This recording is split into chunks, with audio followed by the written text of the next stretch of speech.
I'll need Mr. Tronnes ready.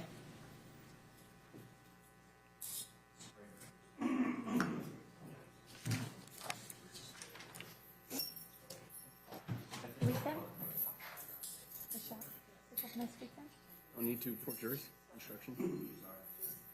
I don't need to before the jury instruction charge. Did. I read the response.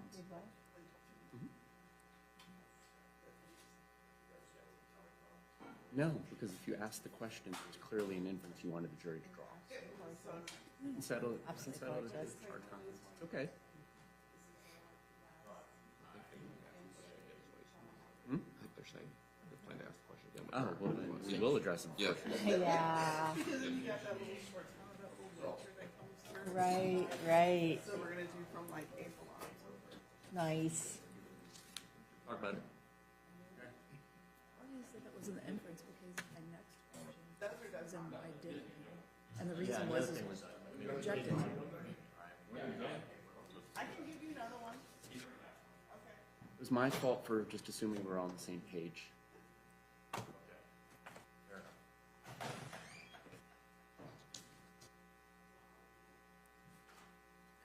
to see him a lot.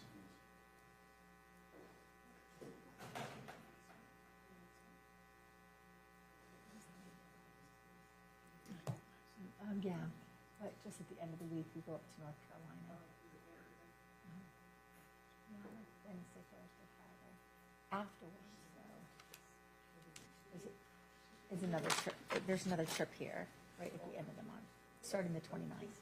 No, 29th of November. We go for 3 weeks on a cruise.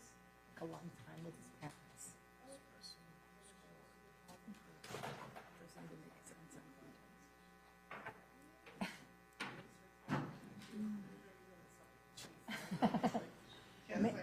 May already has almost 4 weeks out.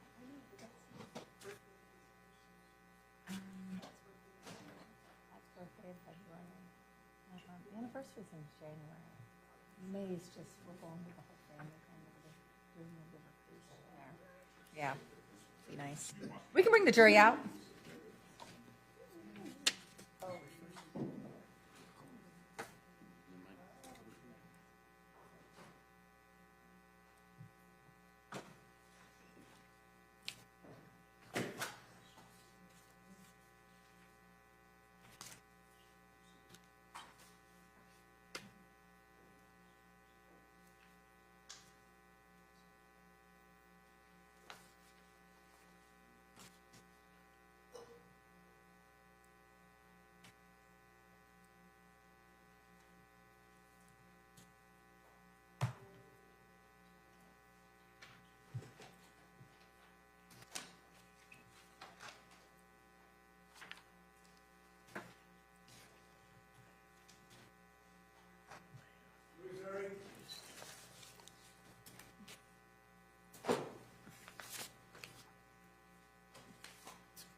Good morning. Has everyone followed all the instructions that I've given you? Yes. And state, recognize the presence of the jury? Yes, Your Honor. Defense? We do. State ready to proceed? Yes, Your Honor. Defense? Yes. State, you may call your next witness. State calls Daniel Connolly.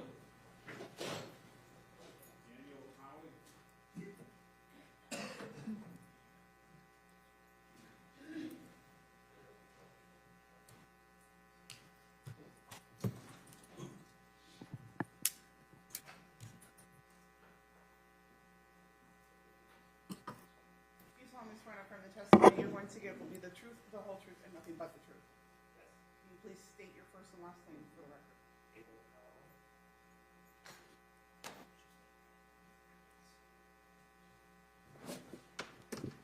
Thank you, Your Honor. Good morning. Good morning. If you could just introduce yourself to the jury and spell your last name for the record. Sure. I'm Daniel Conley. Or Daniel Lawrence Conley. My last name is Connolly. And where do you work? Currently, I am self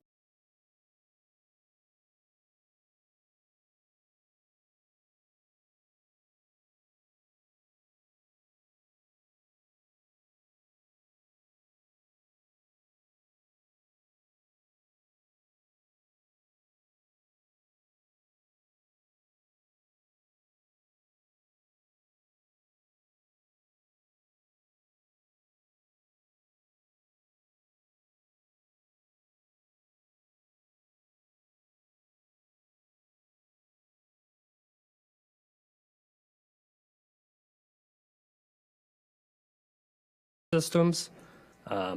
Going on for my master's, I did a few years of software and web development. And for about 7 years after that, I worked at my family's business, helping them re-implement systems like their payroll and systems like Made to Manage. That's what I worked on with Shanti. And since we sold that business and we moved to North Carolina, I've worked at Fidelity Investments and then did Made to Manage consulting for a company. And over the last 5 or 6 months, I've been doing that independently. Can you just tell the jury a little bit more about what this program Made to Manage is? Sure. It's a enterprise resource planning software, and it is specifically geared towards manufacturing companies. So it can help you track things like your inventory, your manufacturing processes, but also all things on the financial side. So you build a widget, it tracks all the costs of building the widget while also tracking your manufacturing process. And basically those costs, you can do things like print out financial statements, do all your financial reporting, and it's all in a single system. And you mentioned earlier that you worked with Shanti on this program. Is that Shanti Cooper or Shanti Cooper-Tronnes that you're speaking of? Shanti Cooper is how I knew her, but Shanti Cooper-Tronnes, yes. And how long is it that you knew her or worked with her? So I was acquainted with her from 2013. I did not work with her a great deal at that time. She worked at my family's business, but away from me. We did not have a working relationship at that time. However, several years later, I got more into the financial side of Made to Manage and needed help. And I was aware of her from the earlier acquaintance. So from, I'd say, summer of 2016 until the time of her death, we worked more and more closely together on the financial aspects of implementing Made to Manage. So. And is it fair to say that Shanti was a resource for you related to the Made to Manage? Yes. Now, did you ever actually meet Shanti in person? No. So how is it that you would communicate with her? Text, phone, and email. So I want to go back to April of 2018. Can you just sort of explain to the jury what your work relationship was with Shanti at that time? Sure. I believe it. Well, at that point, she had assumed. She offered us her service. She called remote controller. Controller being like the financial position, like the person who tracks all your, make sure everything's in line financially. So she would primarily help at like the end of month close. So that's like when you're closing out your books on a monthly basis to make sure everything's correct, so it doesn't, like, errors don't accumulate, etc. She would help us with that process on a monthly basis. But also, if we were trying to implement a new process that involved like a financial aspect, she would help with that also. So there was a recurring thing of the end of month, but then also like special projects she would help also. Are you able to estimate about how many times a month that you would communicate with Shanti? I would definitely every month at month-end close, a significant amount. Usually, because we were correcting quite a few things. There was usually several projects in addition to that going on. So I would say it was more ongoing communication than a couple times. There might be a time where we weren't really doing anything and it wasn't end of month, so we wouldn't speak for 2 weeks. But then maybe we would pick up a project and we would speak on a daily basis. Good. So when you would text or email Shanti, how long did it typically take her to get back with you? It was always very quick, often within minutes, to the extent I felt pretty bad messaging her outside of business hours in most cases because I knew she would respond very quickly. Did you ever recall having a period of time in the time that you worked with her where she was not responsive to you? Only when she had her appendix out, but I knew that was happening, so that's probably the only time I knew I would, if I messaged her, I would not get a hold of her. Now, going to the morning of April 24th, 2018, do you recall sending Shanti a text message that morning? I do. And what was the nature of that text? I believe I was asking her a question about finance charges.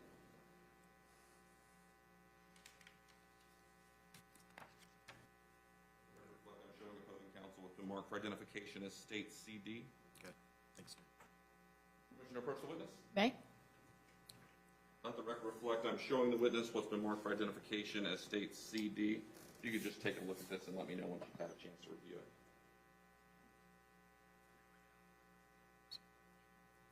Okay. Is that the text message that you sent Shanti on the morning of April 24th of 2018? Yes, sir. At this time, the state offers into evidence what's been previously marked for identification as state's CD. Any objection? None. That's 78.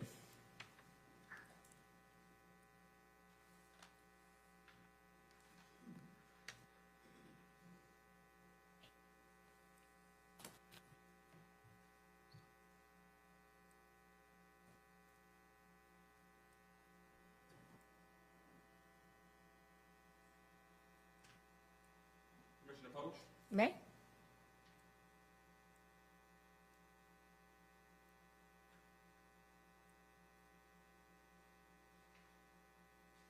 Is this a printout of the actual text message that you sent Shanti that morning? Yes, And you sent that text at 6:58 a.m.? correct. And if you could just explain to the jury what it was you were asking in this question. Yes, so either this morning or the morning before, there was a sales meeting prior to a trade show we were at, and something was mentioned about financing for customers. So I was trying to determine, I knew there were finance charges within Made to Manage, and I wanted to know if it was only to punish, obviously, late payments, or if like we could actually use that feature to offer financing to our customers.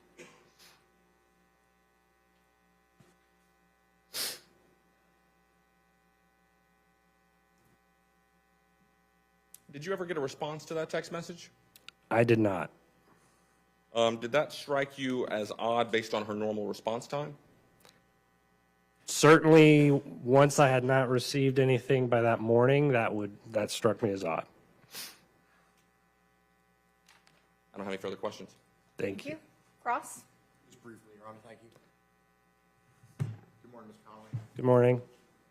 So over the course of the 2-year relationship with, or the 2 years that you were working closely with Ms. Cooper-Tronnes at times, there were gaps, and you said because there were projects that would start up and you'd see her regularly, but then there would be times you wouldn't see her for periods of time or speak to her? Yes. And you were aware of her appendix surgery Yes. and subsequently the slow recovery? Maybe something was mentioned about her having some issues, but I wasn't significantly aware of any. You weren't that close. You weren't that kind of friends. Not yet, no. Okay, fair to say. And and during that time of illness, that was really the only period that you had problems or delays in getting a hold of Shanti. Only during the acute illness, I mean, when she was at the hospital. Were you aware that she was going through some sort of dental situation, had a dental emergency going on that day?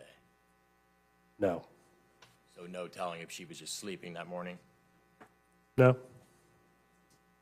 The text message that you sent, there was nothing absolutely urgent about that text, was there? No.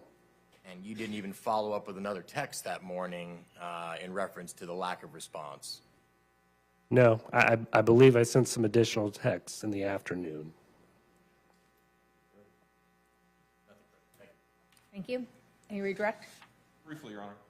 So you mentioned there was a brief time during her acute illness with the appendicitis that you weren't able to necessarily get quick response out of her. Had that ended well before the text on April 24th?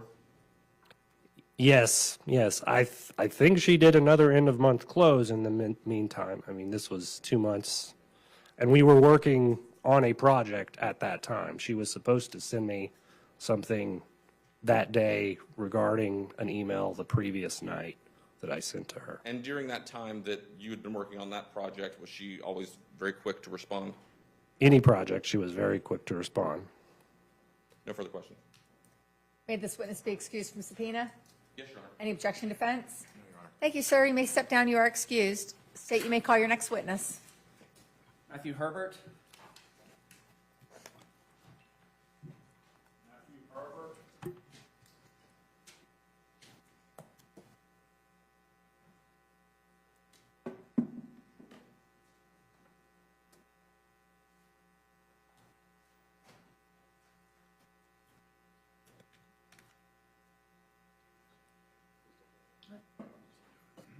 Solemnly sworn affirm the testimony you're going to give will be the truth, the whole truth, and nothing but the truth. I do. Can you please state your first and last name for the record? Matthew Herbert.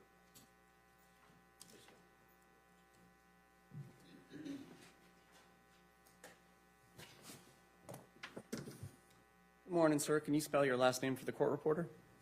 It's Herbert. And your first name is common spelling? Yes. And what do you do for a living? I'm a software consultant for enterprise resource planning software. And how long have you been doing that? About 23 years. Back in 2018 and prior to 2018, did you have any sort of business relationship with somebody known as Shanti Cooper or Shanti Cooper-Tronnes? Did. And approximately when was that relationship formed? About 2012.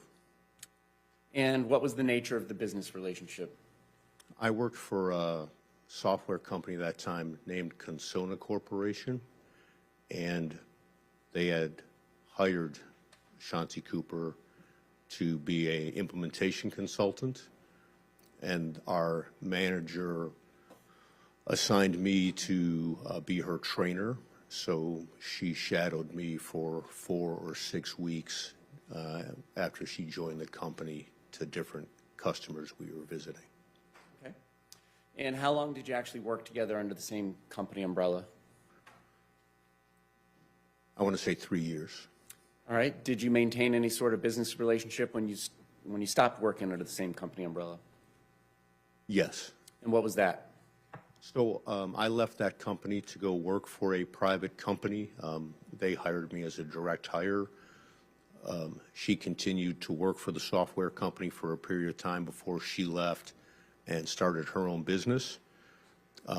During that time, we still had a professional relationship where she would contact me if she had questions about the software or the data environment that I could help her with. And at the same time, I would contact her with questions. She had a higher level of speciality working with the accounting part of the software than I did. So if I got stuck and I had to phone a friend, that's who I would call. So it sounds like there were situations where she would phone a friend and there were situations where you would phone a friend. Yes. And we're saying phone, but what were the means of communications that you all used together? Email, text messages, phone calls. And over the course of the years that you had been working with her, both under the same company umbrella and when you guys went your separate ways but maintained a relationship, how prompt was her response time typically?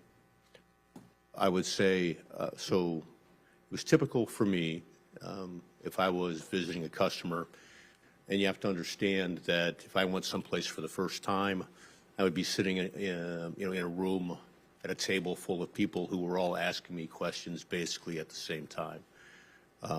And one of the things that I learned talking to those folks was always give them the most honest answer. And sometimes the most honest answer was, I don't know the answer to that question, but I know someone who knows the answer. So I would text Shanti, and then usually what I would do is immediately go outside to take a cigarette break.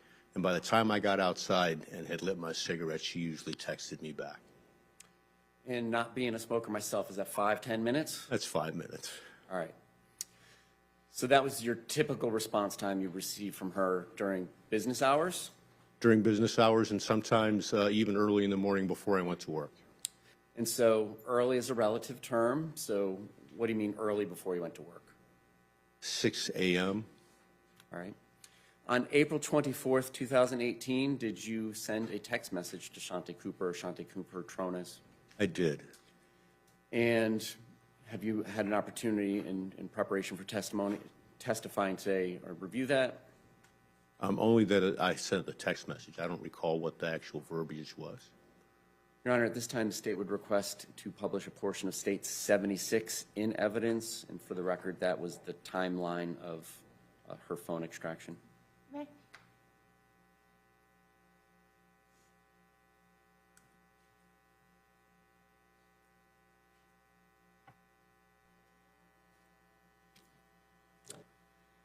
All right. Speaking of row 1078, are you the Matthew Herbert with the phone that has an area code of 517? That is correct. And did you send the text, I have another opportunity for you, with advanced reporter and MN details this evening? Yes. And that's not specifically requesting a question to be answered. Is that a fair commentary on it? Correct. More of a referral. But based on your communication with her over, I guess you said you met in 2012, 6 years, would you expect a thumbs up like an Apple iMessage or okay or any sort of response? Yes. And would that have the same typical response time that we've described already? Yes. All right. And if the records on her phone shows that this was sent at 10:28 in the morning on April 24th, does that seem accurate? Yes. No other questions of this witness? Thank you, State.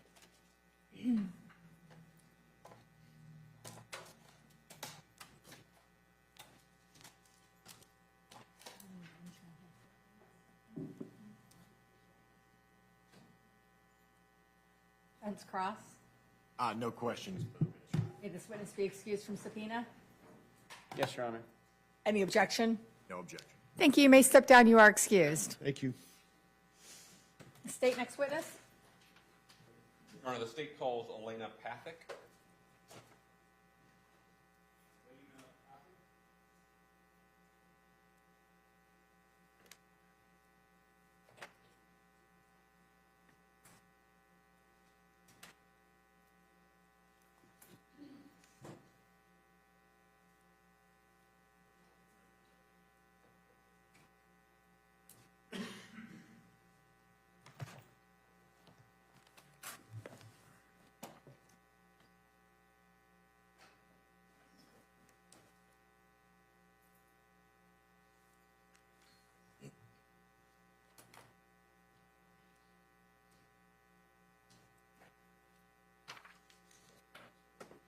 You solemnly swear and affirm the testimony you're going to give will be the truth, the whole truth, and nothing but the truth. Can you please state your first and last name?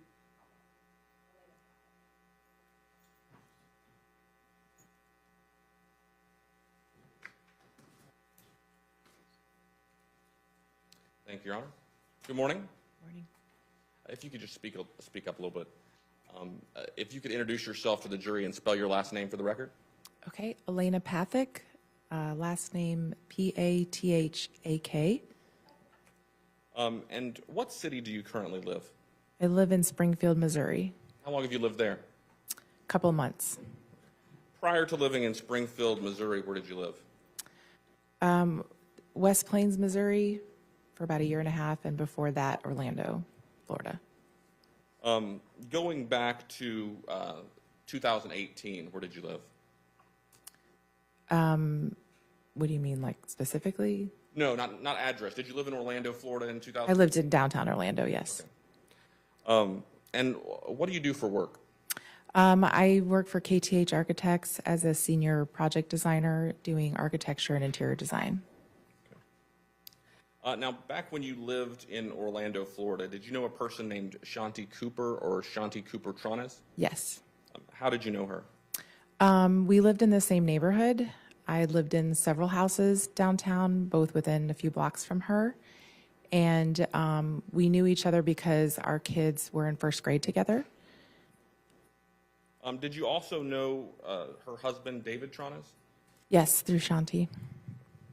How close was it that you lived to the Tronnes?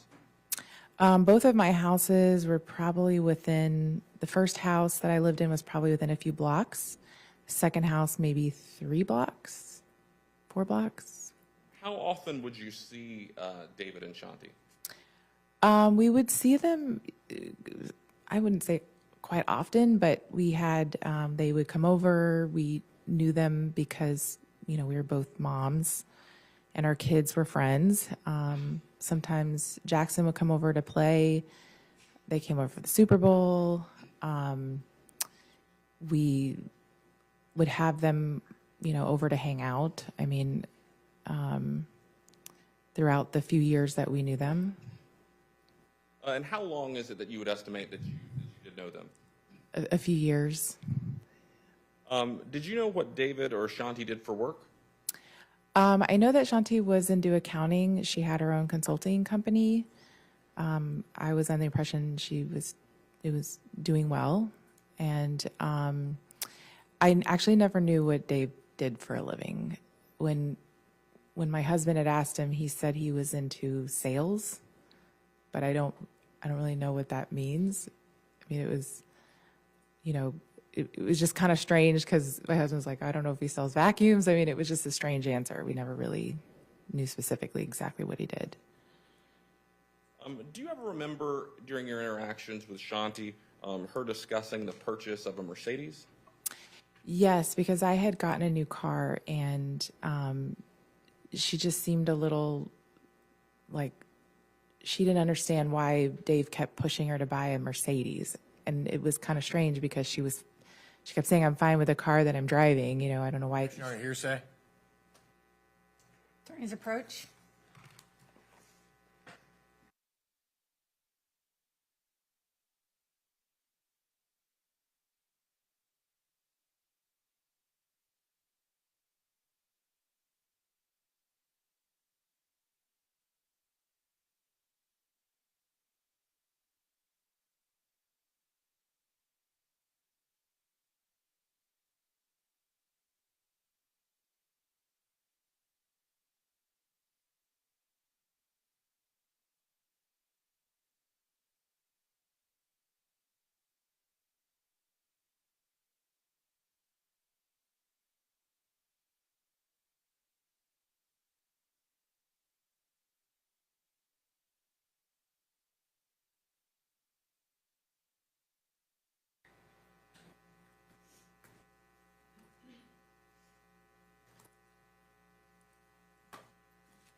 Okay, I believe you were answering related to conversations that you had with Shanti related to the purchase of a Mercedes. If you could just continue.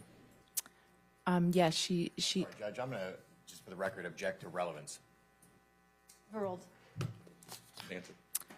She didn't understand why he kept pushing her to buy a new car. Now, as a couple, how often did you have an opportunity to observe the two of them together?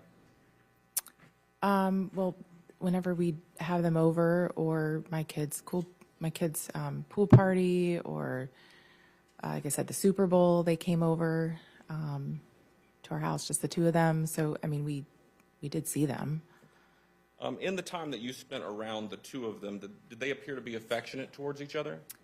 No, I never saw them hold hands, touch, kiss. It was a little strange. Now, in the time that you knew them, did you ever go over to their house? I did, yes, several times. Did you ever go inside the house? Yes. What was the most recent time before the murder that you had gone to the house? I want to say it was probably 3 to 4 months before it happened. Can you describe the house? What you remember about it? Yes, I can because of my career. Shanti had asked me to come and look at the house, and I think she was frustrated by the I would say lack of progress. It was in much more disrepair than the first time I had seen it.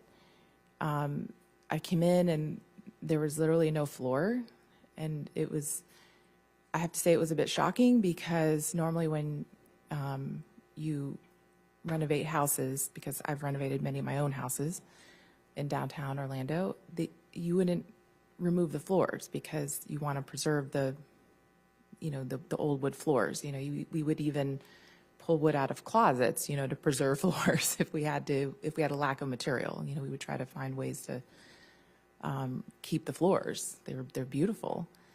I was very familiar with this house because I had looked at purchasing it years before it was for sale, or when it was for sale before she had purchased it. So I was familiar with the property, and it was a beautiful house. So to come in and see it completely gutted, I mean, there were walls removed. It was in such disrepair that the kids couldn't even come in and see it. It was messier and worse than I had seen it. Did you ever, in addition to the sort of the area that was the majority of the house that was under construction, did you ever see any of the areas in the house that were still livable at the time? Yes, because they were living in the apartment in the back. Okay. So, yes. Did Shanti ever say anything to you about the house or the construction process? Yes, I think she was frustrated because, normally. Objection on hearsay? Continue. Approach.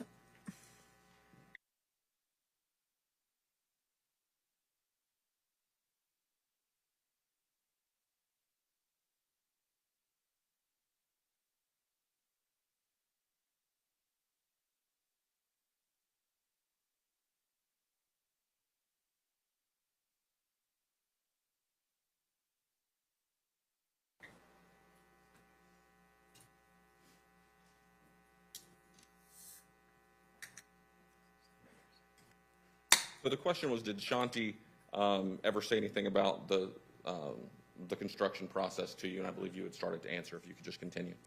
Yes, she did.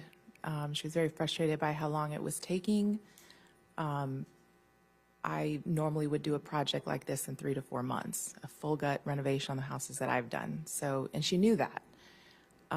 So I think for her, it was, she said it was frustrating because she was nowhere near done. And I think the second time she asked me to come to the house, it was like a desperate plea because, she wanted my opinion on what she could do to get it done, to get it done.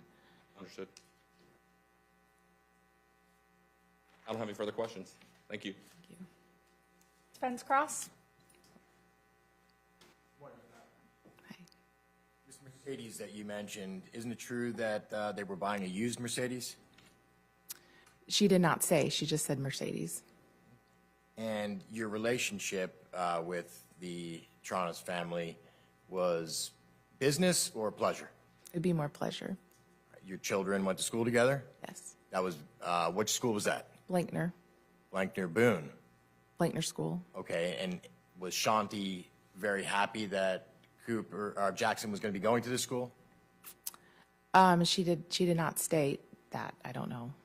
So she never expressed to you how excited she was about the school district? I don't know. I mean, I wouldn't assume whether she was happy or not happy.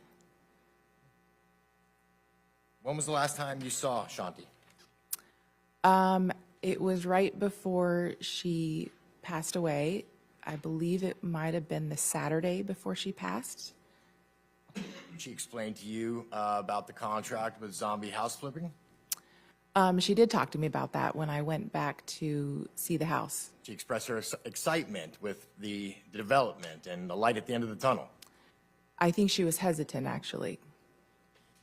She had production beginning on May the 7th, didn't she? I don't know, because it seemed when I talked to her, it was up in the air. So you're not even aware that it had been set and what had happened and there was a production schedule? She did not make that clear to me. Were you aware that David owned the home before his marriage to Shanti? No.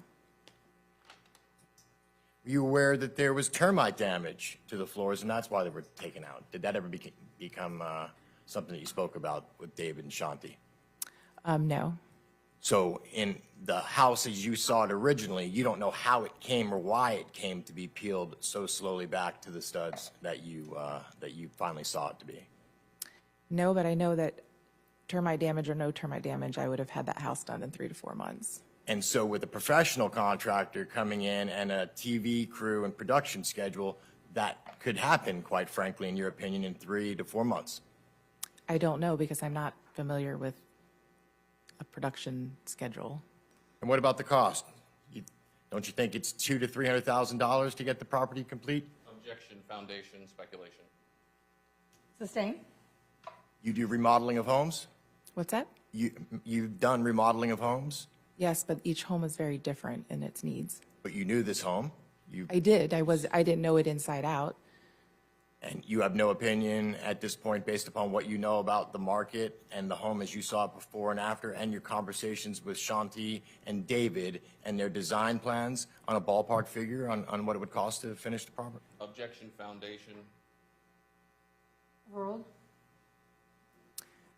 I know what I've spent on my houses, and it ranges drastically depending on exactly what you're doing. Could they make this house livable for $200,000 to $300,000? Objection, calls for speculation, foundation.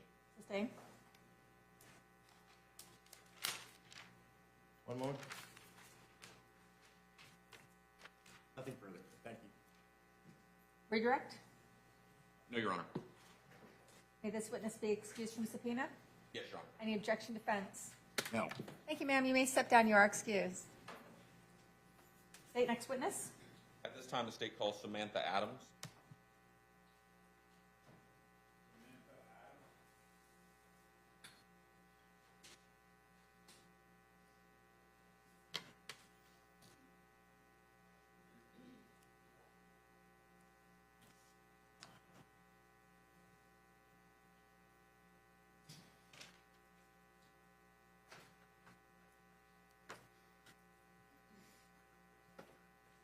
You solemnly swear that from the testimony you're going to give will be the truth, the whole truth, and nothing but the truth. Will you please state your first and last name for the record?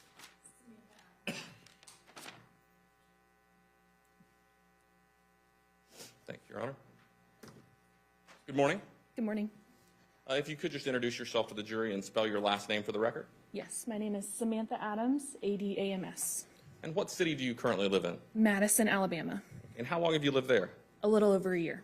Okay. Prior to living in Madison, Alabama, where did you live? Prior to Madison, Alabama, I lived in Palm Bay, Florida for approximately 3 years, and then before that in Asheville, Alabama, and then prior to that, Orlando, Florida.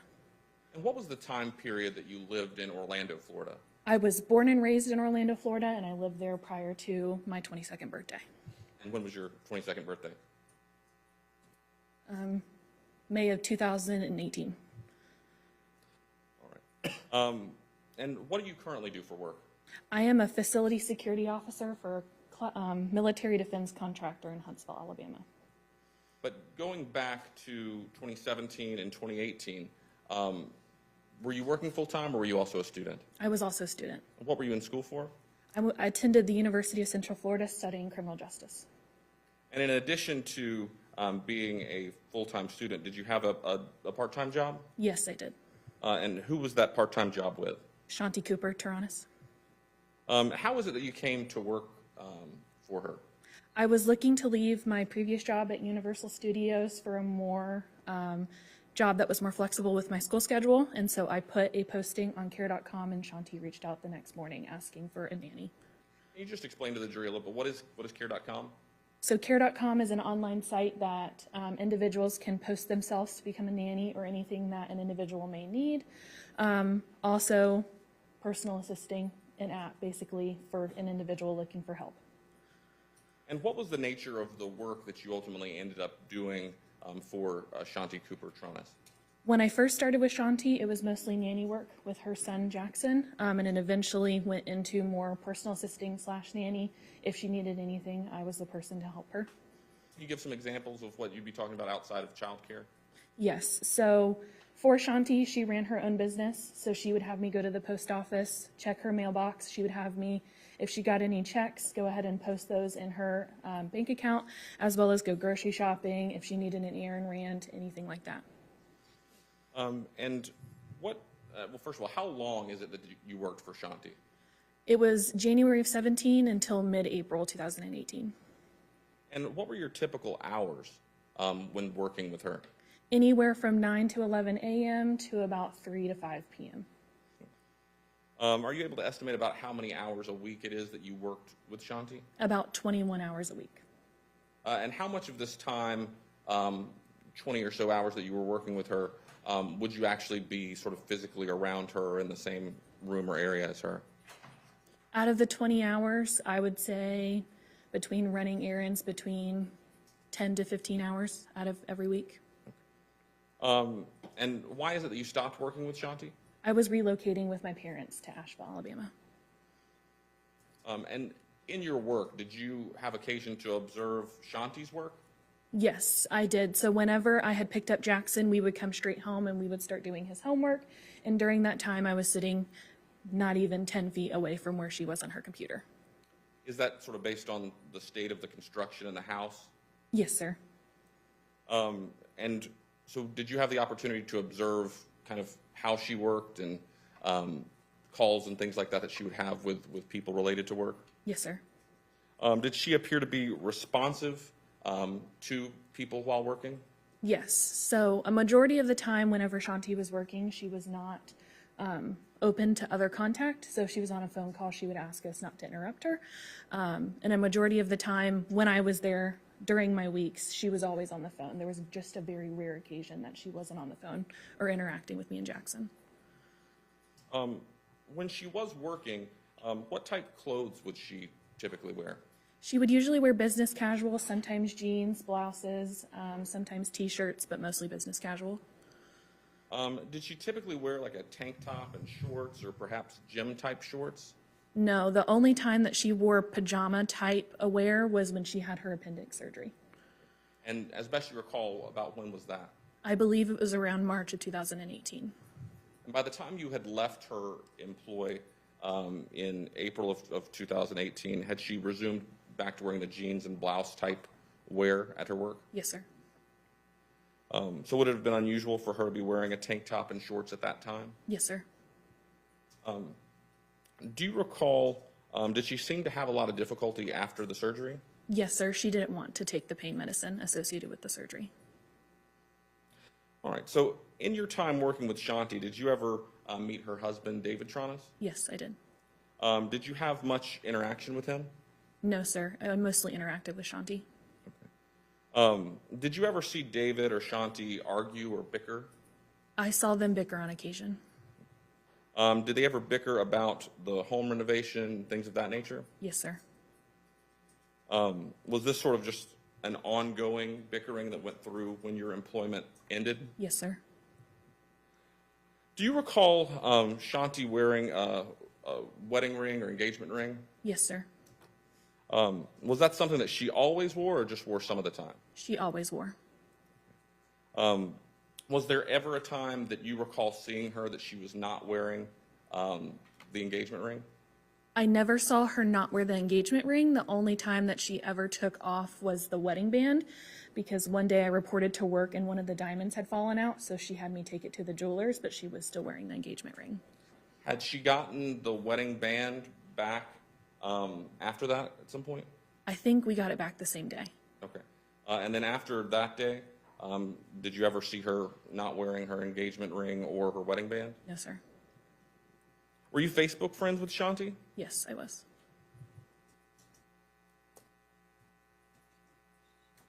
Permission to publish what's in evidence in State 61. You may.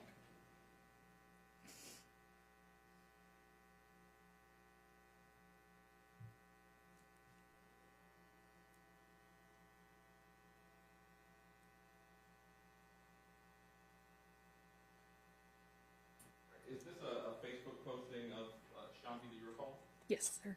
And is that, in fact, the engagement ring that you saw her wearing every day? Yes, sir.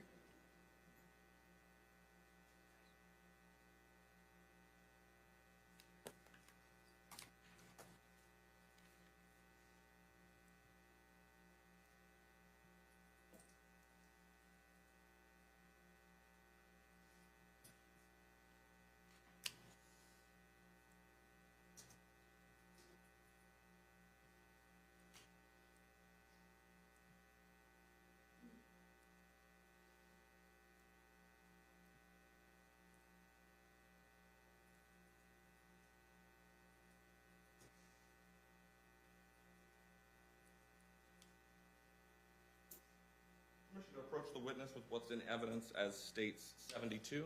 Okay.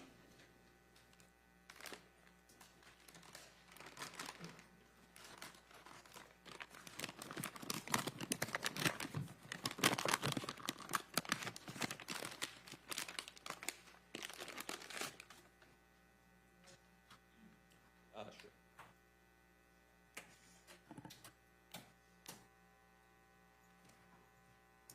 Let the record reflect that I'm showing the witness what's been entered into evidence as state 72. Do you recognize this? Yes, I do. And is this Shanti's engagement ring? It is. And this is the engagement ring that you saw her wearing the entirety of the time that you worked with her? Yes, sir.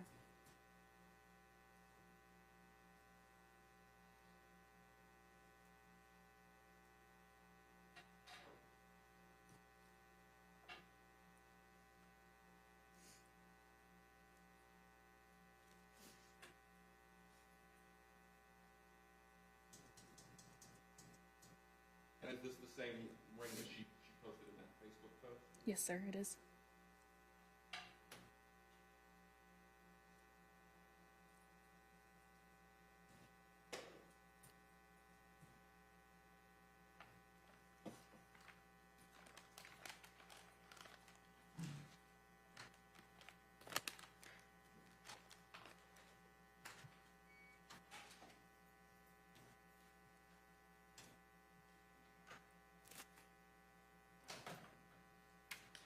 I don't have any further questions.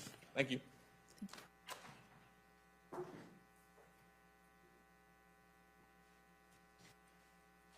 morning, Ms. Adams. Good morning.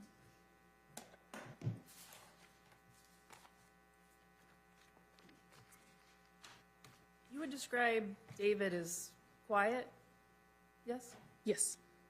Pretty much an introvert? Yes.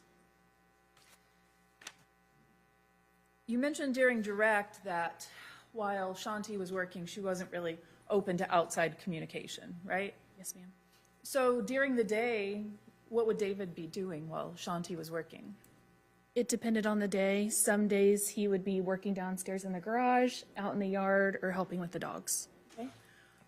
Did he take the dogs to the dog park? On occasion.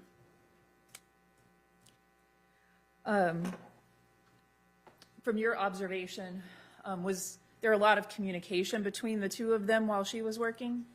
During the day, not really, no. Did he pretty much stay out of her way? Yes, ma'am. And he kept himself occupied doing tasks around the house? Yes, ma'am. Did you ever notice the two of them calling or texting each other through the day? I didn't sit directly beside where Shanti was, and when I was running errands, I wasn't aware if they were texting or not. Did you ever hear phone conversations between the two of them? No, ma'am. Leading up to the time that you finished your work there, tell the jury when that was. When did you stop working for Shanti? It was in the middle of April. I don't remember the exact date. Okay. You were working there during the times when renovation was taking place on the house? Yes, ma'am. You became aware that they were going to be involved in the zombie house flipping show? Yes, ma'am. Shanti was excited about that, wasn't she? Yes, ma'am. In fact, work was to begin May 7th, I believe. Is that correct? I wasn't aware of a date. Did you know that it was supposed to start soon, in time to when you were leaving? I believe so. Okay.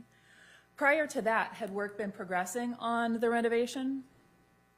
I would say work was retracting, not progressing. Okay. In January, that year before you terminated your employment, had there begun a renewal of some work in the house?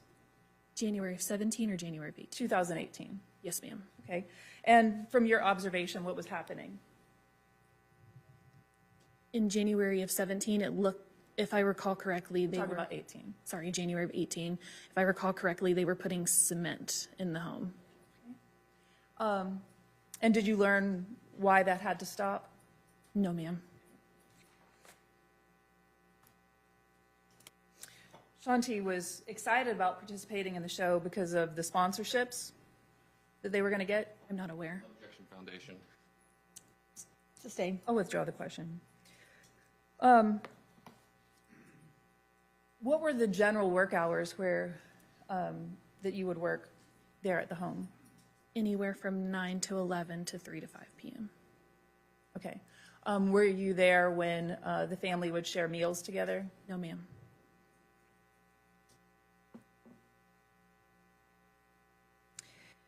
During the time that you worked there, did you have an opportunity to observe either David or Shanti and their interactions with contractors or workers that were working there? No, ma'am. I was usually doing other tasks.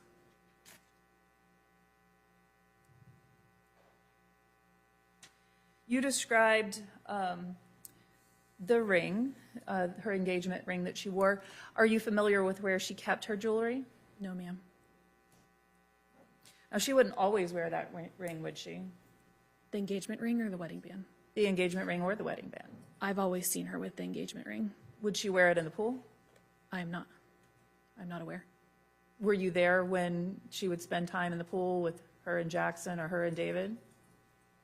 I've only ever been in the pool once with her, and I do not recall if she was wearing the ring. Did you go on trips with the family to like Aquatica or places like that? Yes, I did. Okay. Did you see her wearing the ring there? I believe she was wearing the ring. Are you sure? I cannot recall. You said that you would start your day with Shanti around not between 9 and 10. Is that accurate? 9 to 11. When you would arrive, she was already dressed for the workday? Yes, ma'am. So you're not familiar with her morning routine, are you? No, ma'am, not prior to 9 to 11. And you would leave by 5 o'clock in the afternoon at the latest. Is that your testimony? Yes, ma'am. So you're not familiar with her evening routine either, are you? No, ma'am. So you don't know if she wore the ring in the shower? No, ma'am. You don't know if she took it off at night before she went to bed? No, ma'am. You don't know if she put it back on in the morning when she woke up? No, ma'am. You indicated that normally she would be wearing business casual clothing. You mentioned except when she was recovering from her surgery, correct? Yes, ma'am. Would she wear more casual clothing when she wasn't feeling well? I do not recall. But you did notice that after the appendectomy, correct? Yes, due to her surgical scar, she could not wear tight pants.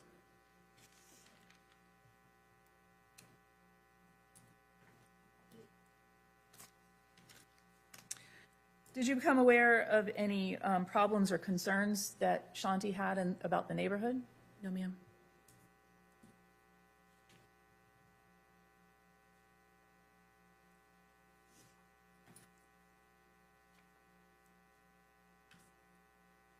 Prosecutor asked you about conflict, and you said that you observed occasional bickering.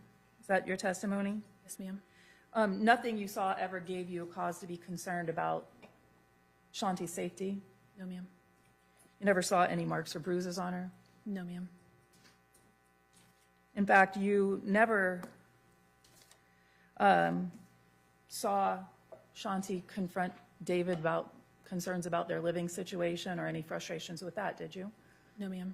She mostly kept me out of that.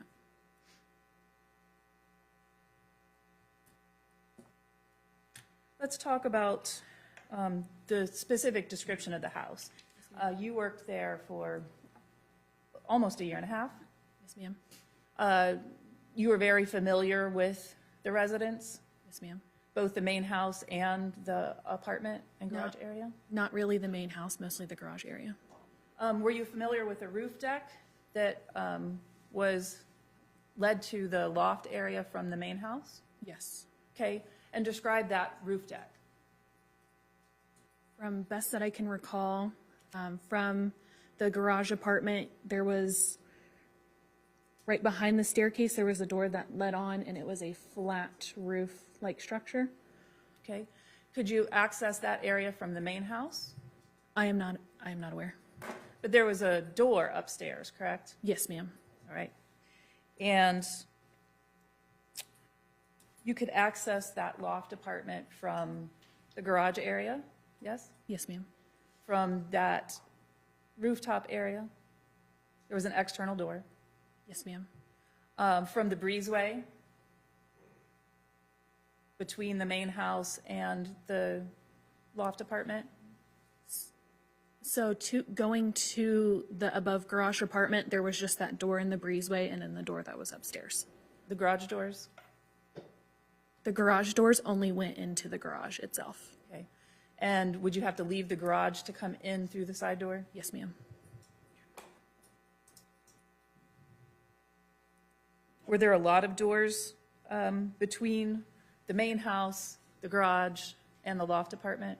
Yes, you would have to go all the way up the driveway, all the way down to the back. You would look at the garage, you would see a breezeway on the right, you would go through the breezeway, it would be the second door on the left, and that would lead you upstairs into the garage apartment. When there was work happening, would the construction workers arrive before you got there early in the morning? Yes, ma'am.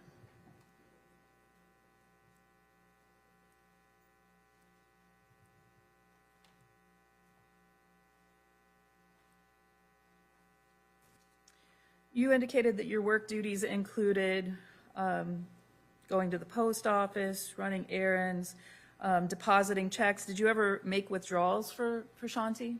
Yes, ma'am. Did she keep cash in the house? Yes, ma'am. Describe that. Keeping cash in the house, to my best recollection, she kept a poker bag in her closet that was hidden that she would keep cash within. Did you ever put money into that poker bag? No, ma'am. I always handed it directly to Shanti.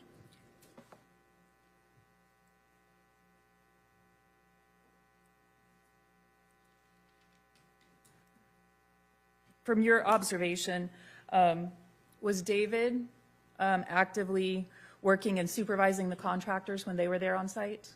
Yes, ma'am.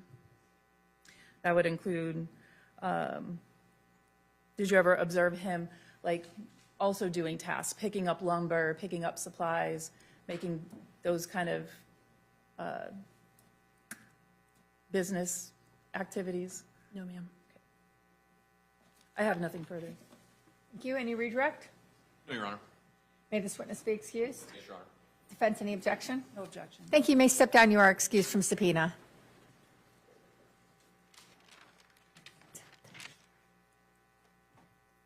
State next witness. John Johnson?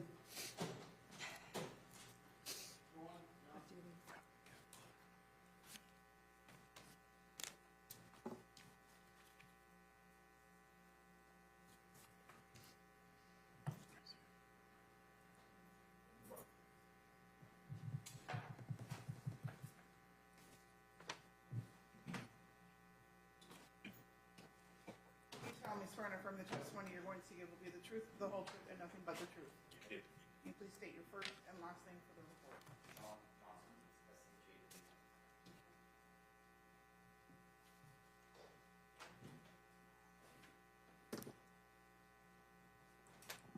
Please, the court. May I proceed?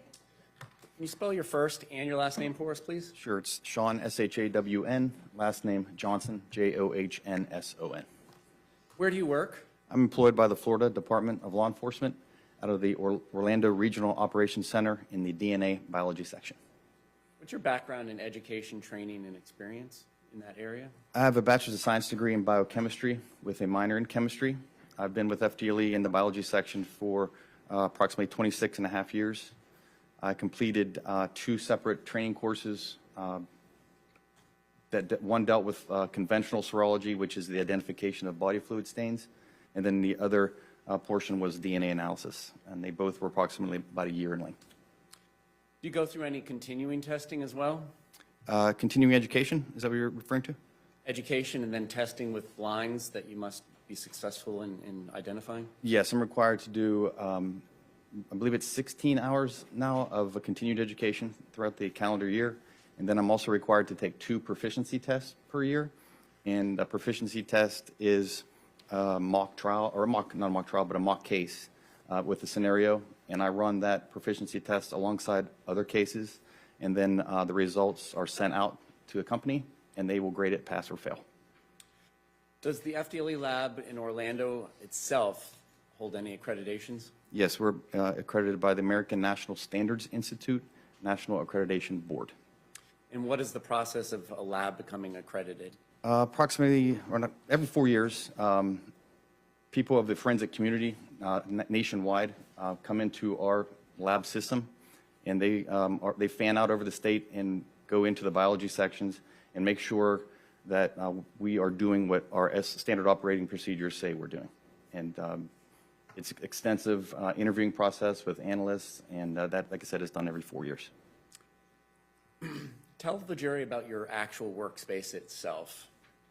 I have my own work area in that I perform DNA analysis in that, where I examine items of evidence in my area.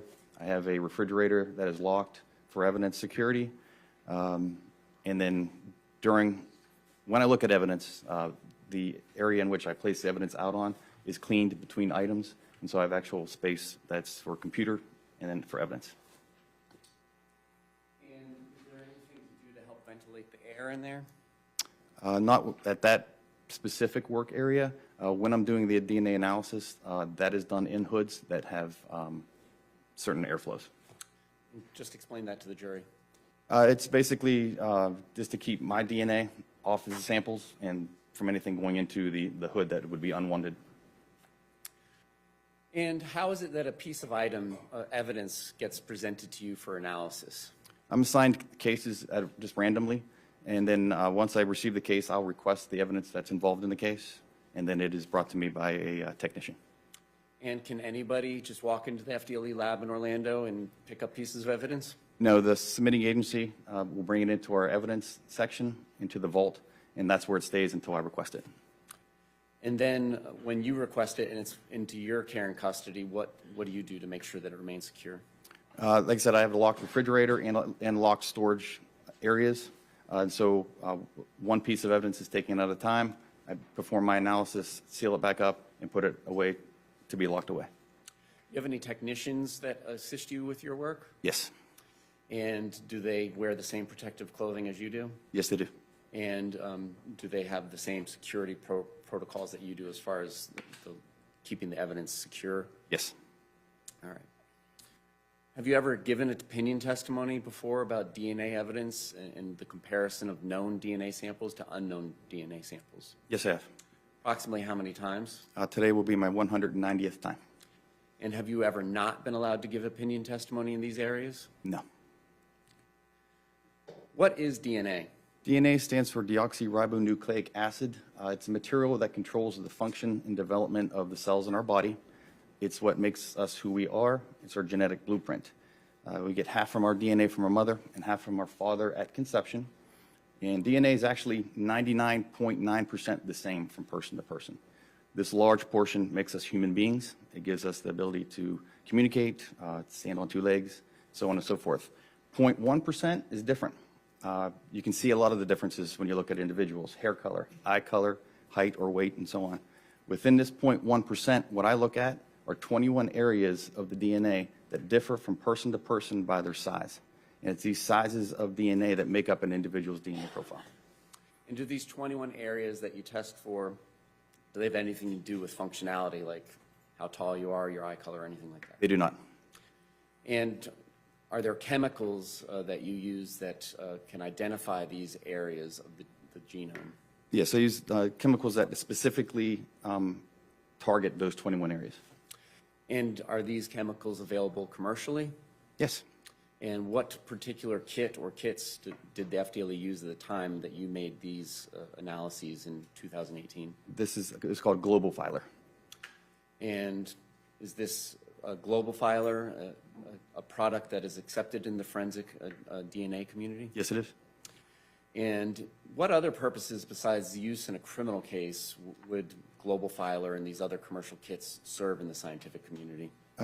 They're used in research, cancer research, they're used in paternity cases, and they are used in identification of remains in mass disasters such as 9/11. Prior to doing DNA analysis, do you do any other sort of chemical analysis of some samples that are provided to you? Sure. If a stain is red-brown in color, indicative of blood, I'll do a chemical presumptive test for that stain. And it's just adding a series of colorless solutions to the stain or to a rubbing of the stain. And if those colorless solutions turn pink, then it's telling me that it's chemically positive for blood. All right. Were you provided known samples in this case to analyze, and then I'll have you explain what a known sample is? Yes, it was. What is a known sample? A known sample is a sample that the source is known. For example, a buccal swab is a swabbing of the inside of someone's cheek, and also a DNA card is used to dry down liquid blood.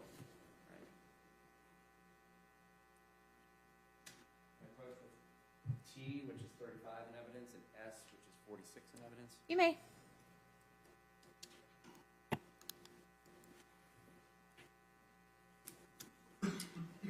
So I'm showing you T, which is 35.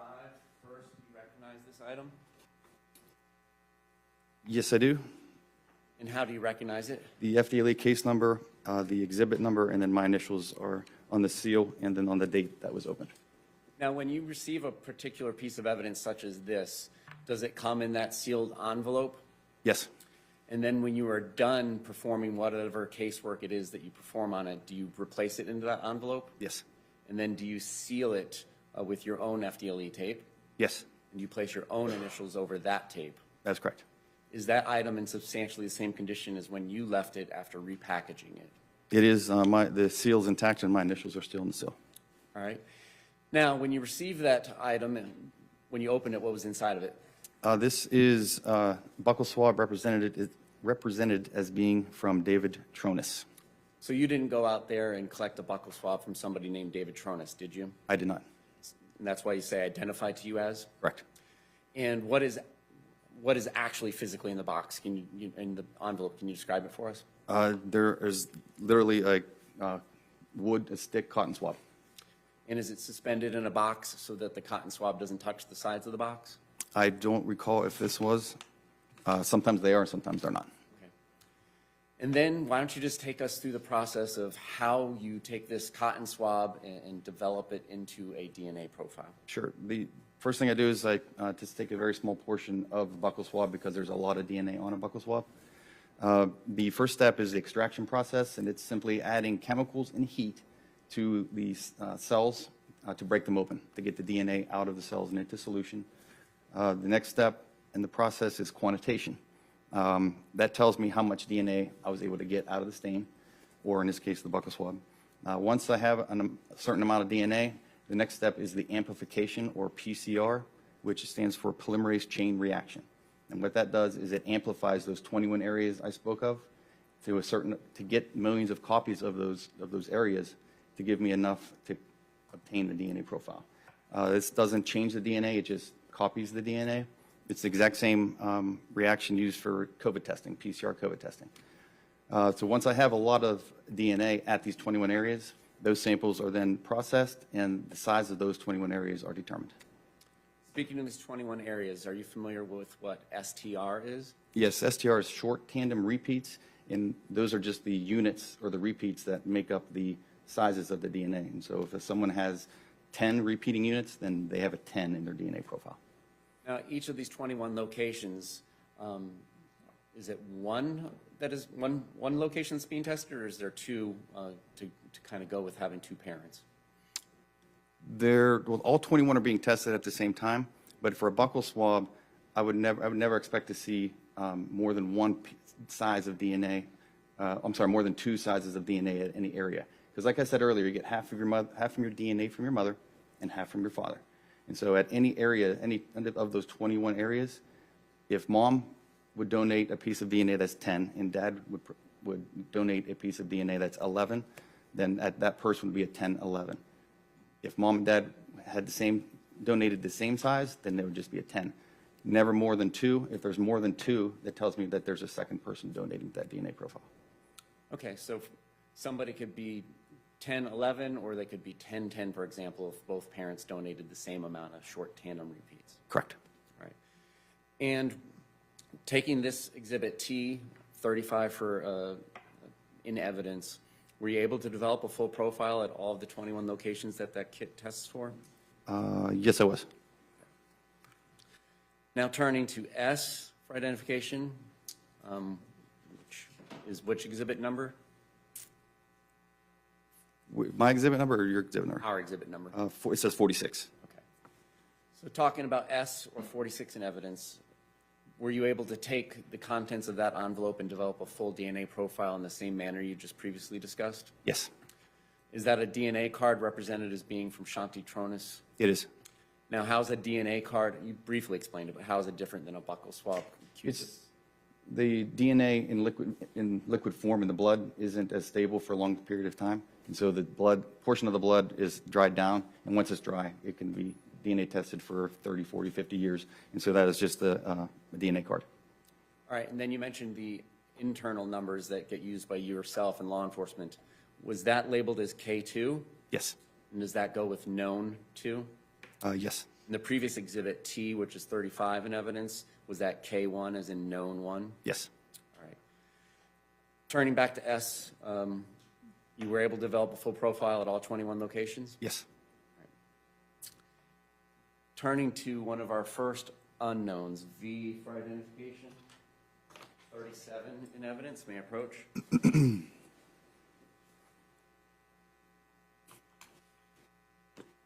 familiar with that item? I am. And what do you recognize that as being? It's my Q1, which is hand swabs represented as being from David Tronnes. And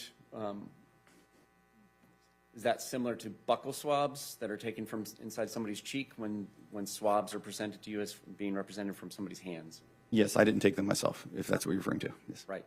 But inside the contents of the envelope would be another Q-tip in a box. Correct. All right. And same question for the second exhibit we just discussed, S for identification, and this one. Was it in a packaged and sealed envelope when it was presented to you? Yes. And when you returned it to law enforcement, had you sealed it with your own evidence tape and initialed it? Yes, I did. All right. Were you able to develop a DNA profile from V for identification? I took sample to DNA, and yes, I was able to. Well, first of all, David Tronnes, his DNA is expected to be on his own hands, and so he's expected donor. The evidence it demonstrated the presence of a mixture consistent with 2 donors, including, and one of those donors was one of them was male. Okay. Now, is there any sort of statistical basis to assign significance when you say that an unknown matches a known? Yeah, anytime a single source profile matches another single source, or a person is included in a mixture, then I'm required to put a statistical significance or weight to that match or inclusion. And what sort of statistical database does the FDLE use to give significance to these comparisons? We use the NIST, National Institute of Standards and Technology database from 2013.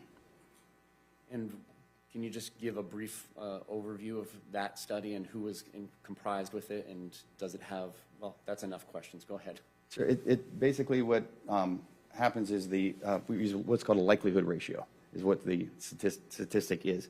And that's what that is a comparison of two scenarios. How much more likely is one scenario to occur over another? And a good way to think about a database is if you have 100 people come through the door, and as they come through the door, you ask them their shoe size, that would be a database of shoe sizes. And so then if a random person on the street, you ask them what's their shoe size, and they would say size 10, then you can go to your database of shoe sizes and see how rare or common the frequency of a size 10 is in the database. Well, the database I use is not shoe sizes, but it's those sizes of those 21 areas in the general population.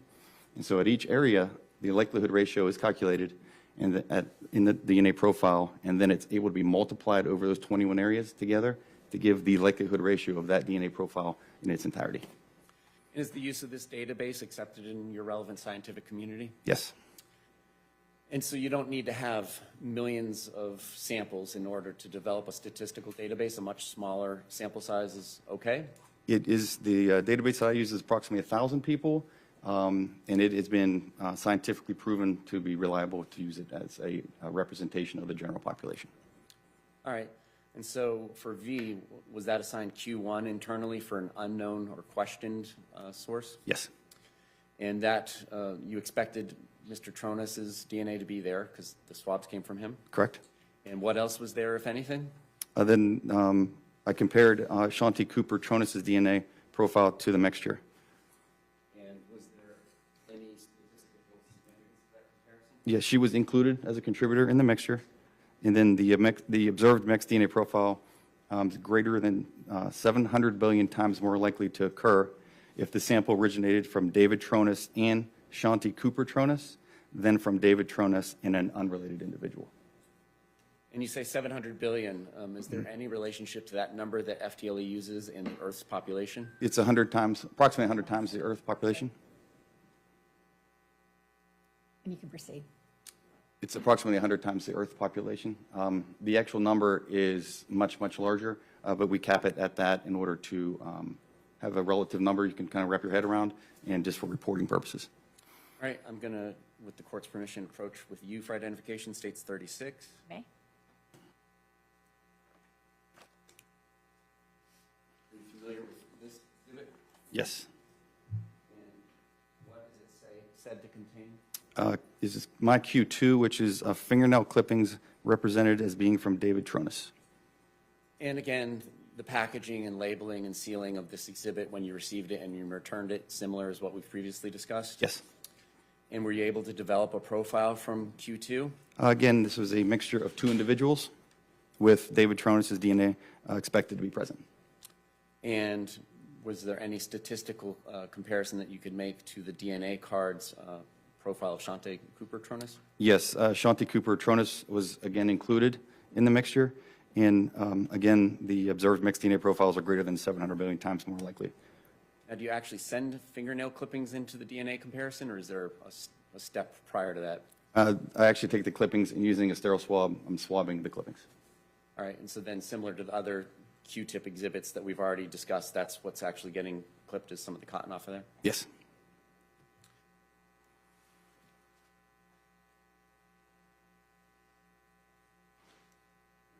M, which is 39 in evidence.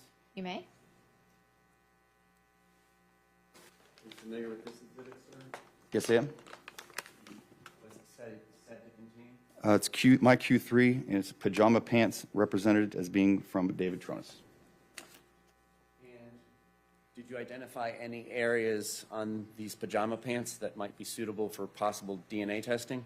Yes, I took two samples from the pajama bottoms. And prior to going to DNA profile analysis, did you do any presumptive chemical analysis? Yes, on this exhibit, the two stains that I took forward gave chemical indications of the presence of blood. Was the internal number on this exhibit Q3? Yes. And the two stains that you were talking about, what were their sub numbers for identification? Q3A and Q3D. Q3A, did that presumptively test positive for blood? Yes. And where was this cutting from? to refer to my notes.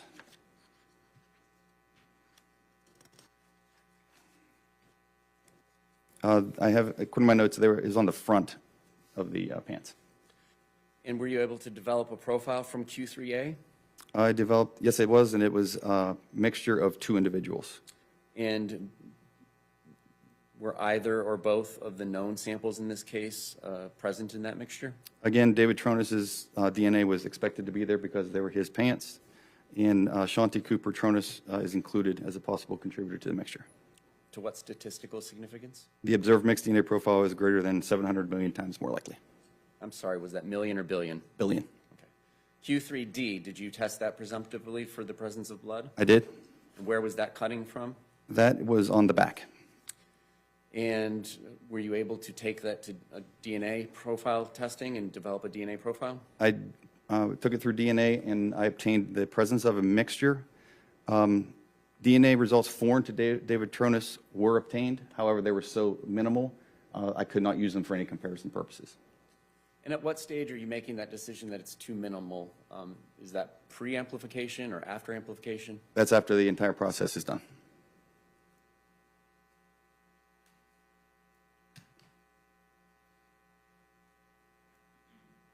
May I just have standing permission to approach with this witness? Of course. Thank you. I'm approaching with AI for identification, which could be 40, 46, or 48, depending on the clerk's writing mistake. AI for identification, though. You familiar with that item? Yes, I am. And does that have an internal number? It does. It's my Q4. All right. And what was it said to be? Vaginal swabs represented as being from Shanti Cooper-Tronnes. And were you able to develop a DNA profile from this exhibit? No. Well, part of the process, it went through extraction and quantitation. For vaginal swabs or orifice swabs, if there's no male DNA present, then the process will stop after the quantitation period. And in this case, the quantitation failed to demonstrate the presence of any male DNA. Yes. All right. Thank you.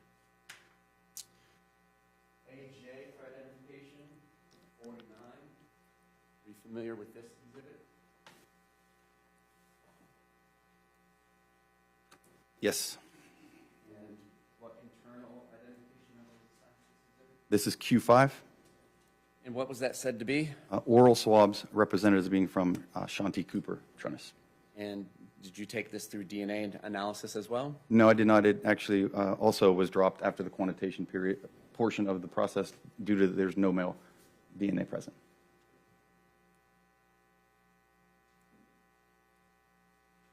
P for identification states 43. Are you familiar with this item, sir? Yes. And what internal identification number was assigned to that? This is Q6. And what was that said to be?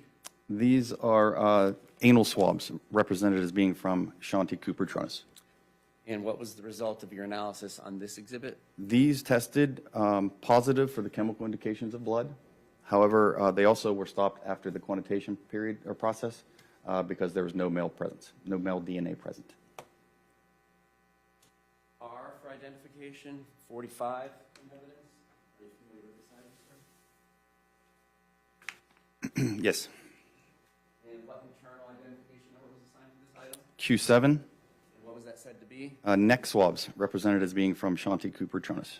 And did you take that through the DNA profile testing process? Yes, it did. And what were the results? In this case, there are neck swabs from Shanti Cooper-Tronnes, so her DNA profile is expected to be there. And in this case, there was no DNA foreign to her on this item.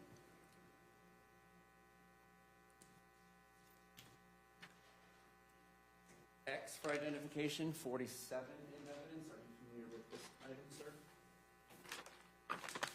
Yes? And was this item assigned an internal identification? Yes, it's Q9. And what was that said to be? I broke them down into Q9R and L. They were from the right-hand fingernails represented as being from Shanti Cooper-Tronnes, and the left-hand fingernails represented as being from Shanti Cooper-Tronnes. And did you swab those fingernails prior to putting cuttings from the swab into the DNA extraction process? Yes. And what were the results of the analysis of Q9R and Q9L? Again, there was no foreign DNA present. Q for identification states 44. Are you familiar with this signature? Yes. And did it have an internal identification number? Q8, And what was it said to be? hand swabs represented as being from Shanti Cooper-Tronnes. And were you able to take that exhibit through the DNA analysis process? I did. What were the results of your findings? There was the results due to their complexity of the mixture I obtained. I was not able to use it for any interpretation or comparison. And can you just break that down into a slightly more expansive answer, but not Sure. an hour-long answer? There was just too much information there. It was so complex that there's no way I could assign any of those pieces of DNA to anybody involved. And does that mean, is there a cutoff, like 3 people, 4 people? Or what sort of cutoffs is there, if there is a cutoff, before you say it's uninterpretable because there's too much DNA present? If there's more than 4 contributors present, it's definitely too complex. But then also, if there's degradation, if the sample isn't going through the process due to something maybe on her hands or chemical or something like that would affect the amplification process, then it would also be too complex. Are you familiar with touch DNA? Yes. What is touch DNA? It's anytime you touch something, you are shedding skin cells. So if I would touch the bench and swab that, I'm leaving skin cells, but I would not expect to get my DNA profile just from that one touch. But if I would sit here and rub it for a half hour, swab it, I would expect to get my DNA profile. So it basically touch DNA is everywhere. All right, and throughout our daily lives, if a human being goes around touching things all day without washing his or her hands, is it possible to accumulate foreign DNA? Absolutely, yes.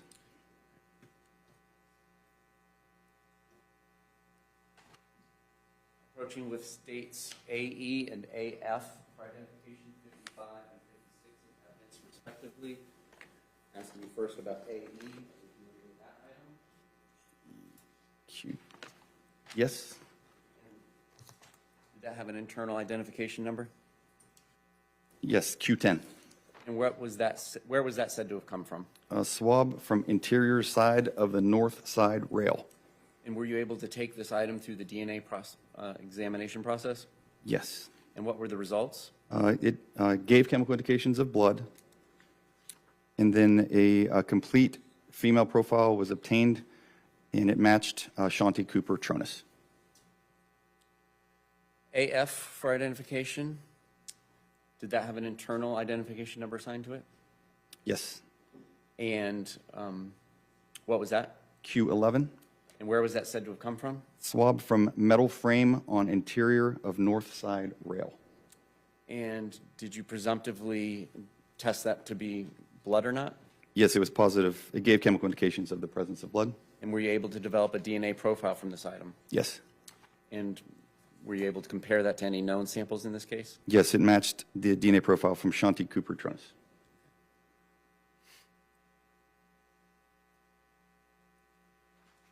AR for identification states 58.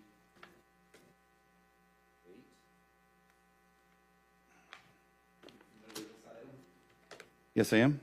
And did it have an internal identification number? Q12. And what was it said to be? A swab from wooden slat collected from bed frame in upstairs loft. Did you do any presumptive chemical testing on this item? Yes. And did it test presumptively positive for anything? It gave chemical indications for the presence of blood. And were you able to take this through the DNA profile testing and develop a profile? Yes, I obtained a mixture consistent with 2 donors, including at least 1 male. And were you able to assign any statistical significance to the 2 known samples that you had at this point in time? Yes, David Tronnes and Shanti Cooper were both included. The observed mixed DNA profile for when I compared it to David Tronnes is approximately 14,000 times more likely to occur if that sample originated from David Tronnes and an unrelated individual than from 2 unrelated individuals, and then compared Shanti Cooper-Tronnes' profile to the mixture, and the mixture is observed, the DNA profile is greater than 700 billion times more likely to occur. Now, when you get a number like 14,000 times more likely to occur if he's in the mixture as opposed to 2 strangers, approximately how many different locations out of those 21 are we talking about? It's hard. It's just much, much less than 21. And so the range is basically, that's the lower end. And so if the person, DNA profile is not there, or it's there, or if it's not there as much as another individual's, then that likelihood ratio will reflect that. Are certain things such as blood better sources of DNA as opposed to, like you said earlier, skin cells? Yeah, it depends on how many skin cells are there. In the example I used, if I would touch the bench here and then a drop of blood was put there, then I would expect the DNA profile to be coming from the blood. AG for identification states 57 in evidence. Are you familiar with this item?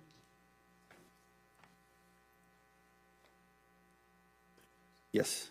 Does it have an internal identification number? That's Q13. And what was that said to be? A swab from wooden slat collected from the bed frame in upstairs loft. And what were the results of any analysis that you did on this item? It gave chemical indications of blood. A complete female profile was obtained that matched Shanti Cooper-Tronnes. Approaching with AA 50, AB 51. Are you familiar with AA 50 first? Yes, Sam? And did that have an internal identification number as well? Yes, Q15. And the next exhibit, AB for identification, 51, did that have an internal identification number as well? Yes, Q16. And where was Q15 or AA for identification said to have come from? A swab from carpet southwest of bedding/victim's head. And where was AB or 51, Q16 said to have come from? Swab from carpet southeast of victim's head. And did you get similar results that you just testified about for Q13, which was AG? Yes, a complete female profile that matched Shanti Cooper-Tronnes. And they were also presumptive positive for blood Yes. with no foreign contributions? As far as, what do you mean by No foreign DNA, just one profile, Shanti? Correct. It was a single source, and it matched Shanti Cooper. On Exhibit Q13, there was a possibility of an additional contributor, but again, it was so low that no interpretations could be made. Approaching with Z for identification, 7 in evidence. Are you familiar with this item? Yes, I am. And did it have an internal identification number? Q14. And what was it said to be? Hairs from top of drain in bathtub of apartment above garage. And did you do any presumptive testing on the hairs? No, for hairs, I'm just looking for root material. The DNA, the STR process that's used, I need to have root on that hair. So if you pluck your eyebrow and you see that large chunk of meat on there, that is a lot of DNA. So I went through all these hairs and found that there were 3 hairs that were suitable to take on to try to get DNA information from. And then did you sub-label them as Q14A, B, and C? Yes. All right, tell us about 14A. 14A and 14C had the similar DNA results. It was just too limited to make any interpretations. They were not interpretable. And how about 14B? And 14B, it was dropped after the quantitation period process or step because there was no DNA on that hair.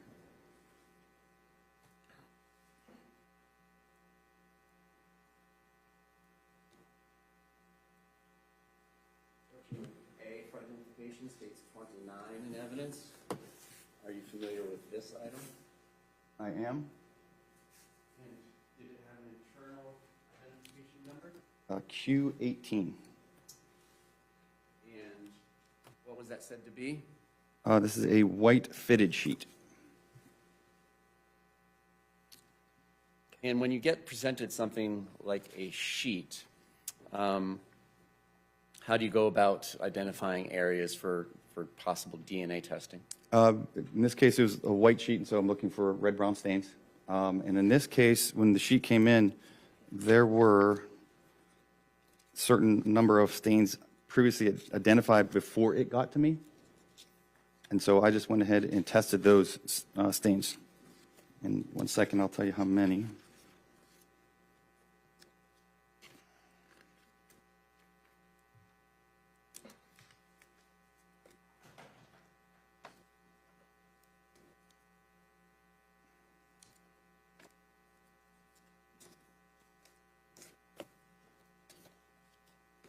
Sorry, there was Q17 also before that, so just trying to find the... I know, I went out of order. That's okay, I got it. It was 19 stains of various colors and of shadings of red-brown staining that I tested. All right, let's talk about stain 2. Did you presumptively test that for blood?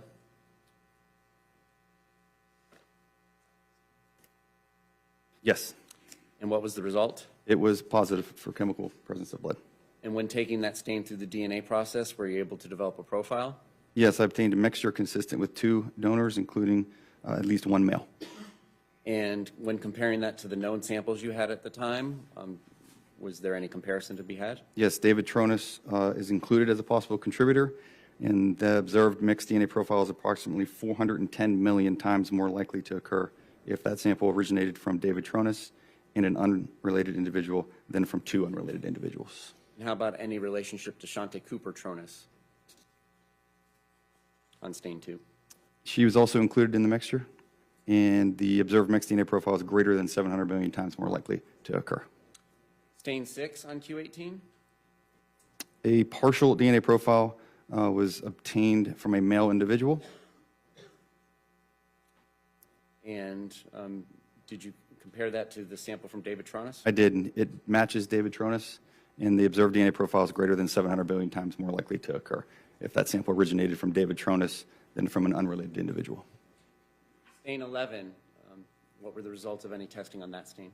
Again, a mixture of 2 donors, including at least 1 male. David Tronnes was included in the mixture, and the observed mixed DNA profile is greater than 700 billion times more likely to occur. And Shanti Cooper-Tronnes was also included, and the observed mixed DNA profile is greater than 700 billion times more likely to occur. Council, that was stain number 7. That was stain 11 on Q18. Stains 15 and 17, were you able to develop any DNA profile from those 2 stains? Yes, the same complete DNA profile from a male, and it matched David Tronnes. And by match, is that the terminology for over 700 billion times more likely? Yes, in this case, again, it was 700 billion times more likely. Stain 19, what were your results, if any? I obtained a mixture, however, it was too limited to be used for any interpretation. Now, turning back. B for identification.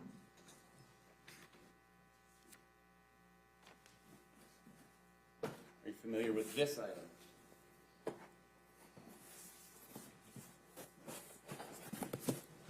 Yes, I am. Did it have an internal identification number as well? Yes, Q17. So hence why it was out of order with A and B, sorry. That's okay. What was it said to be? This is a white top sheet. And again, was it presented to you with certain stains already pre-marked by the law enforcement agency? Yes, in this case, there was 33 stains that were identified. All right. Let's talk about stain 5. Did you test stain 5 for the presence of blood? Yes. And was it present? Yes, it was positive. Did you take it through a DNA profile testing? I did. And what were the results when compared to the known samples you had? I obtained a complete male DNA profile, and it matched DNA profile from David Tronnes, and then the observed profile is greater than 700 billion times more likely. And that was presumptive positive for blood? Yes, on stain 5. Stain 9, did you test that for the presence of blood? Yes. What was your results? A complete male profile was obtained from Q17 stain 9. And what was the results from testing it for the presence of blood? It was positive. And so stain 9, you developed a complete male profile? Yes. And when comparing that to David Tronnes' DNA sample, which you already had, what were the results? He's excluded as the source of that DNA profile. I'm going to approach with you with CI for identification, 6 feet in evidence. Are you familiar with this item? Yes, I am. And did it have an internal identification number? It's my item 21 or K3. So a known 3? Yes. And what was that said to be? A buccal swab represented as being from Jackson J. Cooper. And similar to the buccal swab from David Tronnes, was it on a Q-tip in a cardboard box? Yes. Were you able to develop a DNA profile with it? Yes, I was. And are you still using the same commercial kit when you did this as when you did the 2018 and 2019 test? Yes. All right. When comparing this exhibit that I just presented you to the stain on stain 9, what was the relationship, if any?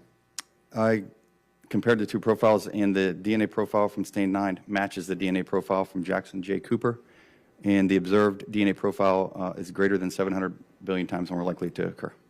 All right.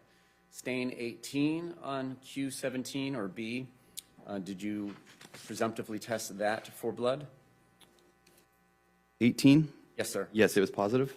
And did you develop a DNA profile from that exhibit? I obtained a partial DNA profile. And what does a partial profile mean? It's just a DNA profile that's less than the 21 areas, but still enough to use for comparison and interpretation. And did it have any statistical significance to any of the 3 known profiles? Yes, it also matched Jackson J. Cooper. And not a mixture, just him? Yes, just not a mixture, it's just a single source, and it is the observed partial DNA profile is greater than 700 billion times more likely to occur. So even if you don't have 21 locations, you can still exceed 700 billion? Yes, All right. Stain 19, did you test that for the presence of blood? I did. What were the results? Positive. And did you develop a DNA profile from this exhibit? I did. And did it have any statistical relationship to the knowns? Yes, it matched DNA profile from David Tronnes, and the observed DNA profile is greater than 700 billion times more likely. Stain 23, did you test that for the presence of blood? Yes, it was positive. And did you develop a DNA profile? Yes, a complete male DNA profile was obtained. And did it have any statistical significance with the 3 knowns? Yes, it matched Jackson J. Cooper, and it is greater than 700 billion times more likely to occur. Stain 27, did you test that for the presence of blood? Yes, it was positive. And did you develop a DNA profile? Yes. And what were the results of that DNA profile being compared to the 3 knowns? It also matched Jackson J. Cooper and is greater than 700 billion times more likely to occur. And finally, stain 28, did you test that for blood? 28, yes, it's positive. And did you develop a DNA profile? I did, and it matches Jackson J. Cooper. And it's partial. It was a partial DNA profile. And it is also greater than 700 billion times more likely to occur. No other questions of this witness? Attorneys, will you approach?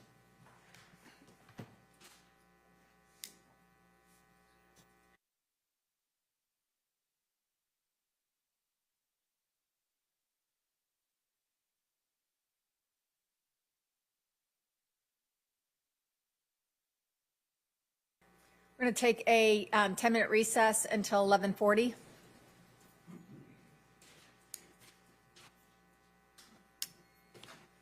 And follow the deputy out.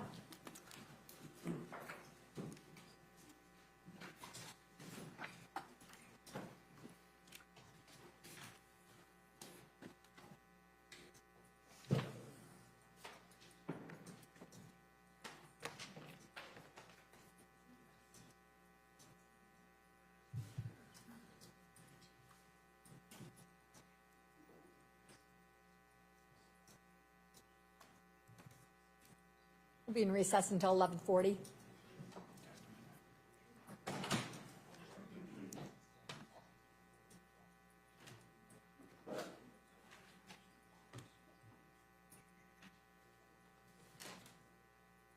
You can step down too, Okay. Yes, Commissioner. whatever is your most comfort. You're welcome to be there. Yes, Mr. Thank you.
Vanilla.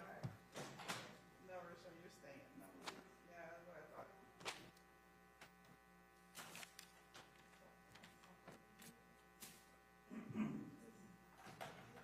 Would have been Friday.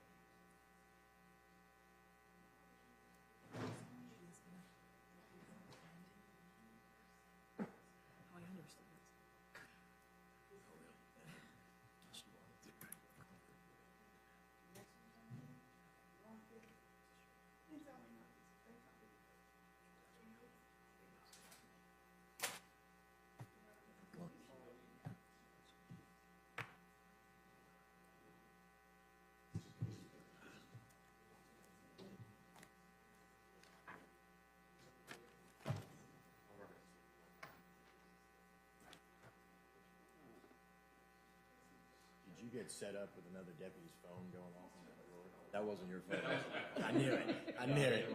They left it in there. Yeah, because I was like looking around, like, whose phone is that? And then I'm like, also, I think the drawer buzzing, like, Yeah, And not, I'm- not cool. I'm looking up something on my phone and I'm like, not it. Not me. Did you see?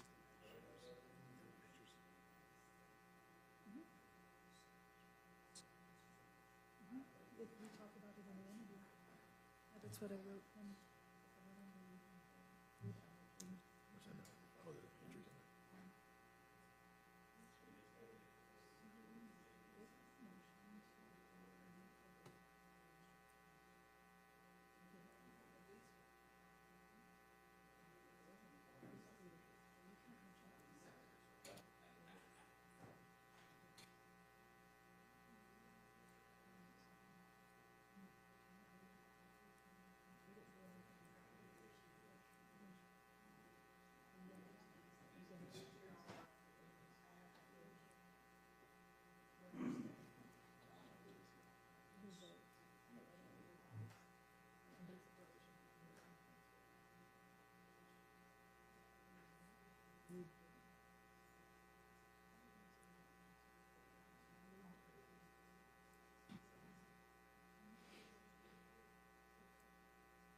You don't need to ask him. Just that it,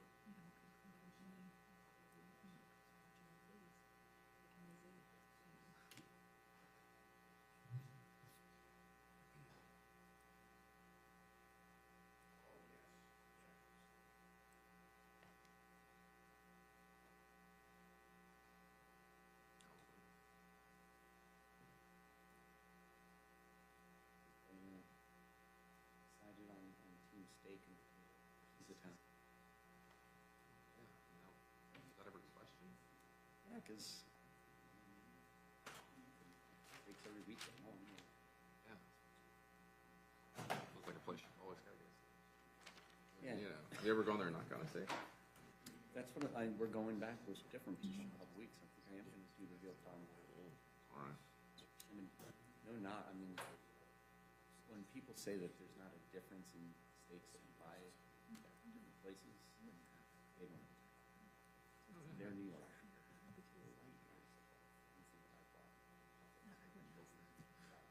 don't know where it came from, but Oh, yeah.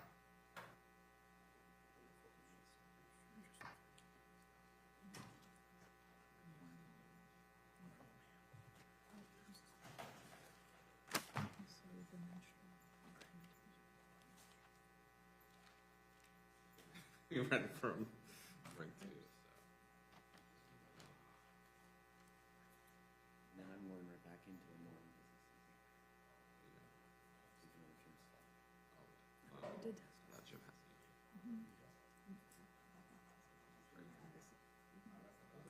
He was now. You know, like, Some of them will be my cases, but I gotta read them all, gotta put them in the OneNote. it's fine. This is the easy part. It's getting here. there you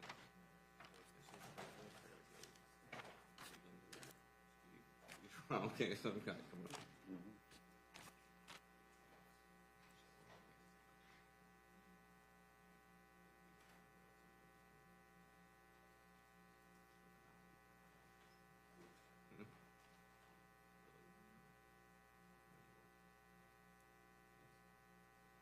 City? Yeah. Great. We are going to try. We have a very early flight Thursday morning. So we're going to take a train at the station. You know, try to catch it. You know, maybe, maybe not.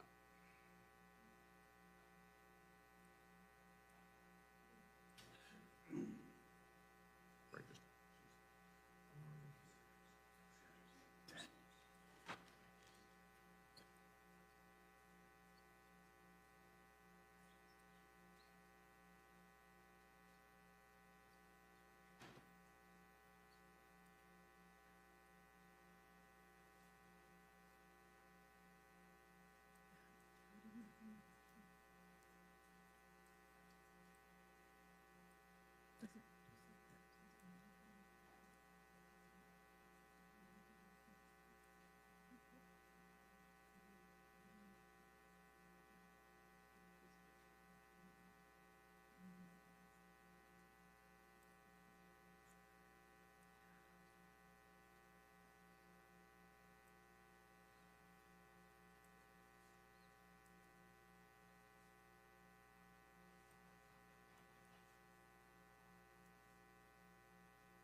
But for scheduling purposes, I'm going to go ahead and cut Dr. Utz loose for lunch. What time should he be back?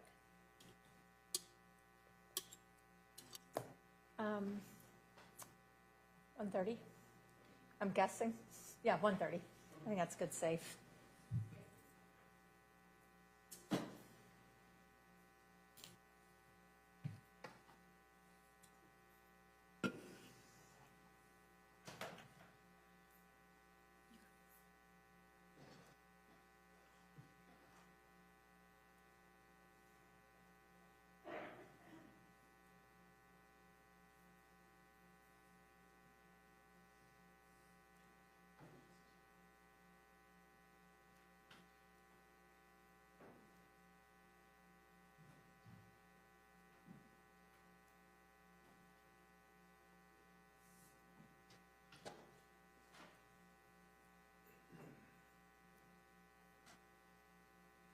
And state, for scheduling purposes, are you thinking you'll be finished tomorrow? Yes. State's case will. In the morning or in the afternoon, do you know? Do you have a sense of that? We have Dr. Utz's testimony. We have Detective Sprague's testimony. And then it's about 6 hours worth of the defendant's interview. Okay. Sounds like tomorrow afternoon then. It's a guess. And I'm just trying to get scheduling idea of where we're at. So it might get to you tomorrow, but definitely Wednesday. I think the only witness that I've got that we may be calling would not be available till Wednesday morning. Okay. That's fine. Yep, we might, we'll probably do your opening. I mean, again, depending, it'll either be then or Wednesday morning. And it's 11:40, we can bring the jury back.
State, you may call your next witness. Oh, sorry, cross. Thank you. Apologize. I knew where we were before the break. Good morning, Good morning. Mr. Johnson. So you testified on direct examination that with the testing you conducted, you didn't find the presence of foreign DNA on the neck swabs.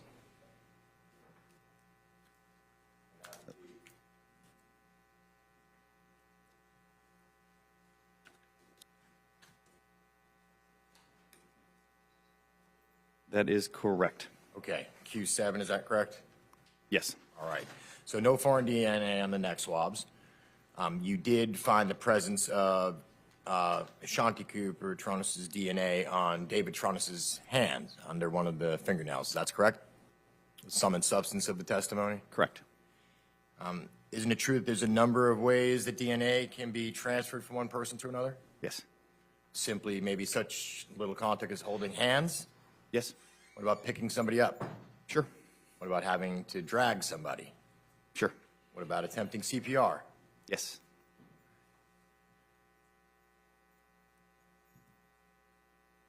You tested a couple of different sheets, a bottom sheet and a top sheet.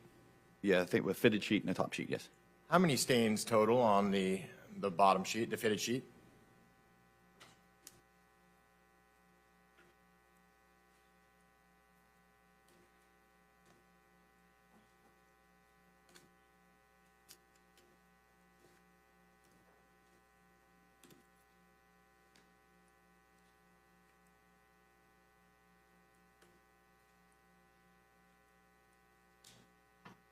There were 19 stains identified.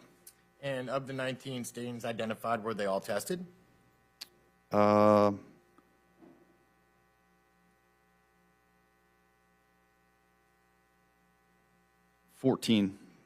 15 of those stains were tested for blood.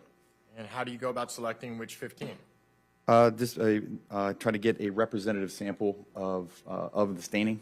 So if there's some that are darker than others, I'll test one or two of those as opposed to all of them.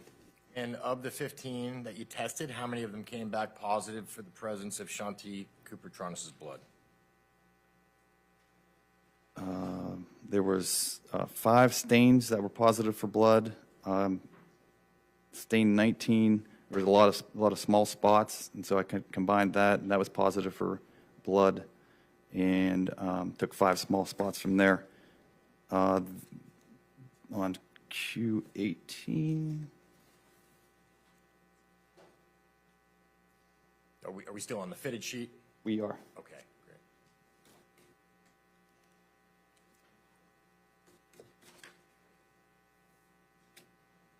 Stain, and what was your question? Which ones came back? How many of the 15 that you tested came back positive for the presence of Shanti Cooper-Tronnes? Well, stain 2, there was a mixture, and she was included. Stain 6 was a partial male, so she was obviously didn't match that. Stain 11 was a mixture that she was included on. And stains 15 and 17 was just a male single source profile, so obviously she was not in that. So of the 15, you found her to be present in 2 of the stains as a mixture contributor, 2 and 11. Is that what I'm to understand? That's correct. Okay. Let's move to the top sheet. How many stains total showed the presumptive presence of blood?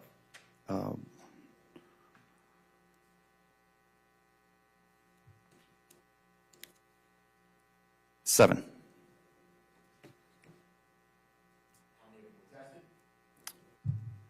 As far as tested for DNA or for blood? For DNA? For DNA. Believe all 7 were. And of the 7, how many came back either including or exclusively to Shanti Cooper-Tronnes? Just go through them real quick. Stain 5 was from a male. Stain 9 was from another male. Stain 18, she was excluded. Stain 19, from a male. Stains 23 and 27 are also from a male. And stain 28 was also from a male. So were any of the stains you tested attributed to Shanti Cooper-Tronnes? No. So 0 of 7. Correct. DNA can come from skin cells, Yes. blood, Yes. semen, Yes. and when you're testing these blood stains, can they distinguish from menstrual blood to non-menstrual blood? No, I cannot. You mentioned the absence of male DNA in the vaginal and anal swabs. Male DNA doesn't last forever. It does not. It doesn't mean that there was no sexual intercourse in the previous few days. We usually use 5 days as a range. Okay. What about the use of a condom? Would that affect Yes, it would. results? What if during the course of intercourse the male didn't ejaculate? Would that affect your results? Yes, it would. A moment. May? Nothing further for the witness. Thank you. Any retract? You were asked about the neck swabs on cross-examination. Yes. If it is shown through other evidence that an external force had been used upon her neck, but yet there's no foreign DNA, are there explanations for that? Objection, Your Honor, calls for speculation. Overruled.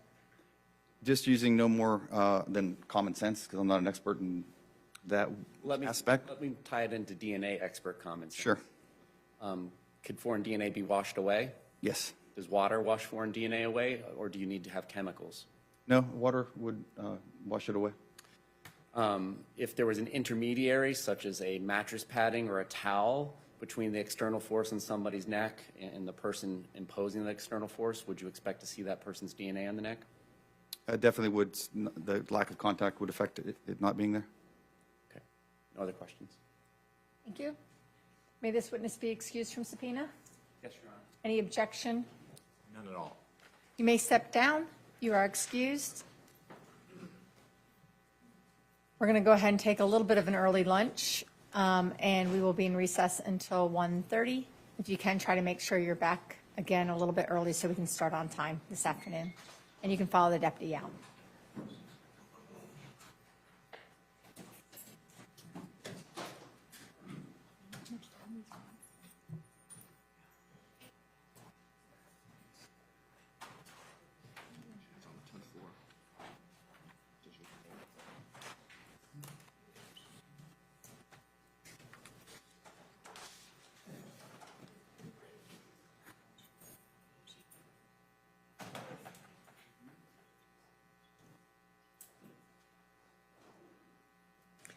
State anything further prior to recess?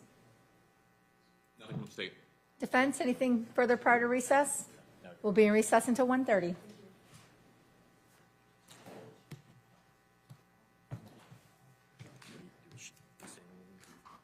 No, I'll dispose of it.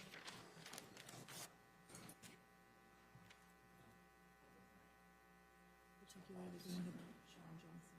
I used to think he was a hot. I would get all flustered when I had to do a direct. He was just the cutest thing ever.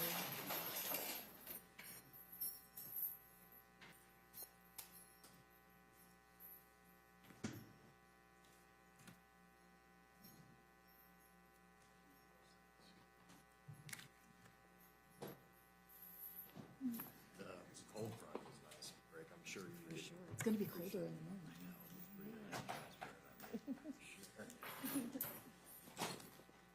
You could have used the thermal this morning, huh?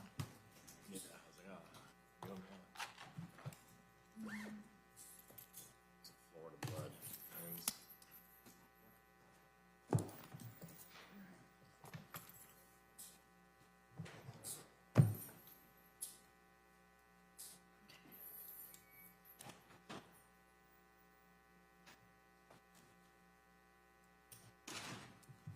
Anything you need? No. So.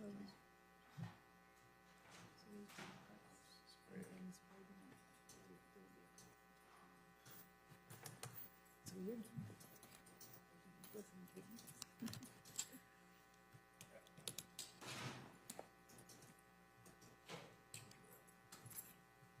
That one in the car. No, I don't wish this. Please. Not today. Something more.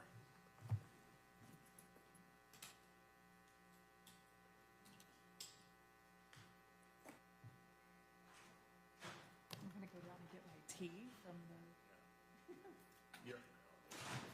security.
Again, at the close-up, it seems to almost blend in with the rest of the skin.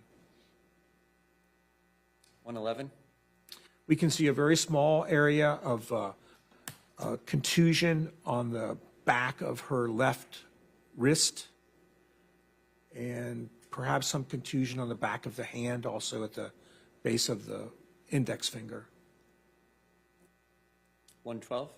That's the base of the index finger, and we can see that the crease that you see there, the indentation, that's due to a wrinkle in the paper or the bag. That's not an injury itself, but you can see that there is a bruise there, an area of dark and purplish discoloration. 113. Now we see an area at the costal margin, that is the margin between the rib and the abdomen on the left, and we see an area of bruising there. Where the pointer is? That's correct. 114. Now we see a better image depicting the bruise that is above her right breast. 117. And then very small areas of bruising above her left breast. 119. That's the area of bruising, and then you can see centrally, there's very, very small pinpoint areas of abrasion and centrally located within that bruise. Consistent with blunt force trauma? Yes. 120. Now we're looking again at that left costal margin between the rib and the abdomen. We can see that there's a small area of abrasion there. 123. And now we're looking at those areas of abrasions on the front aspect of her knees. 124. A close-up showing the area of abrasion, and you'll notice centrally it seems to be confluent. It's all the same color. And but as we get out to the edges of it, it appears to have more of a pinpoint type of pattern, and that's due to the you see how the surface of the skin there is not completely smooth. Each hair follicle has a small muscle associated with it, and it causes the flesh to be raised there, goose flesh or goose pimples that occurs even when we're dead. And what happens is when you drag the surface of that skin, it's the areas that are most prominently raised. They're the first areas that are going to be abraded. And so centrally, it doesn't matter. It's all abraded there. But as we get out to the edges of that, only the areas that were raised now appear injured, and the rest of the intervening skin is normal. 126. Just another photo showing the abrasion over the knees. 127. And again, probably better demonstrated in this picture than in the previous. You can see how, as we get to the periphery, that the area of injury is limited now only to those raised areas of the flesh. And what, if anything, can you tell us about the center-ish area of the lower left abrasion that's darker colored than the rest of it? It's just an area that was subjected to more pressure and bled a little bit more than the surrounding area. 129, just with scale? Same area of abrasion. What are we looking at here in 132? Okay, so now this is a good picture of her anterior neck, the front of her neck. And so we see again on the right side of her neck, there's that area of abrasion, which in some of the pictures looked like a straight line. But in this picture, you can see it's not really a straight line. And then in addition to that, you'll see these small areas of abrasion, and then you'll see a number of these petechial hemorrhages. There's also just to the left of the midline, you can see there's a fairly well-formed contusion there. And then on both sides of her jaw now, you can appreciate in this picture that she has these sort of reddish, purplish contusions on both sides of her jaw. These injuries taken together, are they indicative of anything to you? Well, at this point, not having done the internal exam, but seeing what I saw now, I think any forensic pathologist with even a minimal experience would say it was probably strangulation.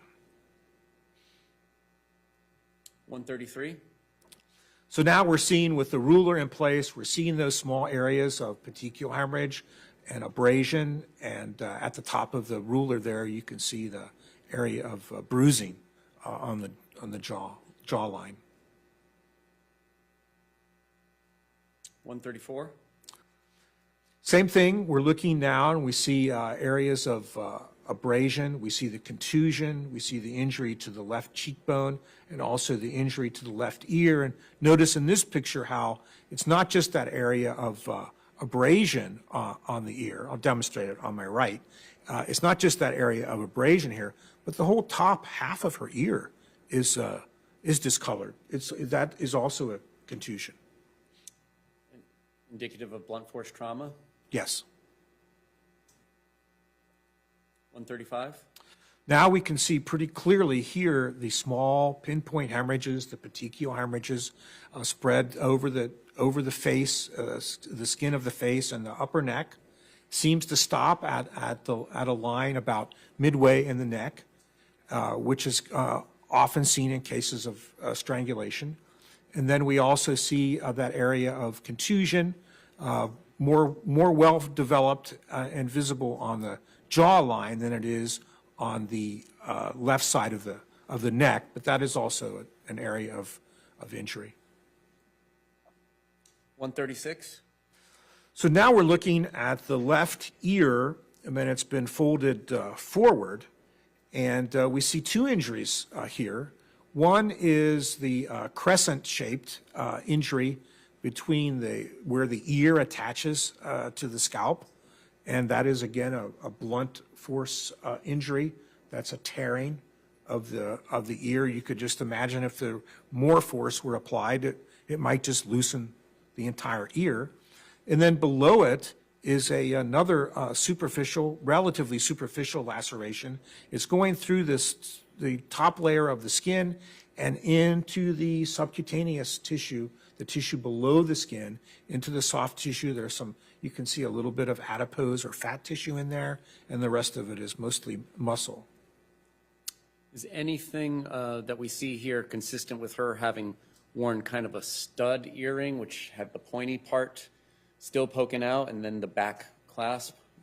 That could be one of the reasons that we see that injury, the lower injury, the one more to the left. I doubt that it explains the tear, the crescent-shaped tear. So the injury to the left in this image could be explained by an earring such as I described, but the crescent tear on the right is not. Correct. Just to scale in 137? Yes, a close-up, and again, now you can see a little bit better that there's a bruising involving the ear itself, as well as the lacerations, which we talked about earlier. Is there any sort of injury going on in the top of this image on this part of her ear as well? Yes, that looks like another area of abrasion, probably related to the other larger underlying, more square-shaped area of disruption. 138. Now we see again that sort of linear, sort of not linear area of abrasion on the right side of the neck, and also the associated petechial hemorrhages. 139. Yeah, that's a close-up of that area, and you can see that in the close-up, it's not really a line now.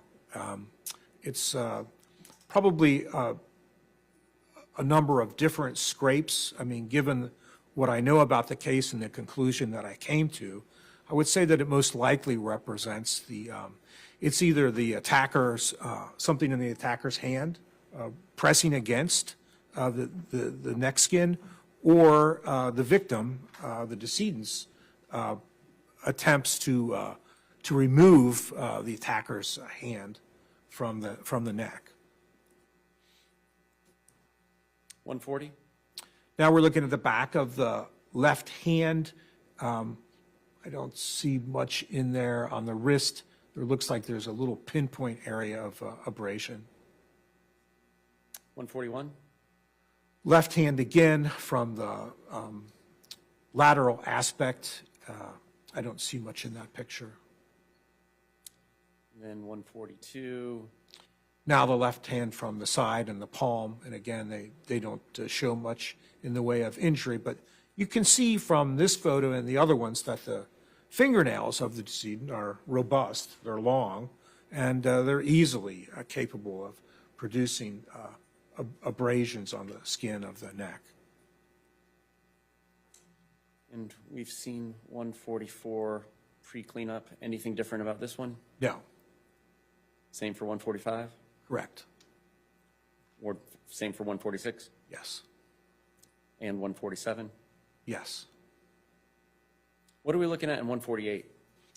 So we spoke earlier, we're looking at her right eye, and there's a forceps instrument there that's opening the lid.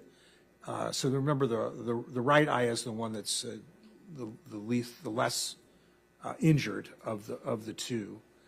And what we see here is toward the bottom of the photo, the lower lid, you'll see there's what looks like blood, and it is. That's what that is. That is a confluent area of hemorrhage. Sometimes you will have petechial hemorrhages, and they will be discrete, small dots. Sometimes those dots sort of run together, and then sometimes you get just frank scleral hemorrhage. Right, the sclera is the white part of the eye. You'll just get hemorrhage within that membrane. It's still contained there. You couldn't wash that away. It would be contained by the conjunctival membrane, that transparent membrane that covers the surfaces of our eyes and eyelids. But again, that is something that you'll see in an individual who has been strangled. 149? Now, we see not only that area of dark hemorrhage, but now we see the small dots, the more classic appearance of the petechial hemorrhages. 150? Now we're looking at the upper lid on the, I believe that's the left eye now, and we can see that there's the same type of process here. There's a diffuse area of hemorrhage within the sclera and the conjunctiva. You can also appreciate in this picture that the iris and the pupil in that photo, they're not as clear as I might expect them to be. It looks a little bit cloudy, and that's something that happens in the postmortem interval. That's something that I would expect to see happen in a body that is not fresh, shall we say. And so that's a relative term, fresh. And I know from previous conversations with you, you'll say every person is uniquely different, but is there any sort of time frame we're looking at when you start to see this? Well, it's not predictable. So in other words, I can autopsy someone that I know has been dead for a couple of days, and their eyes don't appear cloudy, and then I can have another individual who maybe is dead 24 hours or less, and they can look cloudy. So these are what we call soft findings. They're indications. So in other words, if I see a person and their eyes are cloudy and I get the story that, well, they were just alive 2 hours ago, I'm starting to doubt that, but I don't know that I could completely rule it out. 151?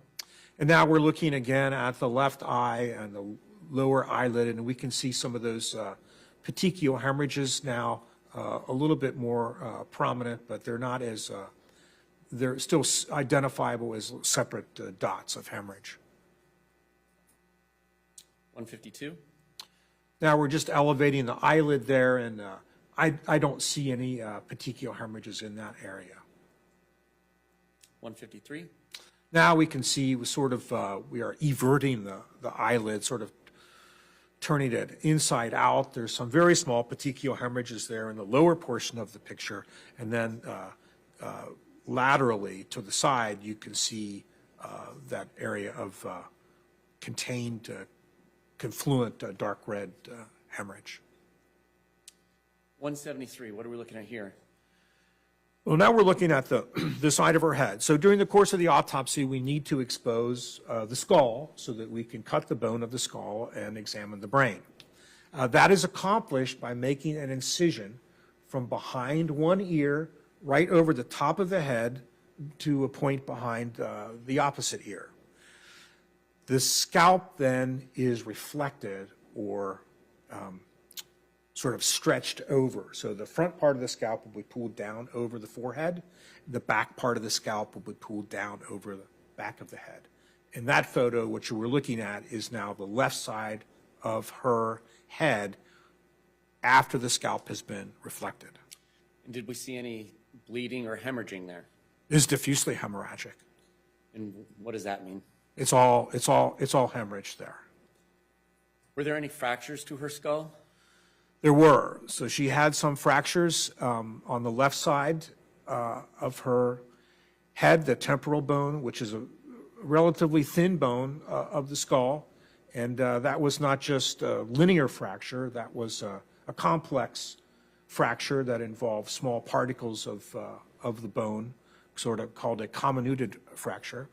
And that fracture extended up the side of her head and also it went down into the base of the skull. And was that consistent with the external findings that you saw of injury to her ear and that part of her head? Yes. Were there any other fractures to her head? There were fractures that extended from that general area to what we call the orbital plate. So there's a thin plate of bone that sits over our eyes, and that was fractured on the left, and that's why she had that such pronounced hemorrhage in her left upper and lower eyelids. Is that consistent with being struck by an adult male? It is. Let's talk about her neck. When you did the internal portion of the autopsy of her neck, did you see anything further that we have not discussed? Yeah, so at this point, I'm fairly confident that this appears to be a strangulation. So now I will pay particular attention to the muscles and the subcutaneous, the tissue just below the skin of the neck. And I will dissect those muscles individually, and then I will look for areas of injury which are classically associated with strangulation. And I find most of those in this case. So there is most famously, I think, is the hyoid bone, which most people associate with strangulation. It's actually not the most commonly injured structure in the neck in strangulation, but it is one of them. And in this case, that U-shaped bone gets, when a person is strangled, that bone is pressed against the spinal column of the neck, which is unyielding. It's a massive area of bone. And the hyoid bone is relatively very thin and in some cases pliable. And to an extent, it can be bent, but at some point, the tips of it will fracture. Now, I know that this was something that occurred while she was still alive because there was hemorrhage in the soft tissue associated with fractures on both sides. The other structures that are commonly injured are injuries to the thyroid cartilage. And we can all feel the thyroid cartilage. In men, that's the Adam's apple. That's part of the thyroid cartilage. Now, the thyroid cartilage has two horns that come up, and they actually communicate via thin wisps of fibrous tissue with the tips of the hyoid bone. And in this case, both of those horns of the thyroid cartilage were fractured. In addition to that, she also had hemorrhage in the muscles that were overlying the larynx and in the soft tissue that overlies the thyroid gland, which is present on either side of our neck. And those, and she also had some hemorrhage in the thin layer of the cervical spine, the bony part of the neck. She had some hemorrhage into the soft tissue there. So these are all markers of force. These are not injuries that in and of themselves are going to kill a person. They just indicate to me that force has been applied to the neck consistent with strangulation.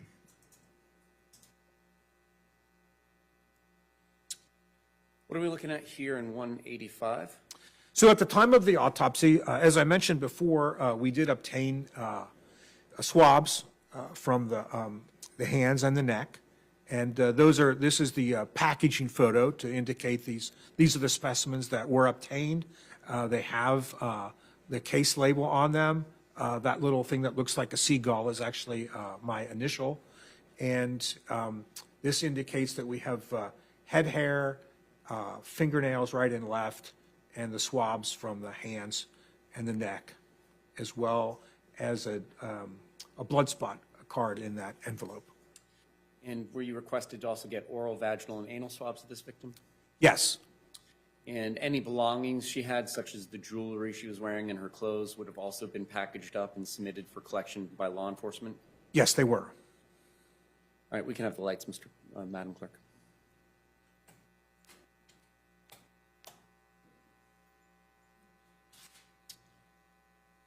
Any other external or internal findings relevant to cause and manner of death that we have not discussed yet? She also had fairly prominent hemorrhage in the back of the tongue, the base of the tongue, and then some less prominent areas of hemorrhage on the sides of the tongue, probably due to interaction with her own teeth. The hemorrhage in the back of the tongue is something that is often seen in cases of strangulation. Is there some distinguishment? Is there a distinction, there we go, between manual and ligature strangulation to be made? Yes. So how can we strangle a person? One way you can strangle a person is by using a rope, a cord. That's a ligature. And that produces usually a pretty dramatic, line. Sometimes it's, even deep, right across the neck. It's very similar to what we see most commonly in people who hang themselves, which we see much more commonly than we see individuals who are strangled. You could strangle a person by just using the hands. And those are the cases where we tend to see impressions, small areas of bruising associated with the pressure of the fingertips. You also tend to see more injury to the larynx in those cases. And then you can also, you could strangle a person by using the broad surface of an arm or the crook of the elbow by applying similar pressure to the neck. In some of those cases, there are very few telltale marks that are left because you're dealing with a relatively broad, soft tissue of an arm with the soft tissue of the neck. Were you able to come to a conclusion about the cause of her death? I believe that the cause of her death is a combination of the strangulation and the blunt head trauma. Strangulation alone, I think, is sufficient to explain the death. She's obviously been strangled. And I think the blunt trauma to the head alone may be sufficient. In this case, I can't say for certain. I know that both the head injury that we saw there, that she was alive for both that and for the strangulation. Manner of death. What is the 5 different manners of death a forensic pathologist can attribute to a death? So, as I mentioned earlier, the whole purpose of the autopsy is why the person died, the cause of death, and that's just the physiologic derangement that causes a person no longer to be alive. Blunt head trauma, strangulation, cancer, pneumonia. But in the world of forensic pathology, we're charged not only with identifying the cause of death, but also the circumstances under which the death occurred, the manner of death. And the manners of death are natural disease, accident, suicide, person took their own life, homicide, death as a result of the action of another person, and then sometimes when we can't tell because we simply don't have enough information based on the condition of the remains, or there's 2 equally likely possibilities, say accident versus suicide. And then cases like that, we will use the term undetermined for the manner. Were you able to decide upon a manner of Shanti Cooper-Tronnes' death? Yes, in this case, the manner of death is homicide. And why is that? Because I don't believe that there's any way that this individual would have sustained those injuries as a result of accident. I don't believe that they're consistent with a self-inflicted injury. It's definitely not natural disease, and it is almost classic for strangulation. Is this consistent with a fall into a bathtub, either striking her head or striking her neck or both somehow? Well, certainly there could be some component of that, but it doesn't explain the extent and location and quality of those injuries. And what actually caused her death? What was the mechanism of death or causes? Well, in strangulation, what we're dealing with here is a type of death that's generally classified as asphyxial or asphyxiation. And there are different types of asphyxial deaths. The bottom line is there is a deficit of oxygen. So in this case, in the case of strangulation, you're compressing the veins of the neck. Blood can't drain from the head. Therefore, new blood can't get in. The brain is starved of oxygen. It's not only starved of oxygen, it also can't rid itself of the metabolic waste products that are produced constantly while we're alive. So there has to be good circulation to the head at all times. Just a few minutes without that circulation, or even less, can result in loss of consciousness and death. And to follow up on that, to cause one's death through strangulation, is it anywhere like those movies that depict it being instantaneous? Well, you know, there aren't many areas in my field where we can resort to experimentation. You know, we can't shoot people, we can't hang people. Not to be facetious about it, but so you end up dealing with the accumulation of the cases that you and your colleagues have done. So there isn't really a. I'm sorry. What was the question again? Is death by strangulation instantaneous, or does it take some amount of time? So one area which there actually has been some experimentation back during World War II, they used prisoners. They volunteered, really. As part of the war effort, they were having a problem with pilots blacking out. And these researchers developed this contraption that would actually, it was like a blood pressure cuff, but applied to a person's neck. And it would completely block not only the venous return, but it would also block the carotid arteries and even the vertebral arteries, which are small arteries in the back of our necks. So complete loss of blood circulation to the brain. Some of those individuals lost consciousness within 10 to 12 seconds.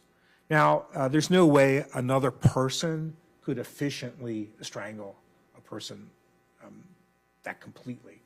So, and because there's often a struggle during that time, the person doesn't die right away.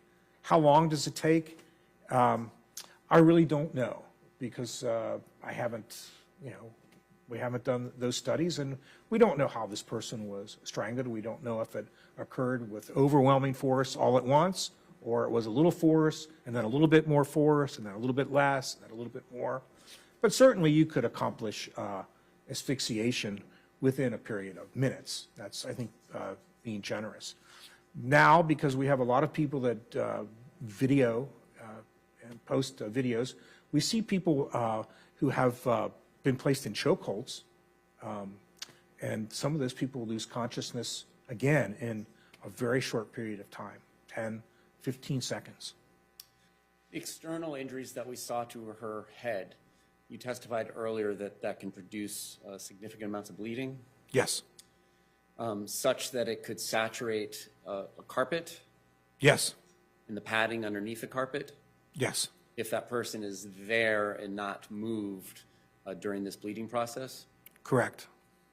Are all of your opinions offered today offered within a reasonable degree of medical certainty? Yes, they are. No other questions. Thank you, State. Defense, Cross.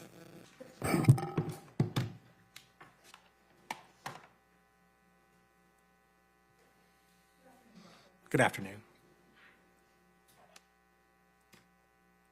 Now, you've testified it's your job to determine the cause and the manner of death, correct? That's correct. Not the who. No, that's true. You indicated that you found it to be blunt force trauma and strangulation. It could be one or the other, correct? It could be.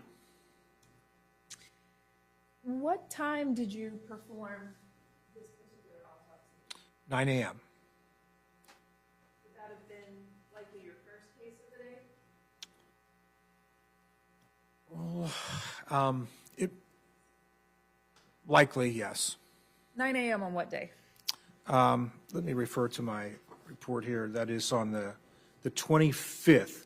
So she was pronounced in the afternoon of the 24th, and I believe about 4 p.m. And then that's when she was pronounced, not necessarily when she died. And then the autopsy was done the following morning. And during your direct, you talked about the fact that that the medical examiner's office, they hire investigators to go out to the scene so that you don't have to do that yourself, correct? Correct. And in this case, the medical examiner investigator that went to the scene was Ralph Kalachi, correct? Correct. As part of his duties, does he prepare a report? He does. And what's the purpose of that report? It's so that I can have a hard copy of what the circumstances surrounding the death are before I do the autopsy. And how does that help you? Well, it's so that you know what you're dealing with. Otherwise, you might just rely on a spoken word, and that's not as reliable, especially if you have, 5 or 6 cases that day. So the purpose of the investigative report is to guide us on the initial approach to the examination. Is it important to your evaluation at all to know the status of the body or the circumstances of the body at the time that it's located? I think it is. I suppose I have colleagues who would almost prefer not to know and just proceed with the autopsy, but I don't think that's the proper way to examine. And why is that? Well, because the autopsy is a medical procedure. It's the last medical procedure that's going to be performed on the deceased. And just like an individual who goes to the doctor with some complaint, you wouldn't go to the doctor if you're having chest pain and then you get there and you don't say anything. It makes a difference. You can't look at everything in every case. So it's important to have the background information. One of the examples I frequently use is a person with a gunshot wound. If you just bring me a body and there's a gunshot wound, you might say, was there a gun present? Because if there's not a gun present, now I'm worried that somebody else shot this person instead of them shooting themselves. So the circumstances are absolutely essential, I think, in the death investigation, and you have to have the circumstances if you're going to make a determination on the manner of death. And in the report, which is in evidence, this is in evidence as Exhibit 69, medical examiner investigator Ralph Kalachi indicated on that report that rigor is minor. What does that mean? I don't know. That's not a term that I would use, but I'm assuming that he means it's not full rigor. Okay. So when a person, rigor mortis, which occurs, unfortunately, in a varying rate at the time of after death, is just stiffening of the muscles. At some point, the rigor will be either broken manually or will pass naturally. So in this case, I'm interpreting his term minor to mean that it's not full rigor. That could mean that the person just died. You got there within an hour or two. In that case, you should probably notice that the skin is warm still, as opposed to being cold. And if you do find a deceased person and they have just died within that last hour or two, they won't be completely stiff. They will still be rather flexible. Rigor will then proceed. Eventually, they will be in full rigor, and depending on the body habitus, if there's large muscle groups involved, it can be very, very stiff. It can be like a chore, to extend, for instance, the arms or to flex the legs of a person who's in full rigor. And it's almost impossible to open their mouth if they're in full rigor. So after a period of time, the rigor will pass, and you will be able to flex the joints and open the mouth. When you examined the body on the morning of April 25th, the body was in fixed rigor at that time?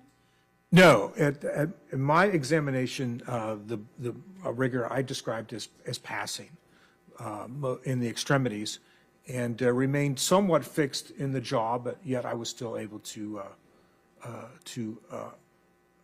open the jaw. And then in Investigator Kalachi's report, he also indicated that the lividity is unfixed. How did you interpret that? So that is a term that we will use. Livor mortis is another we call postmortem phenomenon, and when we die, the blood's no longer circulating, so it tends to pool based on gravity. So if you're laying face up, the backside of your body will be dark red, purple.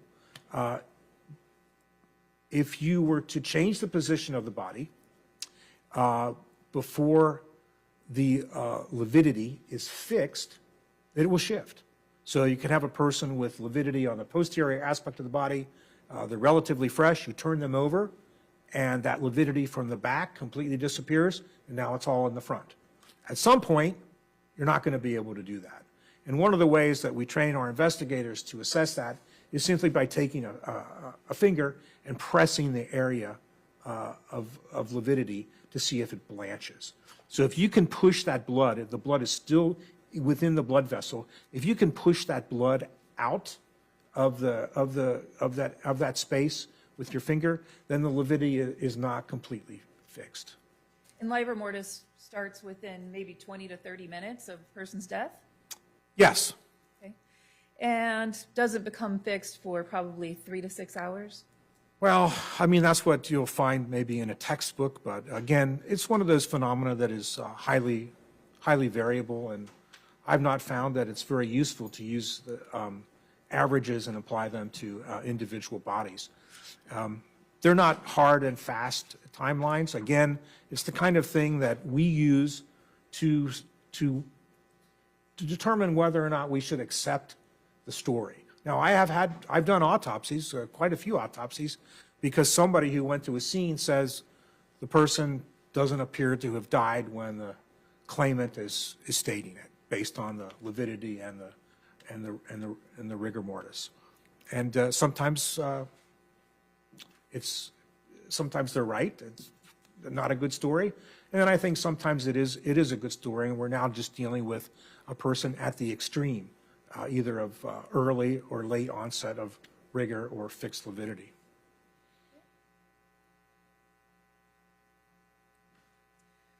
Turning to the brain injury, we saw the photograph of the reflected skull. In this particular case, would you agree that it was just a small amount of hemorrhage between the dura and the brain? Yes, I think I characterized it as 20 milliliters just on one side. Have you encountered cases where that was enough in and of itself to cause someone's death? I've seen blunt head impact injuries with no hemorrhage that I believe were the cause of death.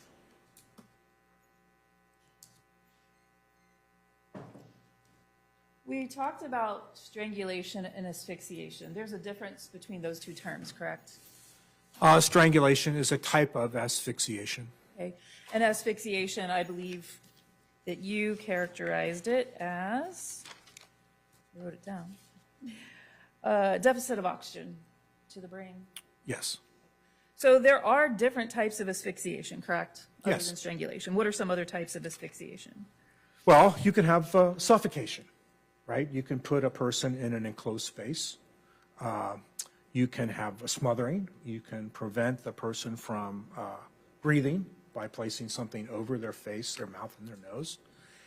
You can have what's called positional asphyxiation, where you end up in a position, say you're hunched over or you're compressed between two different objects, and you can no longer expand your chest to breathe. For an object? Drowning is a type of asphyxiation. For an object? Choking? Choking, yes, choking now to us, to forensic pathologists, means airway obstruction, not, grabbing a person by the neck. Those are, I think, we've gotten most of the common types of asphyxiation. Fair enough. And when we talk about petechial hemorrhage as a sign of asphyxiation, you would see potentially petechiae or petechial hemorrhage in any of those types of asphyxiation, correct? Well, there are two schools of thought to that. It was, I think, at one time, the petechial hemorrhages were considered to be a function of the actual oxygen deficit. I don't believe that that's considered to be the case now. I think the petechiae are really the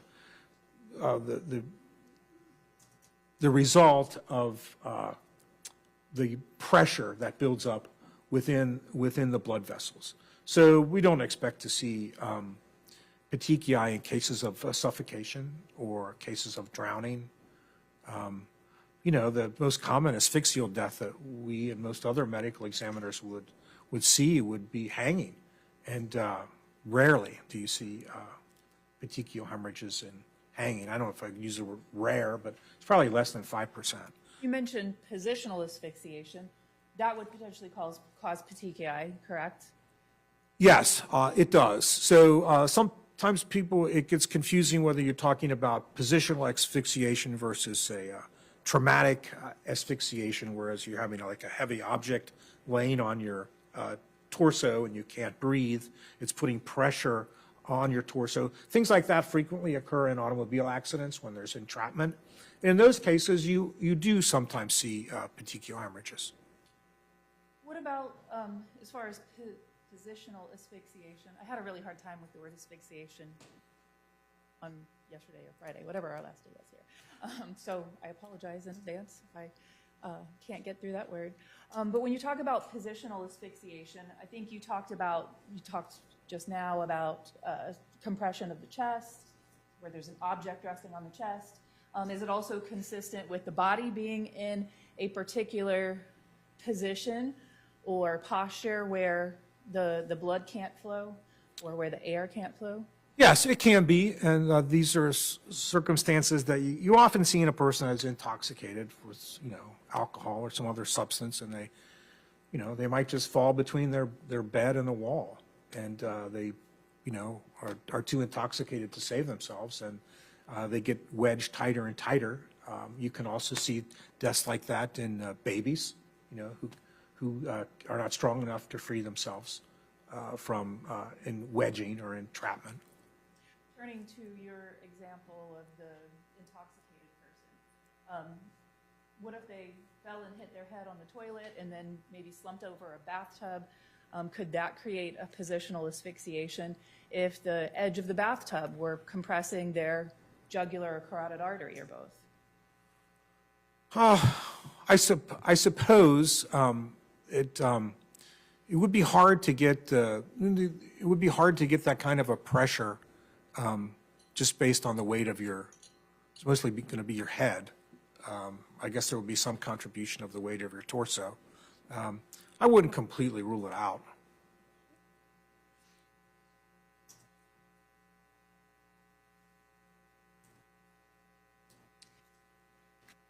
You talked about blunt force trauma quite a bit as being your opinion of how a lot of the lacerations or abrasions were caused to the face. Through the questioning, the direct examination with the prosecutor, you talked about, punching someone with a fist. There are other types of blunt force trauma, though, correct? Yes. So blunt force trauma is opposed to sharp force trauma? Yes. So sharp force trauma would be a stabbing, something with a sharp object? Yes. Blunt force trauma would be anything else that's not sharp. A blunt object. So it could be the floor? Could be the floor? Could be a wall, Yes. could be a shelf, Yes. could be a sink, Yes. could be a toilet, Yes. could be a weapon of some type that's not sharp, correct? Yes. Can you rule out any of those in terms of the injuries that you saw? Well, not for each individual injuries, but taking the totality of the injuries, I don't find a compelling explanation for those injuries. And Could a person strike their head on one location, hit something on the way down, and then hit the floor, creating multiple injuries, multiple blunt force trauma injuries? that's always a possibility, but I wouldn't expect to see the injuries on, both sides of the head and on the front of the neck. And those structures that are injured in the decedent, they're fairly well protected. And it's not the type of injury that we would see in something that is accidental in nature. You did talk about fractures to the hyoid bone. There are other explanations for fractures. I mean, you see those in other types of injuries other than just strangulation, correct? Yes, you see them in certain gunshot wounds to the head. You can see a hyoid fracture, even though it's not in the path of the bullet. In automobile accidents, you can see when there's direct trauma to the neck. What about sudden hyperextension of the neck being snapped back maybe because of a fall or, like you said, acceleration? Yeah, so I don't know that I've ever seen that. I've read reports of things like that, but those are rare, I think, examples, and you don't have the other findings with it. What about falling against a rigid object? Yes, falling against a rigid object could potentially cause something like that, but I don't think it's going to give you that type of petechial hemorrhage, and it's not going to give you the abrasions on the neck, and it's not going to give you the strap muscle hemorrhage. I mean, it's not like I didn't look for some other explanation, but the totality of the injuries indicates to me inflicted trauma. Turning to the hands, I know that we went through all of the photographs. You talked about finding some fractures to the skull. Did you find any fractures to any of the fingers? No, I don't believe there were any fractures of the fingers. No lacerations to the fingers? No. You talked about some of the things that were collected from the body, various swabs. I think it's also been discussed that fingernail clippings are taken at the time of the autopsy. Is that accurate? That's correct. Okay. Why is that? Why are fingernail clippings taken? A person can have trace evidence collected from their fingernails. It could either be their own skin, or it could be the skin of another individual.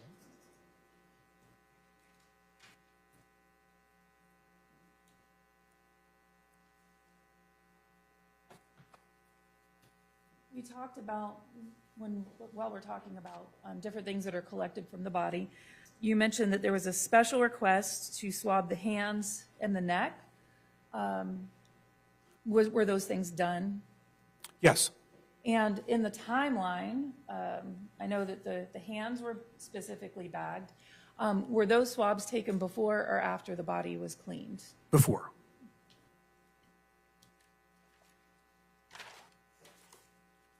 Are you familiar with the term alacrima?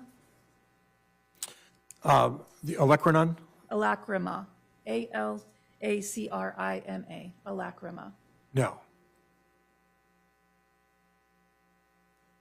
May I have a moment now?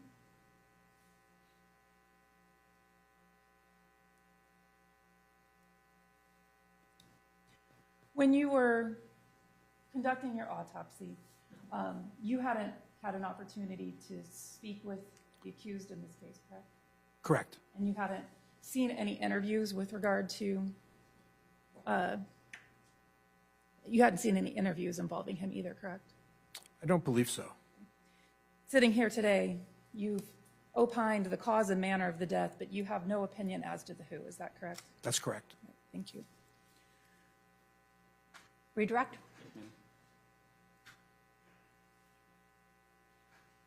You were asked during cross-examination about rigor mortis. Yes. And again, each individual is unique based on metabolism and other sorts of things, but is there a time frame where you can say, generally speaking, it begins to onset, and generally speaking, you can begin to see it break? Yeah, generally, its onset, I think, is better characterized as being within a few hours.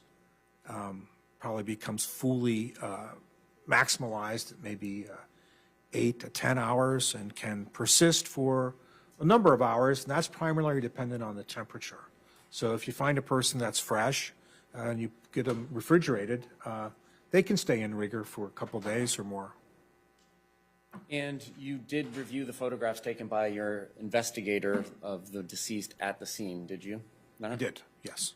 And based on viewing those photographs and reviewing his report, did it appear that Ms. Shanti Cooper-Tronnes' right arm was in rigor and kind of out to her side? Yes. And what effect, if any, would that have on any attempts to move her by grabbing her wrists and pulling them above her head to move her from, say, the bathtub 20 or 30 feet to where she was found?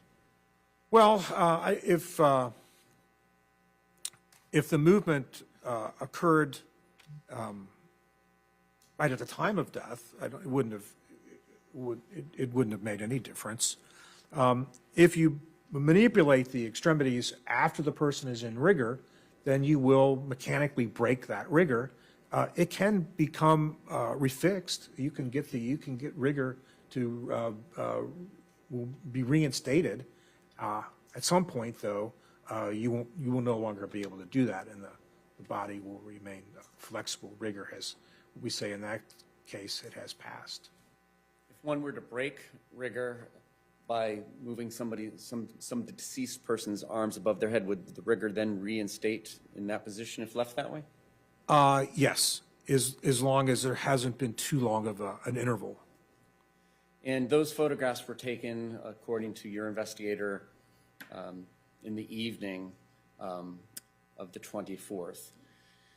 Is it inconsistent with rigor having set in if she had been killed sometime around 11:30 in the evening or shortly after midnight the night before? I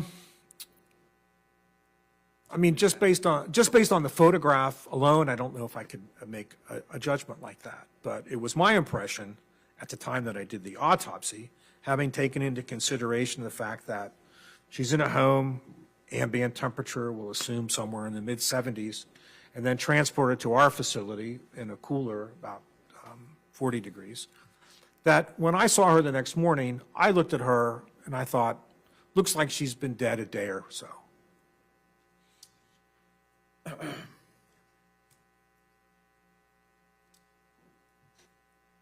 You were asked about positional asphyxia during cross-examination? Yes. And then I believe your answer somewhat went into the totality of her injuries, but would the positional asphyxia explain all the injuries on both of her arms, her torso, her shoulder, her neck, her face, and the side of her head? No. Could what we see from the blunt force trauma she suffered, would that force potentially been sufficient to render her unconscious? Yes. And if no foreign DNA was discovered on her neck, does that necessarily mean that nobody placed his or her hands on her neck? No. And why not? Well, a couple of reasons. It could have been ineffective swabbing on my part, although we try to do a good job of actually fairly rigorous motion with saline soaked swab. She could have been cleaned off beforehand, or there may have been, for whatever reason, just not good transfer. And if the decedent, you saw the photographs, was found on a mattress padding and/or a towel, could any of those things been an intermediary between the strangulation and her skin? It certainly could. There's nothing about my examination which tells me that this person was strangled with bare hands. And if there's no DNA, foreign DNA found on her hands, does that mean she didn't lay her hands on anybody? No. And is it possible that, number one, she could have been rendered unconscious by blows to her head prior to the strangulation? She could have been. And could her hands have been washed just as her neck could have been washed? Yes. Water? Okay. No other questions. Thank you. May this witness be excused from subpoena? Yes, Your Honor. Any objection, defense? No, ma'am. Thank you, Doctor. You may step down. You are excused. Thank you. We are going to go ahead and take a 15-minute recess. If you will follow the deputy out. Jury exiting.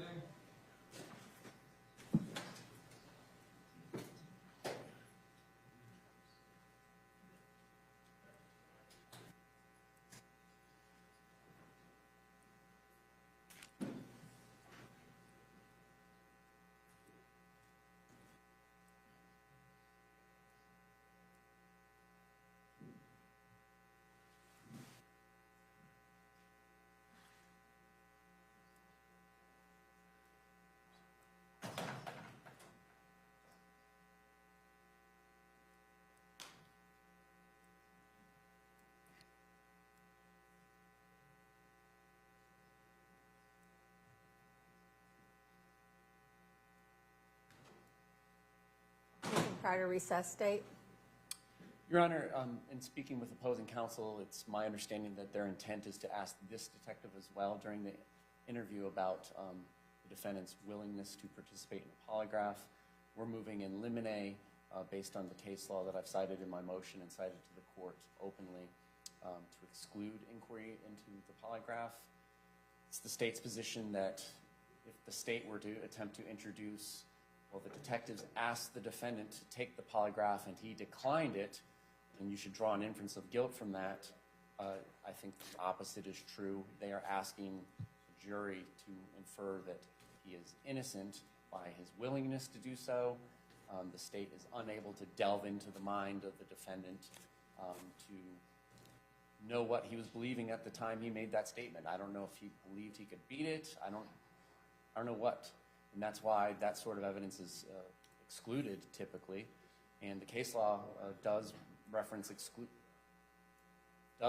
excluding even the mention of it, not just the results of it. Furthermore, if they continue down this road, the court should know that later on, when they tried to take his polygraph based on his statements that he would agree to do so, the detectives even went out to his house. He ultimately declined to take the polygraph. So if we're going to go into the polygraph during this interview, then we believe that the whole door becomes opened, and they did go out there to try to get him to take the polygraph on a later date at his mother's house, and he did decline. Not exactly the conversation that we had. I was just looking to get some things flushed out because of what happened last week. Mr. J filed something on Sunday. I didn't get a chance to speak to him before this morning. We filed a response this morning. He had read it, but he didn't want to address it at all. So we really didn't get a chance to speak on it. I was just trying to set the record straight that at the meeting that we had reviewing the digital evidence, there was no agreement, there was no stipulation. We weren't provided the redactions other than the timestamps of what we were going to do and what his ideas were. He also listed some other items in the digital evidence that he knew were inadmissible, but they were listed just in case the defense wanted to open the door, or just in case we opened the door. Now, in working the case up and going through the law, we cited the law that we based our decision upon. This was not bad faith. I was just trying to put forth that we reviewed the law. I understand completely that the results of polygraphs are inadmissible, and certainly didn't suggest to come in here and try to flip this trial over and cause some sort of problem or mistrial. That was not it. I think the law is unclear in the area. I don't think it's black and white. I think the case that Mr. J cites doesn't say what he says it does, and when he's quoting it within the body of his motion, there's cutting and pasting of a quotation that is inaccurate. You know, the mere mention of it, there is case law that supports our position that there are times that a mention of a polygraph is admissible. In the case at hand that we cited McFadden, it didn't get decided because the defense lawyer at the time got spooked by the suggestion of the mistrial and offered up the curative instruction instead, and things kind of just went sideways from there. So the law, again, speaks to what is prejudicial, what is not, but it doesn't speak to admissibility of the asking somebody if they're going to take a test and their willingness to do it. If it's the defense offering it up, if the state can't comment on a defendant's right to remain silent, I understand that the rules are a little bit different, and I think it's a gray area. For all intents and purposes, I don't intend on going into it anymore. We don't intend on asking the next officer, and I don't plan on arguing it.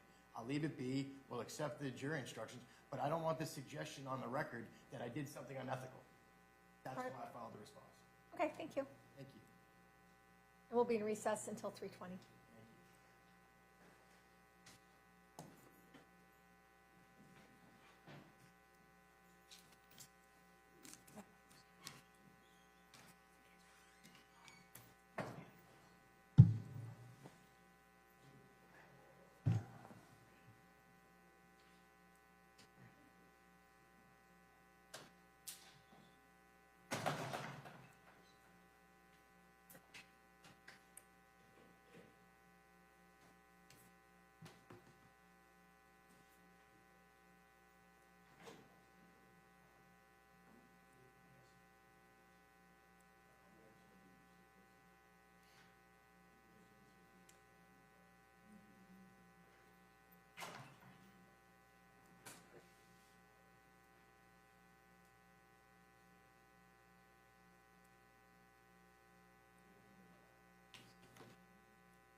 From today, Daniel Connolly, Matthew Herbert, Samantha Adams, Elena Pathak, Sean Johnson.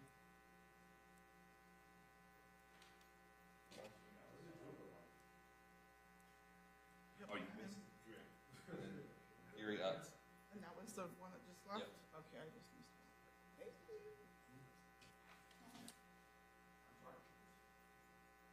Thanks for. It's Teresa? Yeah.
sorry?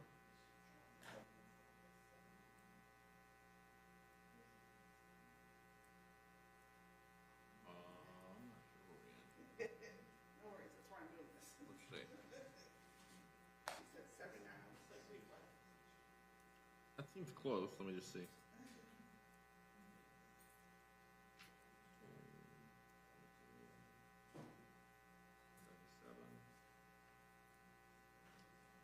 Yeah, I see 78 through 78. I don't see 79. Don't mess with my evidence. She was asking. All of you. All of you. Stay away.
This is, this, I'm gonna show you.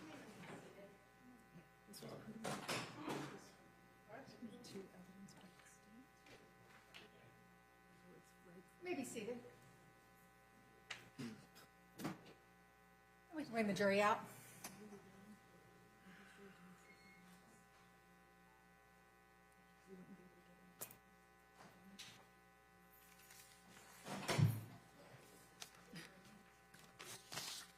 read it right from here.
It is number 80.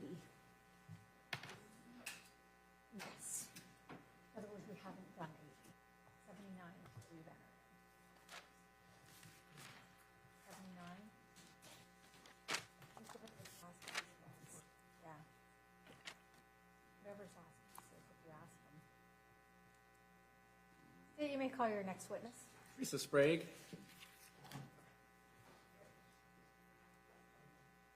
Is it possible it's not Canadian? Is it possible it's that?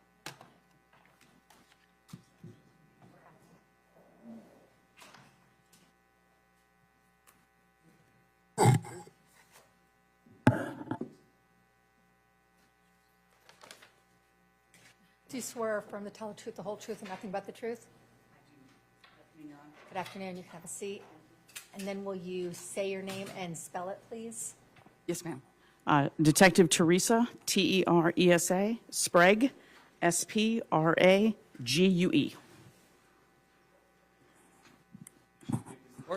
may proceed. Good afternoon, ma'am. Where do you work?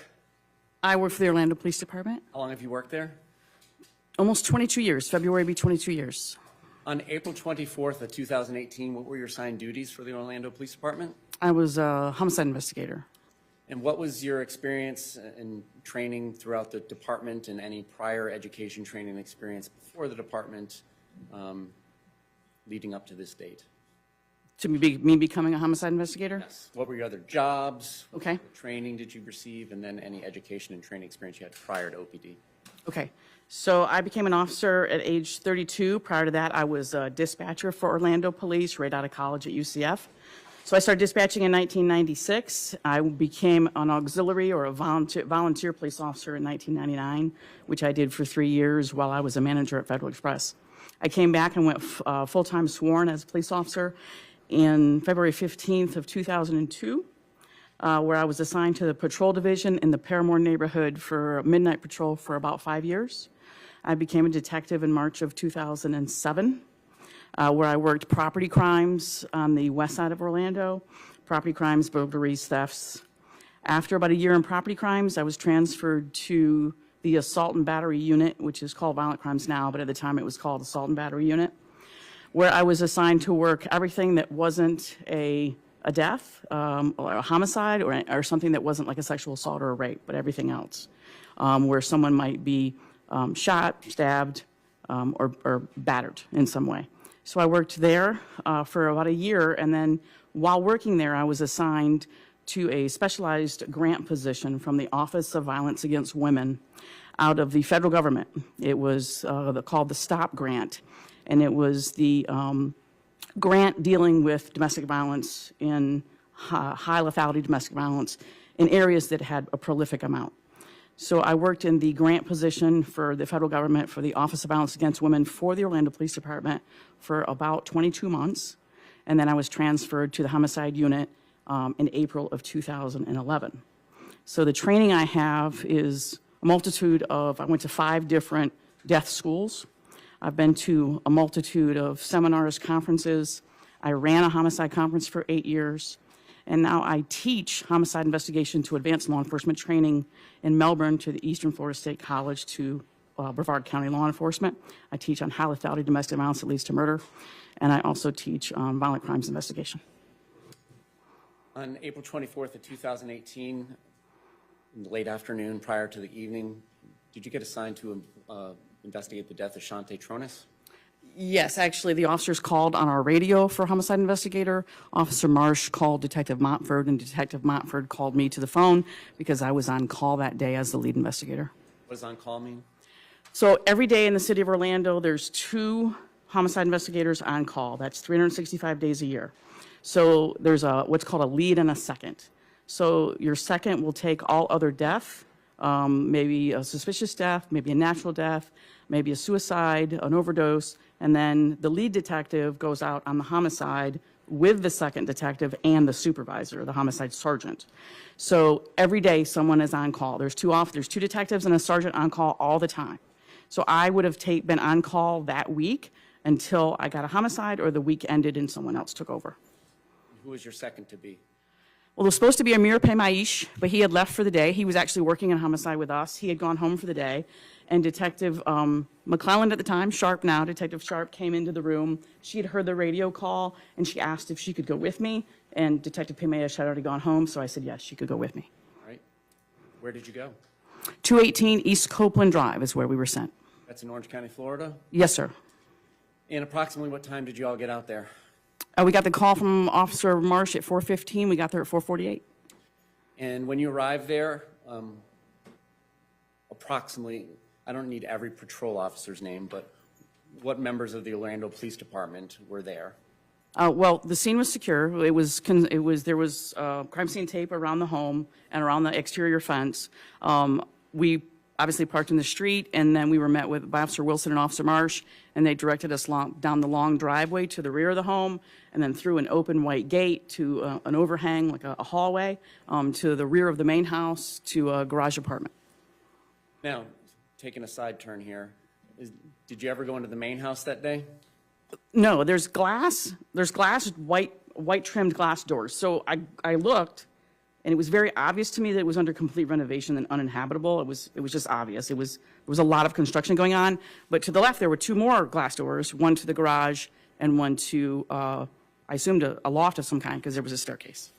And the main house, was there any structures to it, like any framing to rooms or anything like that on the date that you went out there? No drywall. I definitely saw some 2x4s or some construction going on. Definitely no drywall. I didn't stare in the room at the time. We didn't really look in there or go in there. I just glanced over and saw that it was under complete construction. There were no walls. And on this date, was there any flooring there, or was it already dirt? Both, some wood, some dirt. Okay. Now, turning to the doors to the left, tell us what you do.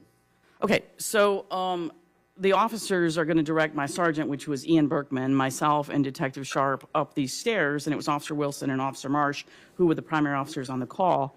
So the first thing that I always do as a homicide investigator, and at this point I had been in homicide 7 years, worked about 33 murders, 17 as a lead. So I noticed that the deadbolt was really high up on the door. It was not tampered with, it was secure, it wasn't broken, it was normal. The handle on the bottom of the door also normal. The lock looked normal, the handle looked normal, and the door frame looked normal. So it didn't appear as though anyone had forced their way into the house. And then we entered the loft, went up the stairs, turned the corner, went up the stairs, and then now we're in this big open room. For this walkthrough, are you wearing any protective clothing anywhere? Gloves, for sure, and possibly booties. Normally we wear booties on our shoes. When you go upstairs, is EMT or Orlando Fire Department still there? No, they had pronounced before Officer Marsh called us at 2 minutes to 4, and he called us at 4:15. All right. When you get up to the upstairs, tell us what you see. It's one huge open room.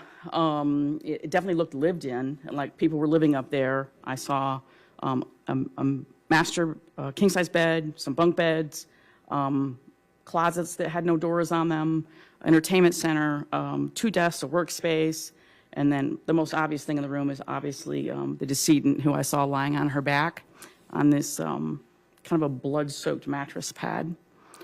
All right. And did you notice anything about the decedent that made you question how long she had been deceased? I noticed quite a few things about the decedent. Miss Shanti Cooper-Tronnes, the first thing I noticed was that she appeared to be in rigor mortis. Her right arm was up at the elbow, unsupported. Her knees were raised up, unsupported. And to me, she looked like she was in rigor mortis. I noticed a significant amount of swelling to her face. Eyes were black and blue, lips were black and blue. Her left eye was swollen shut. Significant trauma to her eyes, and part of her lips were black and blue as well. I noticed a significant, what appeared to be either a puncture wound or a laceration that was bleeding under her chin, on her cheek, on her left cheek. She had significant abrasions to the tops of her knees that appeared to be some sort of rug burn or carpet burns. She had on her right wrist some sort of scratch or dig that was deep that appeared to be also some sort of rug burn or some sort of scrape. She had bruising on her right shoulder, on her legs, on her arms. bruising around her neck, and then what appeared to be abrasions on her neck. So I was shocked at the brutality of it, but there was no question in my mind she'd been beaten and strangled.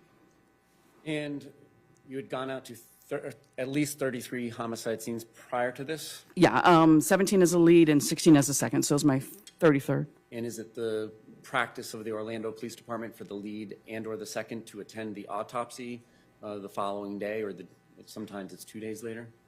Yeah, it's usually the following morning, but yes, absolutely. And did you have experience doing that prior to this investigation? Yes. In this investigation, did you go to the autopsy the following morning? Yes, we arrived there at 10:20 that morning, right after an interview. Okay. So you weren't able to attend all of it, but you did meet with Dr. Utz? Yes. All right. Turning back to the scene, where is the bathroom in this upstairs loft compared to where you saw the decedent? So as soon as you come up the staircase, there's a door that leads to the roof, and then you turn right, and there is all the desks, the entertainment center, the couch.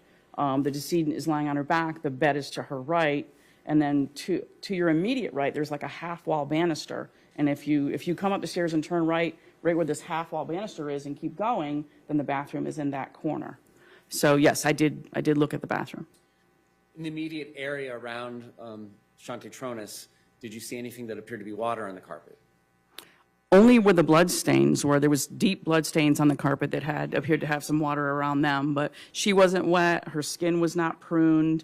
Her clothing appeared damp but not soaked. Her hair was messy and appeared damp but not soaked. But the carpet itself didn't appear wet except for where those soaked blood stains were. Did you see any signs of water similar to what you're describing around the blood stains by the bed between the bathroom and where she was found? None. Did you see any blood, like trails of blood, like had she been dragged and left those marks on her knees in that path? No blood on the carpet, no water on the carpet leading from the bathroom to where she was. The bathtub floor was dry. The tub was dry. There's dried, diluted blood on the walls. There's dried, diluted blood in the tub. The rug is pushed forward. That's not wet. The floor's not wet. The carpet's not wet. By diluted blood, what do you mean?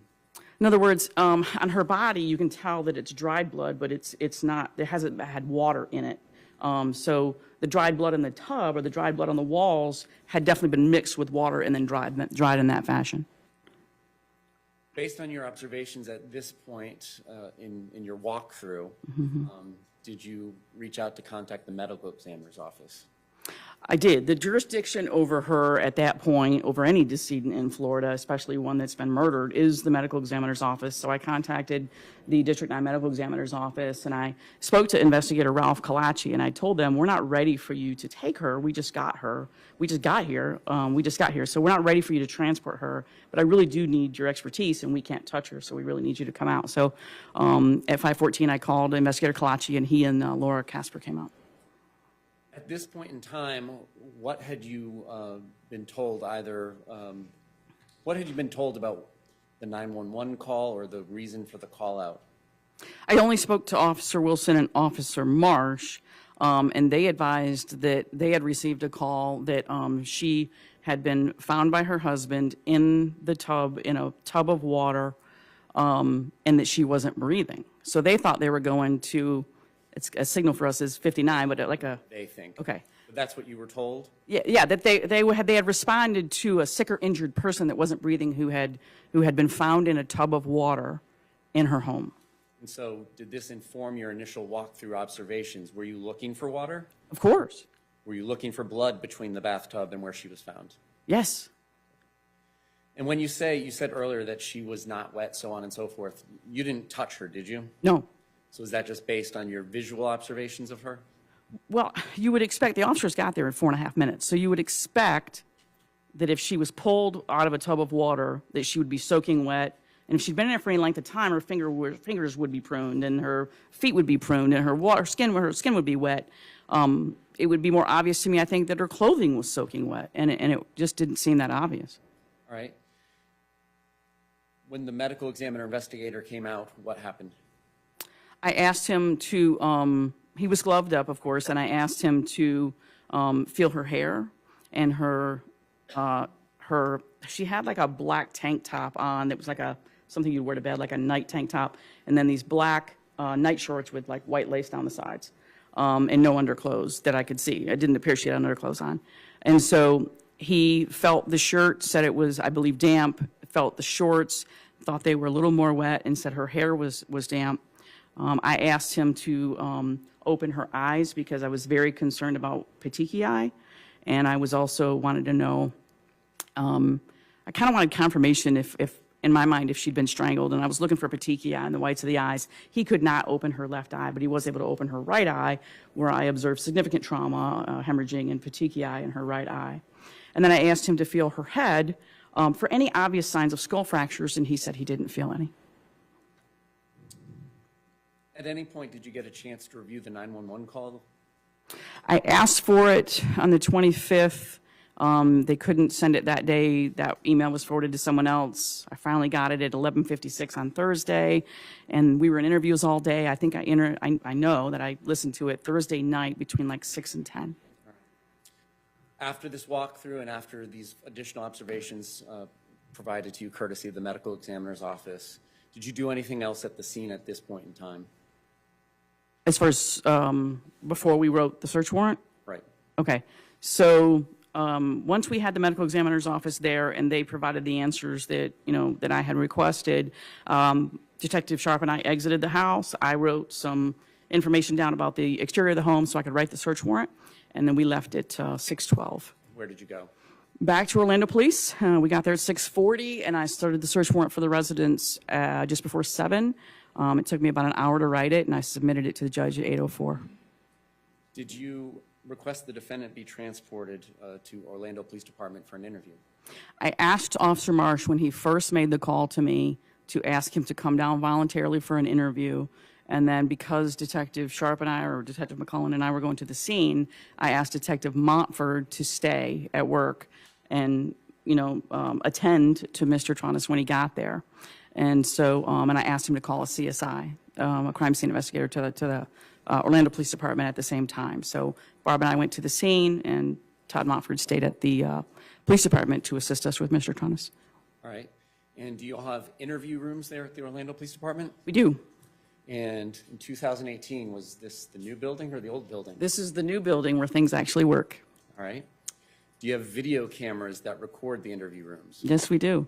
And when you are not actually in the process of being in the interview room with an interviewee, do you have patrol officers who watch monitoring TVs that they can watch and listen to the people inside the room? Absolutely, just in case they need anything. And did you all the collective Orlando Police Department, activate this video recording process in the interview room that Mr. Tronnes was placed in? Yes, Officer Fellows brought him to the station. He was placed, he asked to use the restroom. He was allowed to do that. And then he was placed in the room about 4:54 p.m.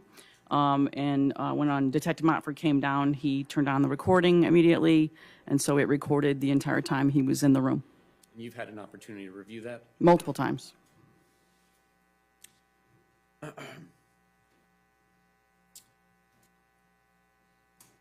you see the person that you interviewed at the Orlando Police Department identified to you as David Tronnes in the courtroom today? I do. Could you point out where he is and what he's wearing? Yes, Mr. Tronnes is seated at the defense table. He's wearing a suit, a tie, and glasses. May the record reflect she's identified the defendant. What is different, if anything, about his appearance today as opposed to April 24th, 2018? I would say he, April 24th of 2018, he was completely shaven, no glasses that I recall him needing or using at the time. He might have needed them, but I don't think he had them with him. And then his hair was rather short, almost like a crew cut or like a really short haircut. All right. Do you know somebody named James Cooper or Jim Cooper? I do. And who is that in relation to the deceased, Shanti Cooper-Tronnes? It is her ex-husband. That evening of April 24th, 2018, did you interview him as well? We did. Unfortunately, our officers asked Blankner Elementary to have his father pick him up at school. Him? Mr. Cooper, have his father pick up Jackson. Okay. She had an 8-year-old boy. She has an 8-year-old boy. I think he's older now, but the officers called Blankner, had our dispatch call Blankner and say, has his father come pick him up because his mother won't be able to do that. We probably should have thought that through a little more, because Jim Cooper showed up with his 8-year-old little boy to the scene. We probably should have anticipated that happening. We didn't. All right, And back to so, my question. Did you and Detective Sharp or McClelland? well, I told my sergeant to send him to us. I mean, he's there. He wants to know what's going on, obviously. So I said, please send him to us. So he came to the Orlando Police Department, and I submitted the search warrant at 8:04, and we interviewed him at 8:10. So the point I'm leading to is you didn't have an opportunity to start interviewing the defendant right away. We couldn't, because Mr. Cooper showed up as soon as he left the house. As soon as he was able to leave the house, he came to us. All right. We will turn to the interview later in your examination, but the entire thing was videotaped? Yes, sir. After you interviewed the defendant, approximately what time did this interview end? The entire interview? Yes. The point where you all walk out and you're not coming back. Okay. It was about 4:56 in the morning. All right. And does somebody from the Orlando Police Department bring the defendant home? Yes, but we went back to the house, so it was about 7:09 in the morning. It was Officer McNutt, I believe. Okay, let me rephrase that. Take him away from Orlando Police Department to wherever it is he wanted to go. Yes, All right. yes. Where do you and Detective Sharp go? We went back to the house after the interview. We turned the home over to Mr. Tronnes at 7:09 in the morning. Took the crime scene tape down. We left. We went to make the death notification to her dad at his house. That is her stepfather, actually, Jeff Dow. When we got there, we were advised he was at work at Sam's Gas. So we turned around and went to 8222 South Orange Avenue to Sam's Gas to speak to Mr. Dow. Did you participate in the search of the home at all on the first search warrant you wrote on April 24th? Well, the search had been completed, and the CSIs were actually waiting on us to come back there to do a walkthrough with them, and they'd been on all night. So we did go back. We went through the garage, walked through the top portion loft, walked the yard, the pool area, the cabana area, the greenhouse area, you know, kind of where the seating area was by the pool. So yeah, we absolutely searched the garage, went through a little bit upstairs, and you could tell they had searched it, but we went through upstairs. And were credit cards, gift cards, or cash collected on the scene?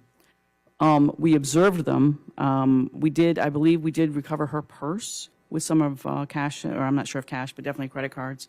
I definitely observed his wallet was in the garage with credit cards in it. Cash was in the garage, cash was upstairs, but because we were turning it over to Mr. Tronnes, we didn't seize it for safekeeping. All right. So you go and you make contact and interview Jeffrey Dow, and that is who to Shanti Cooper-Tronnes? He was married to her mother, Janet, and Janet had passed away at the end of 2016. And so that was her stepfather from about age 2022 when she was in college that her mom had married, and basically the man she considered her father. So we went to make the death notification to him at his job, and we interviewed him from 8:50 to 9:49. After that interview, what did you do? We had gotten the call from the medical examiner's office while we were at Sam's Gas that they were ready for us. So we immediately left, and we got to the medical examiner's office at 10:20 and met with Dr. Utz.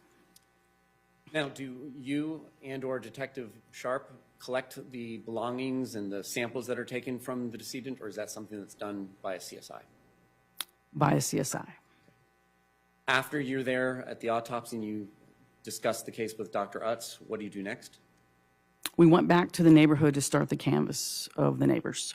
And what does canvass mean for the jury? For the jury, okay. So a canvass is you start at the scene of where a crime has occurred and you work outwards. So we want to start with immediate neighbors and then work our way out. If there's any particular reason that we need to go blocks and blocks and blocks out, that's what we do.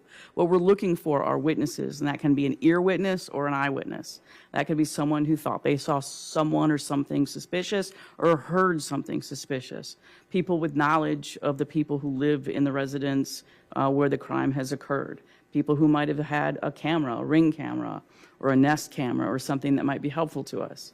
People who have observed people walk their dogs from the residence on a given day or go for a run on a given day. So we were working our way out, and we ended up working our way out quite a bit. We went several blocks over a period of days. It did take a really long time. All right. Did you ultimately also branch out and talk to somebody named Patrick McCarthy from a company named AXA?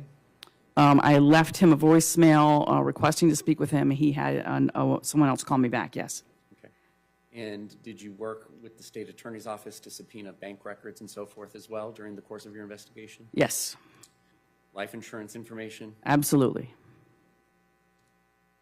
Did you ever get information from State Farm? Yes.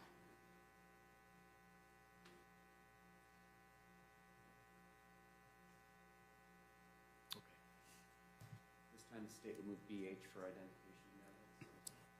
Any objection? None. 80.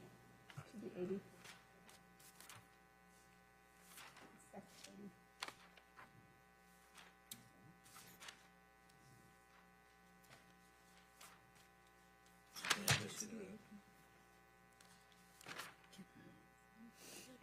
Introduces 80.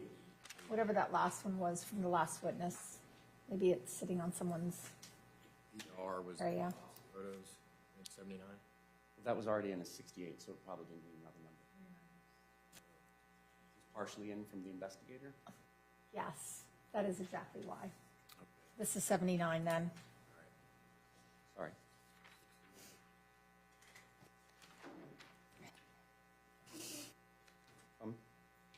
Mystery solved. All right. Did you even go far as to search for who might deliver mail in the neighborhood? 1 second state. You may proceed.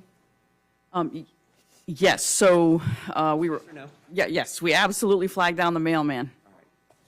And was that to interview about his observations or her observations and whether any packages were delivered to that address that day? If he'd been to the home, what time, and if it was on that day. Did you set up Jackson Cooper, the child that was then 8 years old, to be interviewed by somebody? Yes, on Thursday. And who is it that must be set up for these types of forensic interviews of children? It's the Child Protection Team, CPT. I asked Detective Overfield to call senior investigator or senior interviewer Katie Masters, and he set it up for us on Thursday at 1:30. During the course of your investigation, did you learn that Shanti Cooper-Tronnes had an emergency dentist appointment set up at Greenberg Dental? Yes. Did you follow up with that office to see if she ever made it to that appointment?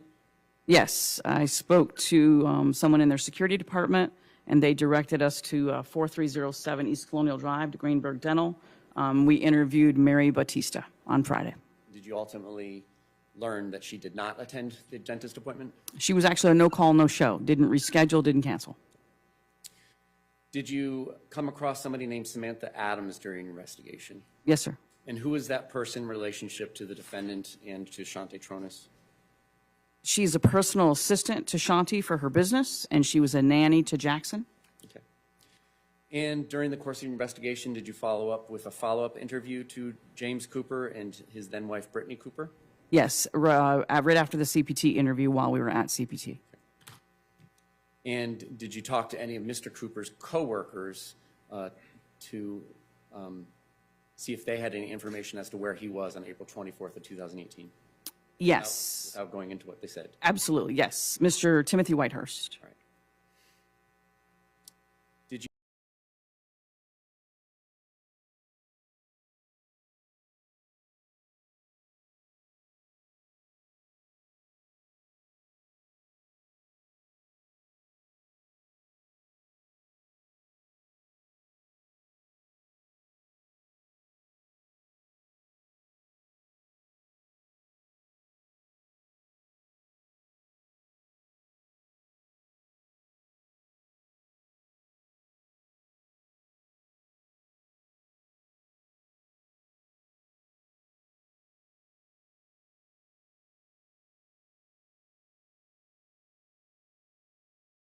East Copeland? Yes, When did that occur?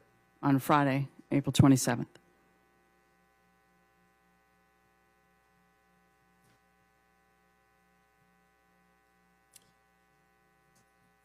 Did you speak to, well, strike that.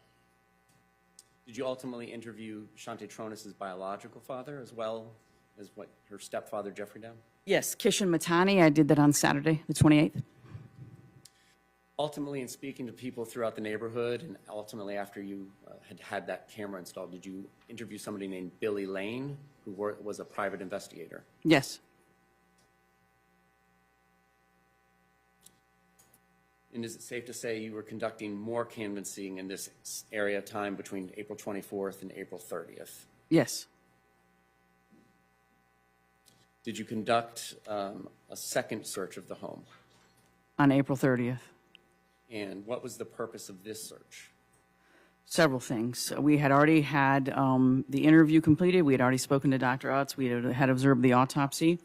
So I wanted latents done of the door, front and interior and exterior of the front door. There were some wooden slats that I had observed under the bed when we first arrived on the 24th that I thought had been tinged with blood. I wanted those collected because I didn't know they weren't. They were still there. So we wanted those collected. We wanted to conduct a second search upstairs and downstairs for a potential weapon. We were looking for bloody sheets. We were looking for bloody clothes. We were also looking for what I would call blood spatter at inception, where maybe someone first gets attacked and there might be blood spatter as a result of that attack, because we had blood drainage, but we didn't really have blood spatter. And so I felt we needed to look closer for that because it wasn't obvious to us on the first day. And was any credit cards or gift cards or cash collected on this date? Yes, no one was at the residence when we performed the search warrant, and so we came across the same areas where we'd seen cash in the past. The bathroom in the garage apartment, or the bathroom downstairs in the garage had cash, upstairs had cash. So because no one was there for us to turn the house over to, we decided to keep it for safekeeping. Your Honor, may I approach with AS and AT? You may. Recognize AS for identification. I'm sorry.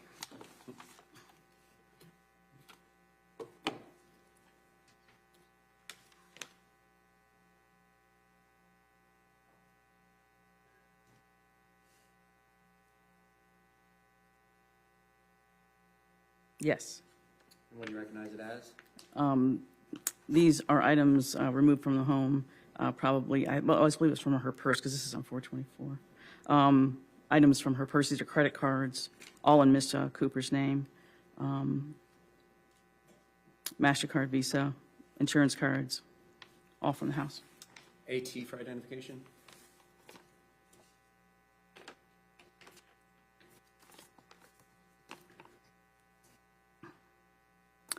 Yes, this is the cash we took from the home on the 30th.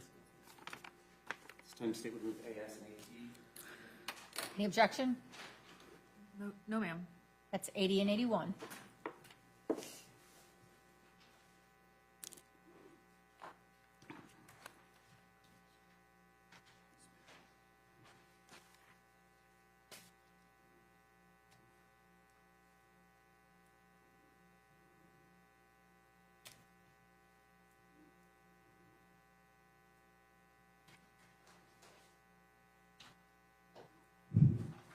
Ultimately, during the course of your investigation, did you learn the result of the latent lifts that were conducted on the 30th of April? Yes. And were there any latent lifts attributed to somebody that did not live in that residence? No. Ultimately, was a third search warrant executed on the residence? Yes, on May 24th. And what was the purpose of this third visit to the scene? Strictly for blood evidence. I felt as though we still needed to know where this event occurred. Where was the inception? Where did it start? And I felt, even though we had examined the foam on the bed and the bedding and the bed as it sat there, I felt we'd missed it. And I felt we needed to go back again and really, really examine that bed, even if we had to take it apart. But I just felt we'd missed it. Did you ultimately take it apart? We went back and took it apart. And what was collected from it, if anything? Blood evidence. What part of the bed was collected from it? Oh, so as soon as you walk upstairs and she's lying on her back and the bed is to her left, it was that bed rail, the side rail. Side rail nearest to where she Nearest to her. And that side rail was right above those 3 slats that I saw on the carpet that had the tinge of blood on the ends, that I had asked CSI Crosby, can we figure out how that got there? Like that doesn't look right. Those 3 slats under the bed have tinged blood on the ends, and we need to figure out how that got there. All right, and so had the slats already been collected? On the 30th, they were. Okay. This time the side bed rail, both the wooden and the metal part of it? It's the L bracket, the metal bracket that holds those slats. We collected that side bed rail and that metal bracket, and removing the metal bracket is what exposed what we were looking for. Now, on the 24th of April, the mattress padding that the decedent was found on, was that collected that day? Yes. Underneath it, what was collected, if anything? On the 30th, we took the carpet and the carpet padding below it.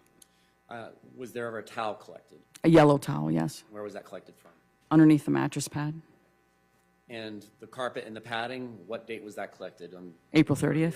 April 30th, we cut the blood stains and we wanted to know how deep it went, so we cut the carpet and then the padding. Did the blood stains extend beneath the carpet? It did, to the padding and through the padding, but not all the way through the padding because it did not extend to the wood below. When the padding was lifted up from the wood, could you see it on the bottom of the padding? I believe so. But it just didn't seep into the actual plywood? Yeah, I don't think it went all the way through. It did not seep into the plywood because we would have cut it if it had. Now, on April 24th, how would you describe the actual state of the bed and the bedding when you first walked in and saw the decedent? It was very unusual to me for a couple of reasons. It was it was made, but it was very disheveled. Like the sheets weren't, the fitted sheet wasn't tucked in. The top sheets weren't tucked in. The bedding didn't match. They were white, but they didn't match. The bedding didn't match. Like the sheets and the pillowcases didn't match. And then the brown blanket, which you would think would either be on the whole bed or on the bottom of the bed, was only on that side, only on that left side. It was very odd. Were the sheets on that bed collected there on April 24th or at a later date? On the bed, I believe it was on the 30th or the next one. I don't know if it was collected the first day. I think the ones that were on the bed itself or the other ones that were located later. The actual sheets that were on the bed when you all entered the scene on April 24th of 2018? Yes, they were collected, I believe, on the 30th. May I approach with C for identification? May?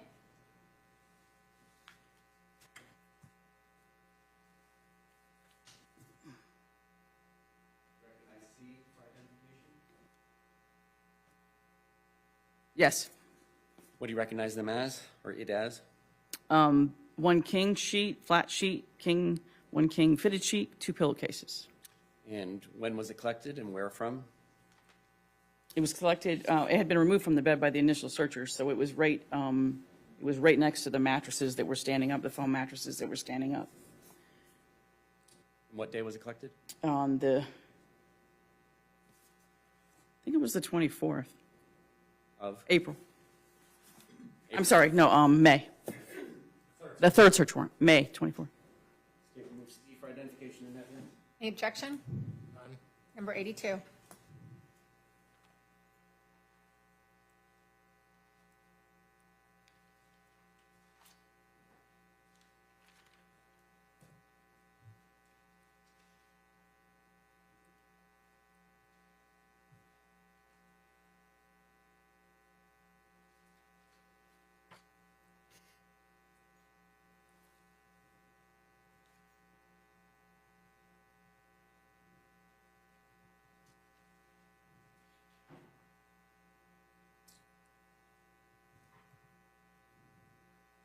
Were any phones or computers collected from the home? Yes. And after they were collected, were they submitted to Robert Woodyard? Yes. And is he somebody that works in your digital evidence forensics department? Yes, sir. After these items were examined and extracted, did you review any video from the defendant's phone? I did. And specifically, did you see any video that he kind of self-narrates and Shanti Cooper-Tronnes and Jackson Cooper appear in? Yes. And does it give a tour kind of the little bit of the property outside as well as the upstairs apartment? Yes. Ultimately, in reviewing that, did you notice anything about the stair banister? I did. What did you notice? In the 418 video, there's 2 new sets of sheets that were already in the package, sitting on that half wall. The bed is made beautifully. Blankets across the bottom, looks how normally a bed is made. And then there was 2 sets of sheets on that half wall, and the top one, that RBX set of sheets, was what I keyed in on. Now, ultimately, did you review pictures taken during each of the 3 searches of the residence? Yes.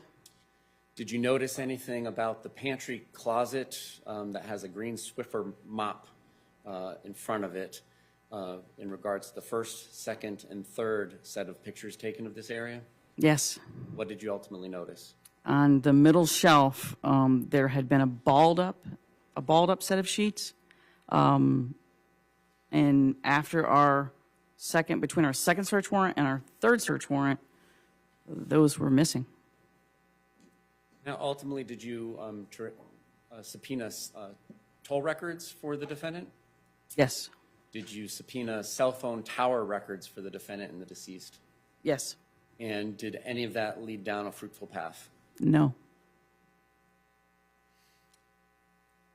Ultimately, after reviewing the search warrant photographs and this video that was taken from the defendant's phone, did you and Stacey Monroe go collect additional evidence from Lakeland, Florida, April 19th of 2019? We did, 331 South Florida Avenue at the Bank of America. And did those items that were collected appear consistent with what was in the first 2 sets of photographs from the search warrants, but not in the third set taken May 24th of 2018? From the closet on the shelf, yes. Also, back in 2018, on October 3rd, was the mattress padding that had been collected from underneath the deceased spread out so that it could be photographed in a spread out state? And yeah, we had a huge table in the CSI office, so it was spread out, photographed, and marked with scale stickers.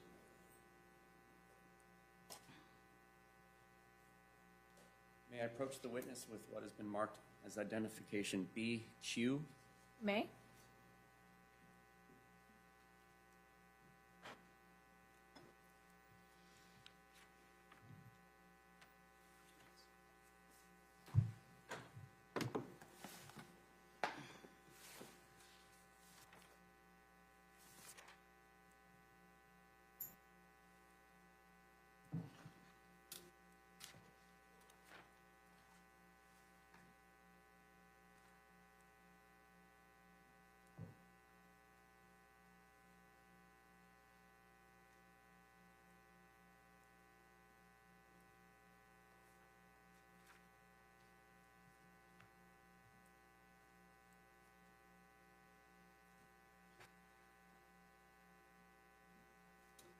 Do these images reflect what we were talking about? Yes, sir. This time the state would move BQ for identification into evidence. Any objection? None. Number 83.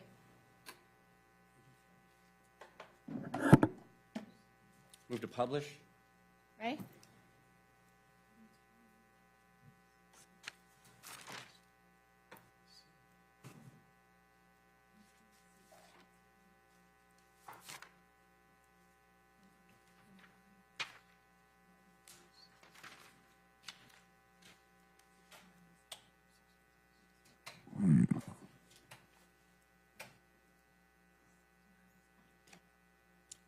And which CSI was there present with you for that?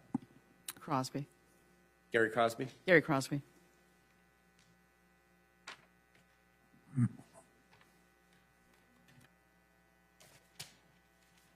Is your monitor in front of you working, or do you like to sit that way? Oh, yes, thank you. All right, image 186, are you familiar with what this is? Yes, it's the card they use at the beginning of all of their photographs, beginning or end of their photographs. Does that reflect the date that you did this and the case number assigned to this investigation? Yes, sir.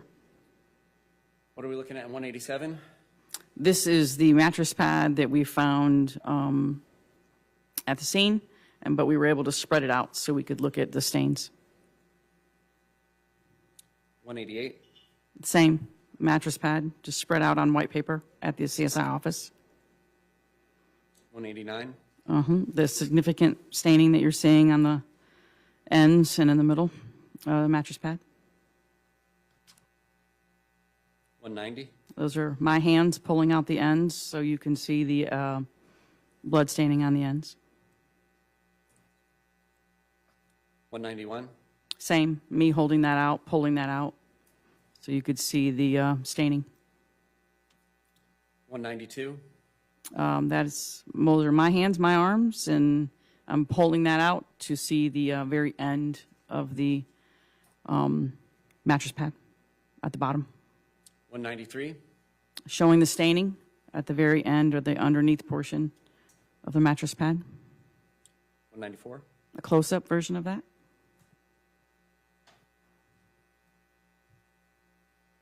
195, Moving along the end to the other side, showing the staining. 196, I think that's a close-up version of the same. 197, And then just moving along to the other end and pulling it straight so you could see the staining. 198, Close-up version of that. 199, The opposite side as we walk around, just showing it in the middle and spreading out to the sides. 200, Staining, what appeared to be diluted blood staining, 201, kind of showing an overall from the end where we had it on the ends and then just a higher picture. 202, Coming along the other side, and this would have been a different side of previous sides. It would have been a different end, but just showing the pattern of blood staining. 203, The close-up version of that, 204, showing the significant blood staining, or what we believed would be to be blood staining and drainage. 205, Close-up version of that. 206, More blood staining.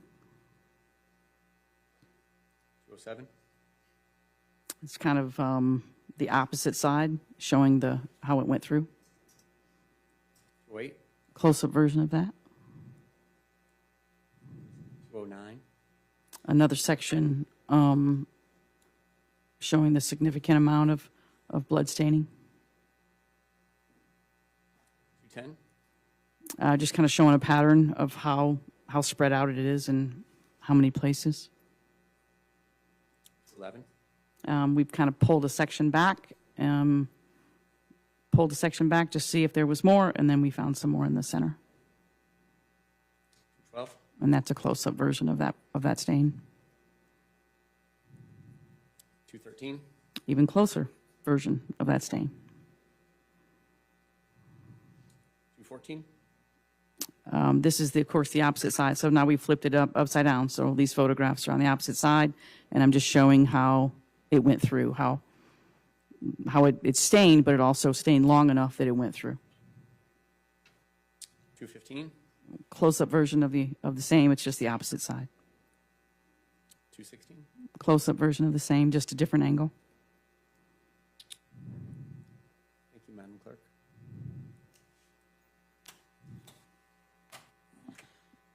Is it fair to say that because Shanti Cooper-Tronnes was found on top of it with blood on her as well, that this isn't a fair and accurate depiction of how it would have appeared necessarily on the bed? I don't believe it appeared that way in the bed. I think it was because she was on it.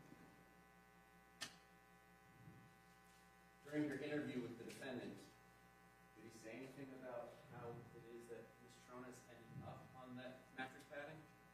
Yes. Did he say where the mattress padding had come from? Yes. Where did he say it had come from immediately prior to being underneath her? It was on the carpet, on the floor, between the end of the king-size bed and the couch. Did you see any sheets there as well? No. Did he indicate that there was some part of the process of laundering the mattress pad and the sheets from the weekend? He mentioned laundering the sheets, yes.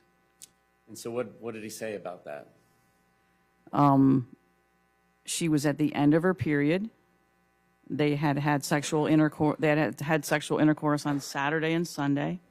She was menstruating, and that it had been messy, and it had gotten everywhere, and that they continued to sleep on those sheets until Monday in the mess, and laundered them sometime on Monday.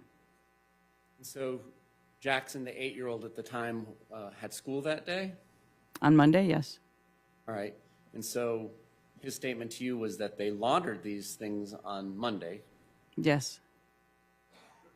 but on Tuesday, the mattress pad was on the ground for him to pick up and put underneath the decedent. Yes.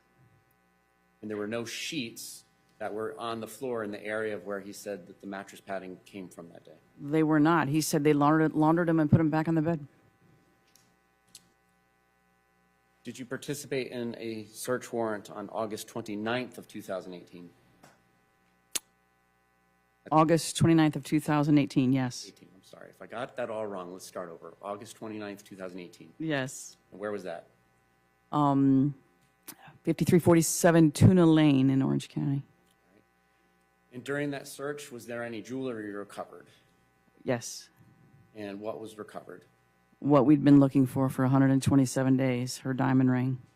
All right. And where was it located in? In a ring box, in a suitcase in Mr. Tronnes' bedroom at his mother's house. Was there another jewelry box in that same suitcase? Yes. And what are the respective colors of these two jewelry boxes? One with the ring, one without the ring. Black and red? All right. Black one had the ring in it? Yes. And during the course of your investigation, did you learn any relationship between the red box and the ring? Yes. What was that relationship? When I opened the red box, it had an emblem on the lid that was said H&K Jewelers. And that's where I had gone to find out information on the ring, because that's where they'd purchased it from. During the initial searches, the 3 searches of the residence, did you all search any jewelry boxes that would have been found? We searched and searched and searched. All right. And there are photographs documenting the nightstand by the bed. Yes. On the side where Shanti Cooper-Tronnes was discovered. Yes. There was a piece of jewelry found in there. Yes. What was that? It was almost like costume jewelry. It looked like a ring, but it was very pliable. And in that photograph, there was a jewelry box that appears to be of similar color of the red burgundy box that was located on August 29th of 2018. Was that searched at the time that that photograph was taken when the other piece? I remember, yeah, I believe I did it. It was the H&K or the H&Q box. And on that nightstand, was there any jewelry on top of the nightstand? Yeah, her watch, her diamond earring was on the nightstand, her cell phone, her L'Oreal night face cream, and her body lotion, and her bottle of Zephyr Hills water. And was that bottle of lotions upright or knocked down? It was a Fiji bottle of body lotion. It was knocked down. All right.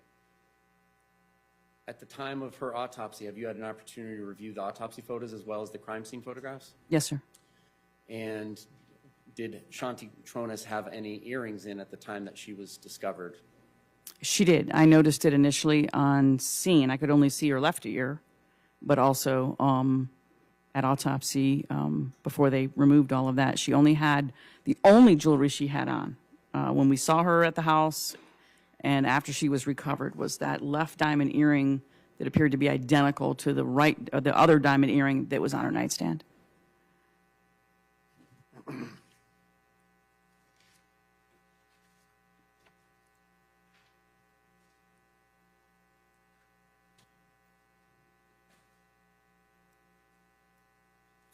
The sheets and other things that were collected in Lakeland, we've already heard from Miss Monroe and seen those photographs, but it appears you were a part of the process of documenting the processing of those items as well? I was. During the interview with the defendant, did he draw a diagram of the upstairs apartment? He did. May I approach the witness with BT You may. for identification.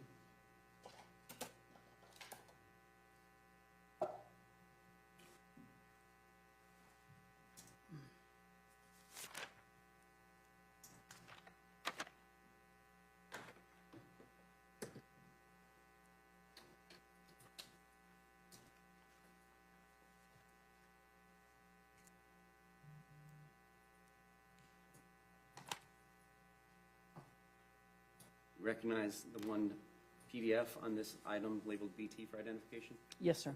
What do you recognize it as? My notebook, my handwriting for the date, 4/24 of 18. I noted the time as 11:18:54 p.m. That's my handwriting. And then the drawing, I gave my notebook to Mr. Tronnes and asked him to draw it. Your Honor, this time the state. Any objection? No, ma'am. Number 84.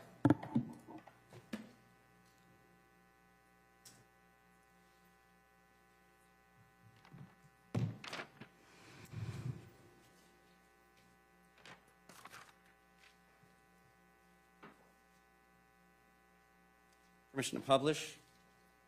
You may.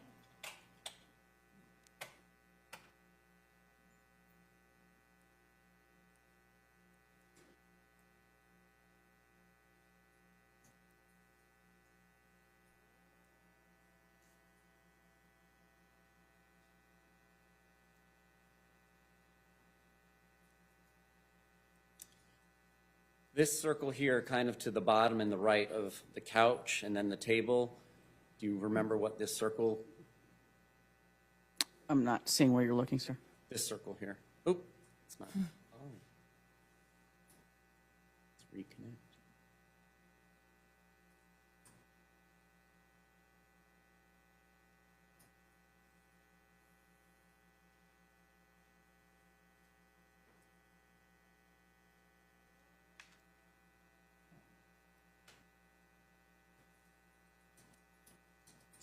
This circle here, just to the bottom and the right of the couch and then table, do you remember what that is supposed to depict? The initial placement, Mr. Tronnes said where he put Shanti Cooper-Tronnes on the floor. Did you observe any blood there?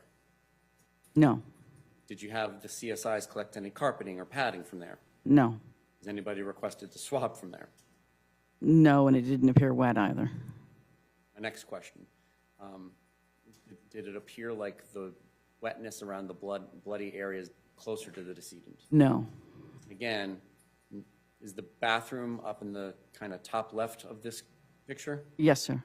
Did you see anything in either direction around the couch that would show a path of water or a blood trail? No,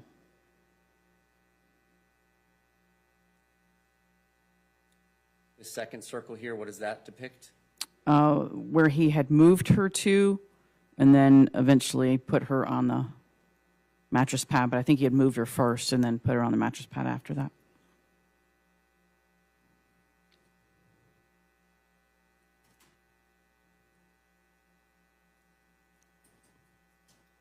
Thank you, Madam Clerk.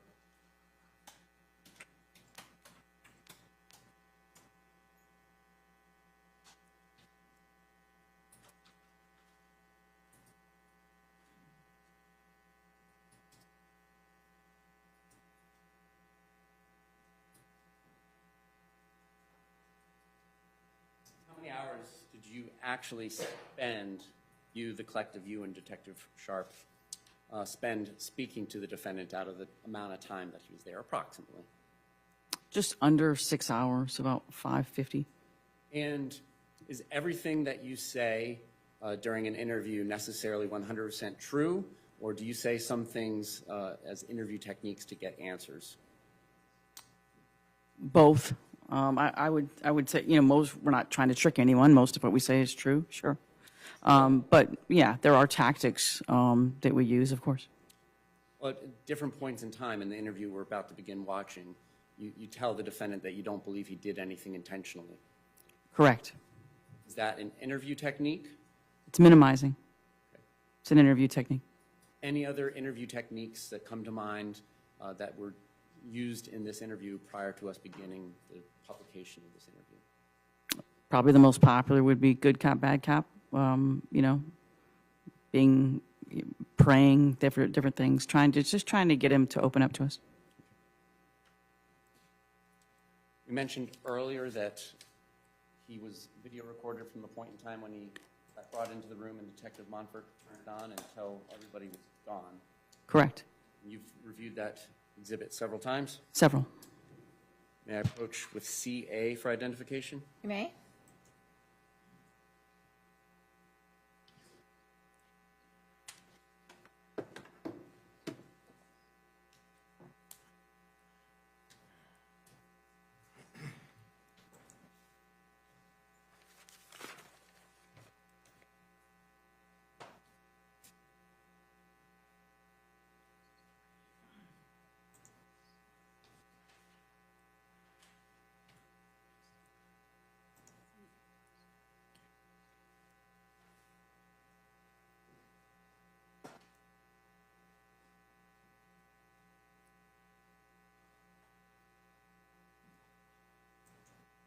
Recognize DA for identification? I do.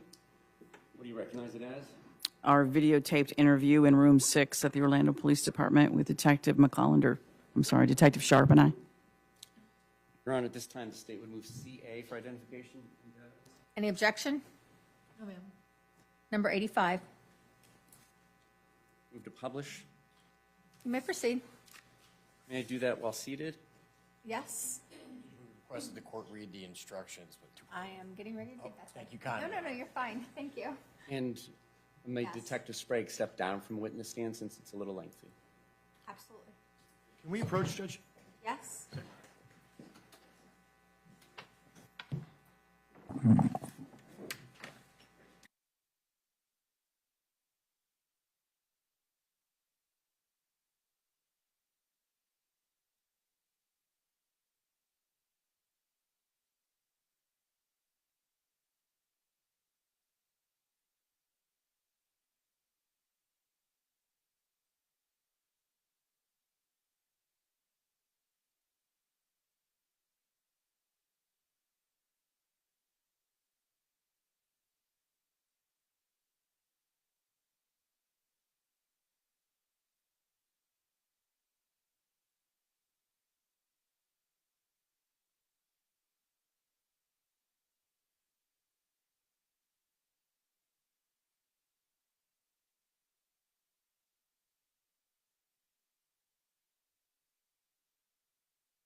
Members of the jury, you're about to watch a recorded interview that contains opinions and statements by Detective Teresa Sprague and Detective Barbara Sharp to David Cronnes. These opinions and statements are pertinent only to explain the reactions and the responses they elicit. You're not to consider these opinions and statements by police officers as true, but only as to establish the context of David Cronnes' reaction and responses. In addition, you're about to view a recording. I'm instructing you that the recording has been edited to eliminate irrelevant portions that would not add to your understanding of the case. The fact that a recording has been edited should not concern you in any way and must not impact the way you view and consider the evidence. And state, you may proceed.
Thank you.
Thank Shanti Spirit things to do to her.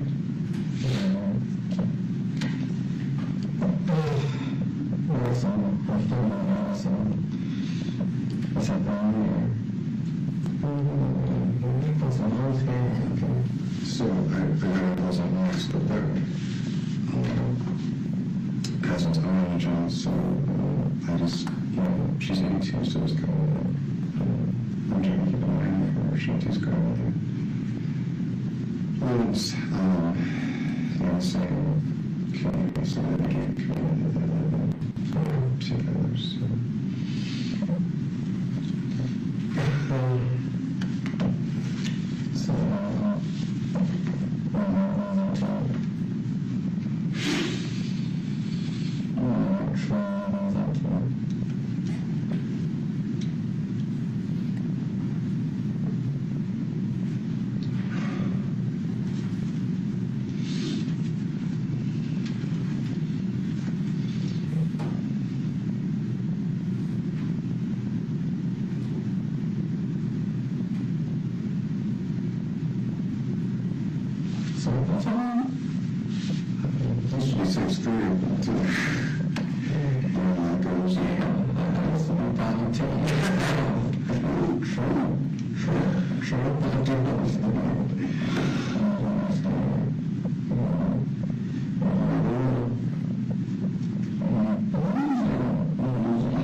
Ron, I'm going to see if our speaker's better than your speakers. A little money. Yeah, it's muffled.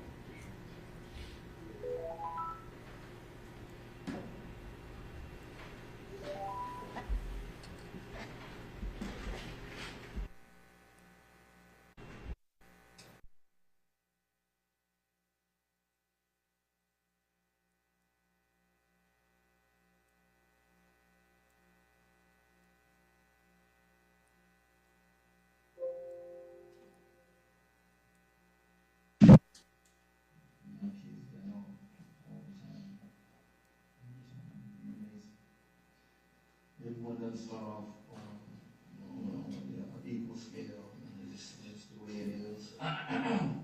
Luckily, I had both my parents with me, and that really helped out because there are a lot of kids out here.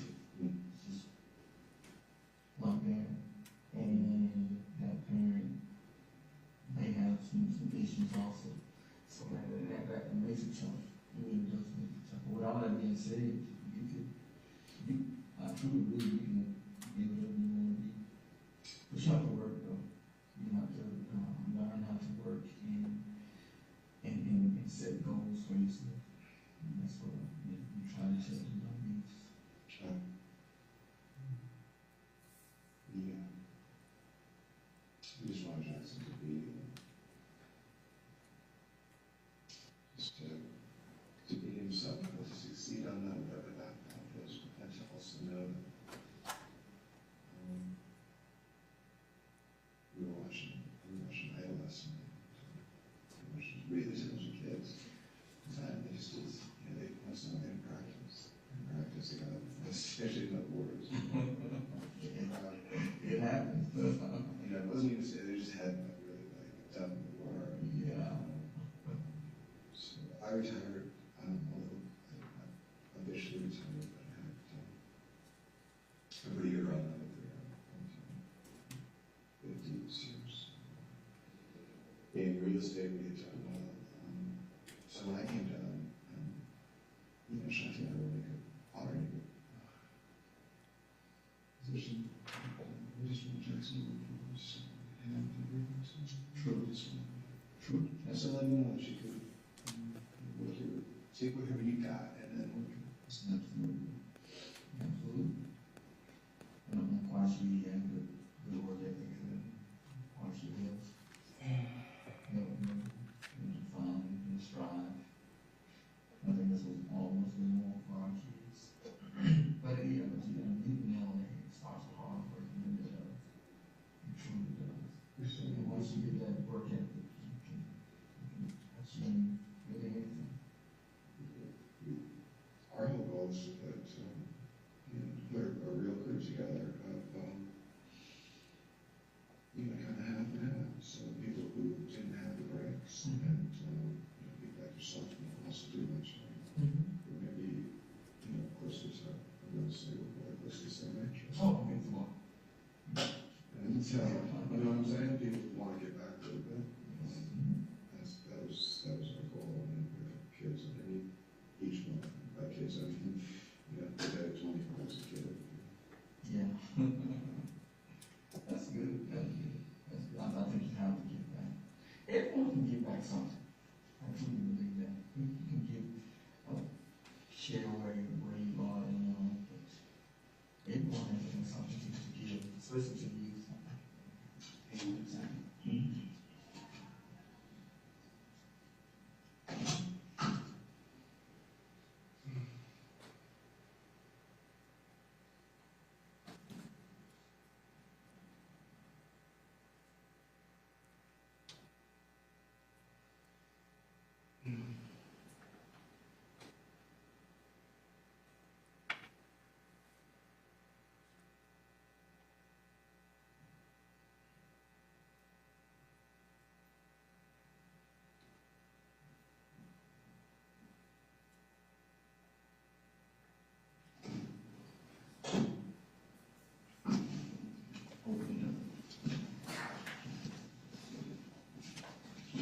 I need you to stand up. I gotta take some close up of some things on you. First things first. Can you put your hand on top?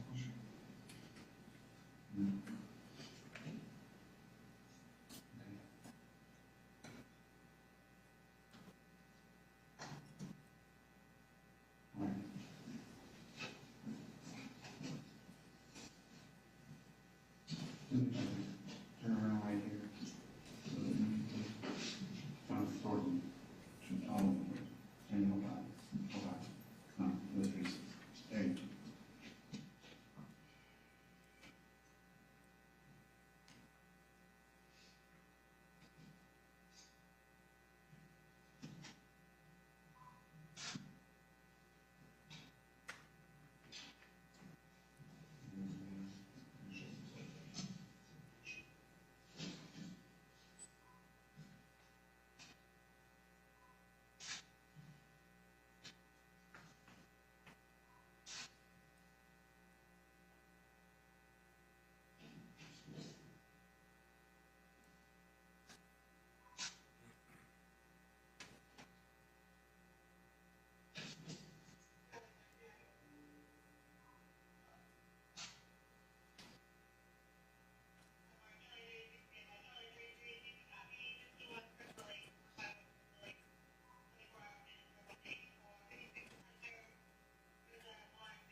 Shadow your heart, start real quick.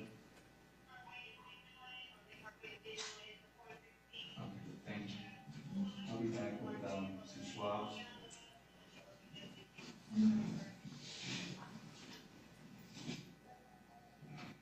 Wasn't the swab?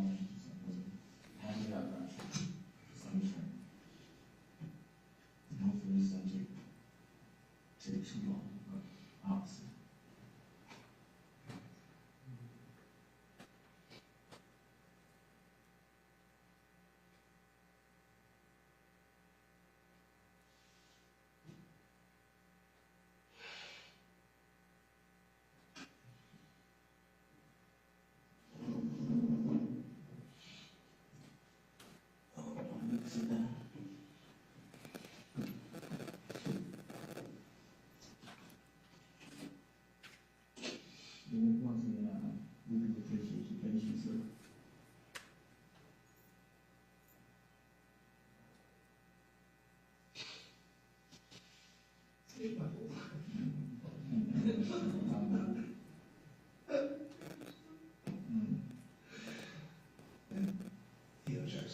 stepson.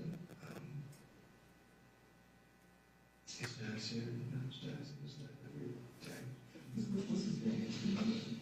It's, everyone first info on it. The guy says almost a little come.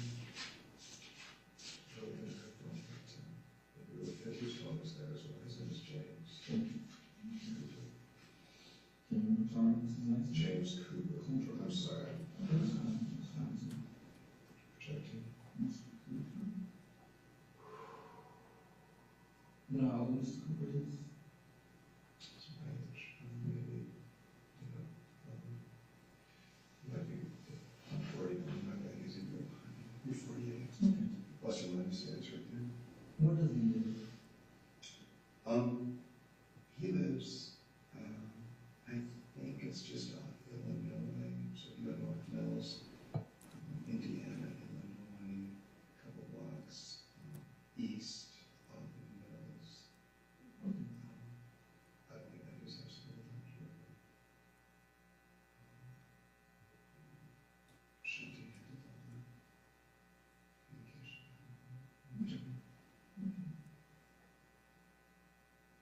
What type of work do Mr. Cooper do?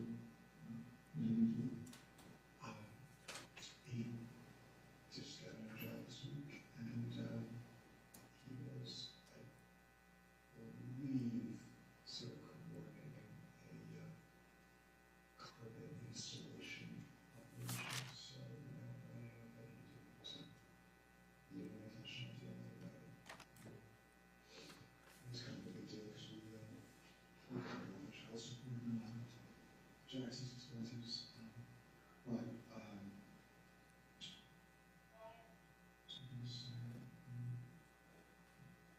yeah, so he just started fresh. They were Jackson was 2 when they separated, and I think he had been on it for a few years, and he really was really coming back strong. He's a lot of blockers. They were married. Thanksgiving. That's true. Good for him. So, he installs carpet, he's pretty handy. Pretty busy on that. He's not touching it. He's got it. He's Good for him. I just had my carpet replaced a couple of years ago. I wish I could have done it myself to save myself some money. But I'm not yet skilled. So when you're not skilled, what do? Pay someone to do it for you.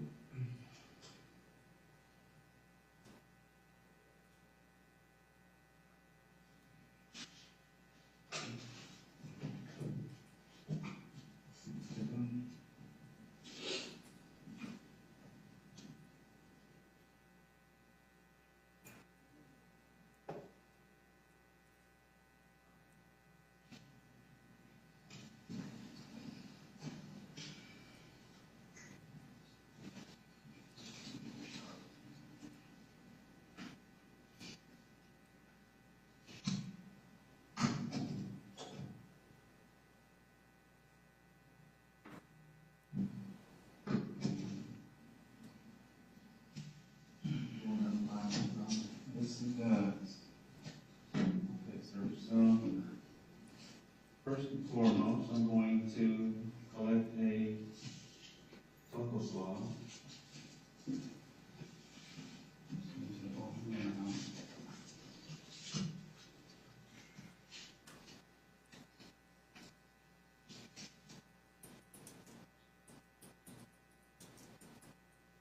Thank you.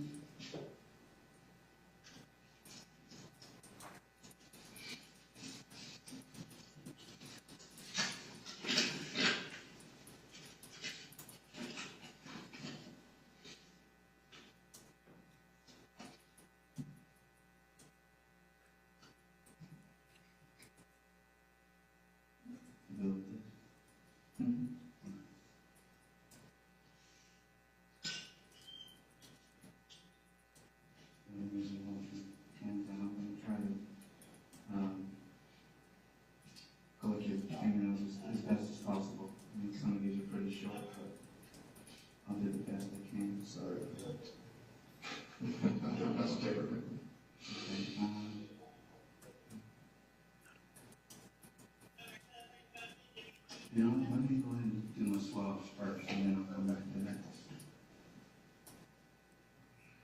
I'll do this one. That's what I'm talking about.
Good night. How are you now? Short line now.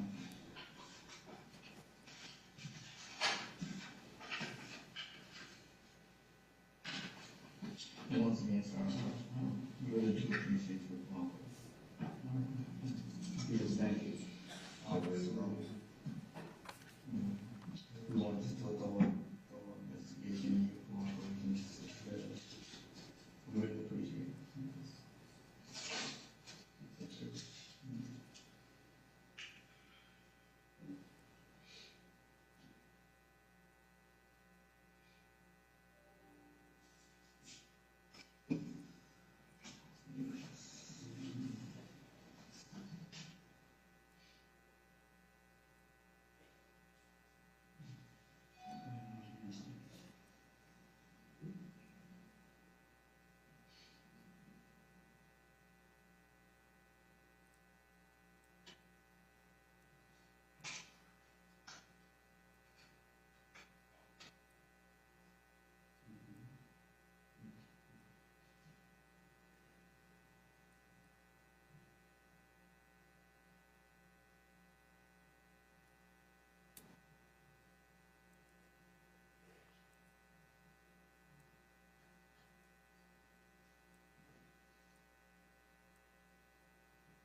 Sir, we're going to come back in with that contact suit for you. And maybe you can photograph that hand. Can you hold that hand in there? Sure. Get a photograph of that.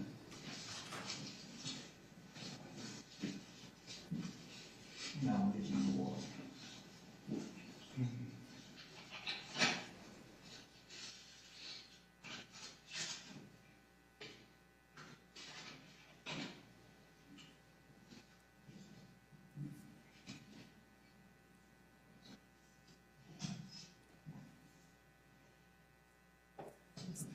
This looks like a good time to go ahead and recess for the evening. Turn on the lights. Let me remind you, of course, that you're not to speak with anyone about this case. Don't let anyone say anything to you or in your presence about the case. If anyone attempts to, tell them you're on the jury, tell them to stop. If he or she persists, leave them at once. Immediately report the matter to the court deputy. In addition, you're not to do any research of any kind about the people, places, facts involved in this case. That includes watching television, using computers, personal devices, any means whatsoever, whether that's at the courthouse, home, or anywhere else. And Mr. James, do you have anything back in the jury room?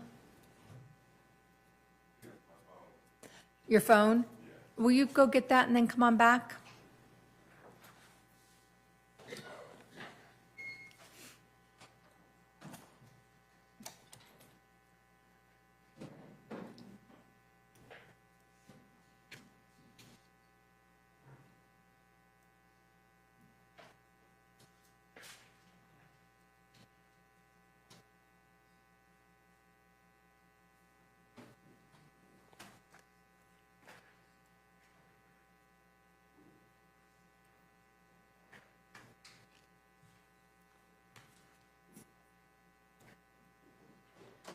And sir, if you will just remain seated there for a minute, and everyone else, thank you so much. We'll see you tomorrow at 9:30. Again, try to make sure you're here a few minutes early. I think it was this morning that people ended up kind of strolling in and it made us get started later. So if you can just make sure that you're here a few minutes early so we can get started on time and everyone's not waiting for a couple people. And with that, thank you so much, and you can follow the deputy out. Jury exiting.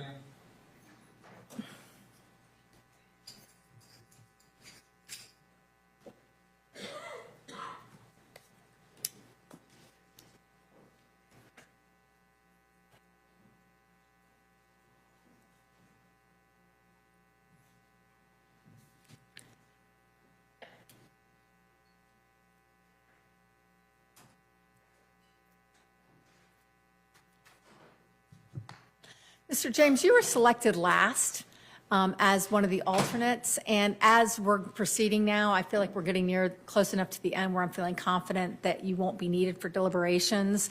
So I didn't want to keep you further than I thought was necessary. I want to tell you also your service is really important to us. Obviously, if we needed alternates, we would have to. If we didn't have the alternates we needed, we'd have to start the process all over again. So you are now free to leave. You're also free to keep coming back every day, but you'll just be in a different seat, the harder ones. If you decide to come back, no, you can talk with anyone, of course, other than the jury about this case. You're welcome to talk to anyone now. You're also welcome to look up anything. You're welcome to discuss the case completely. If you decide to leave and you later are curious of what happens, you're welcome to call my office and we'll tell you the results. I'm giving the deputy a verification of jury service now so that you have the verification you were here.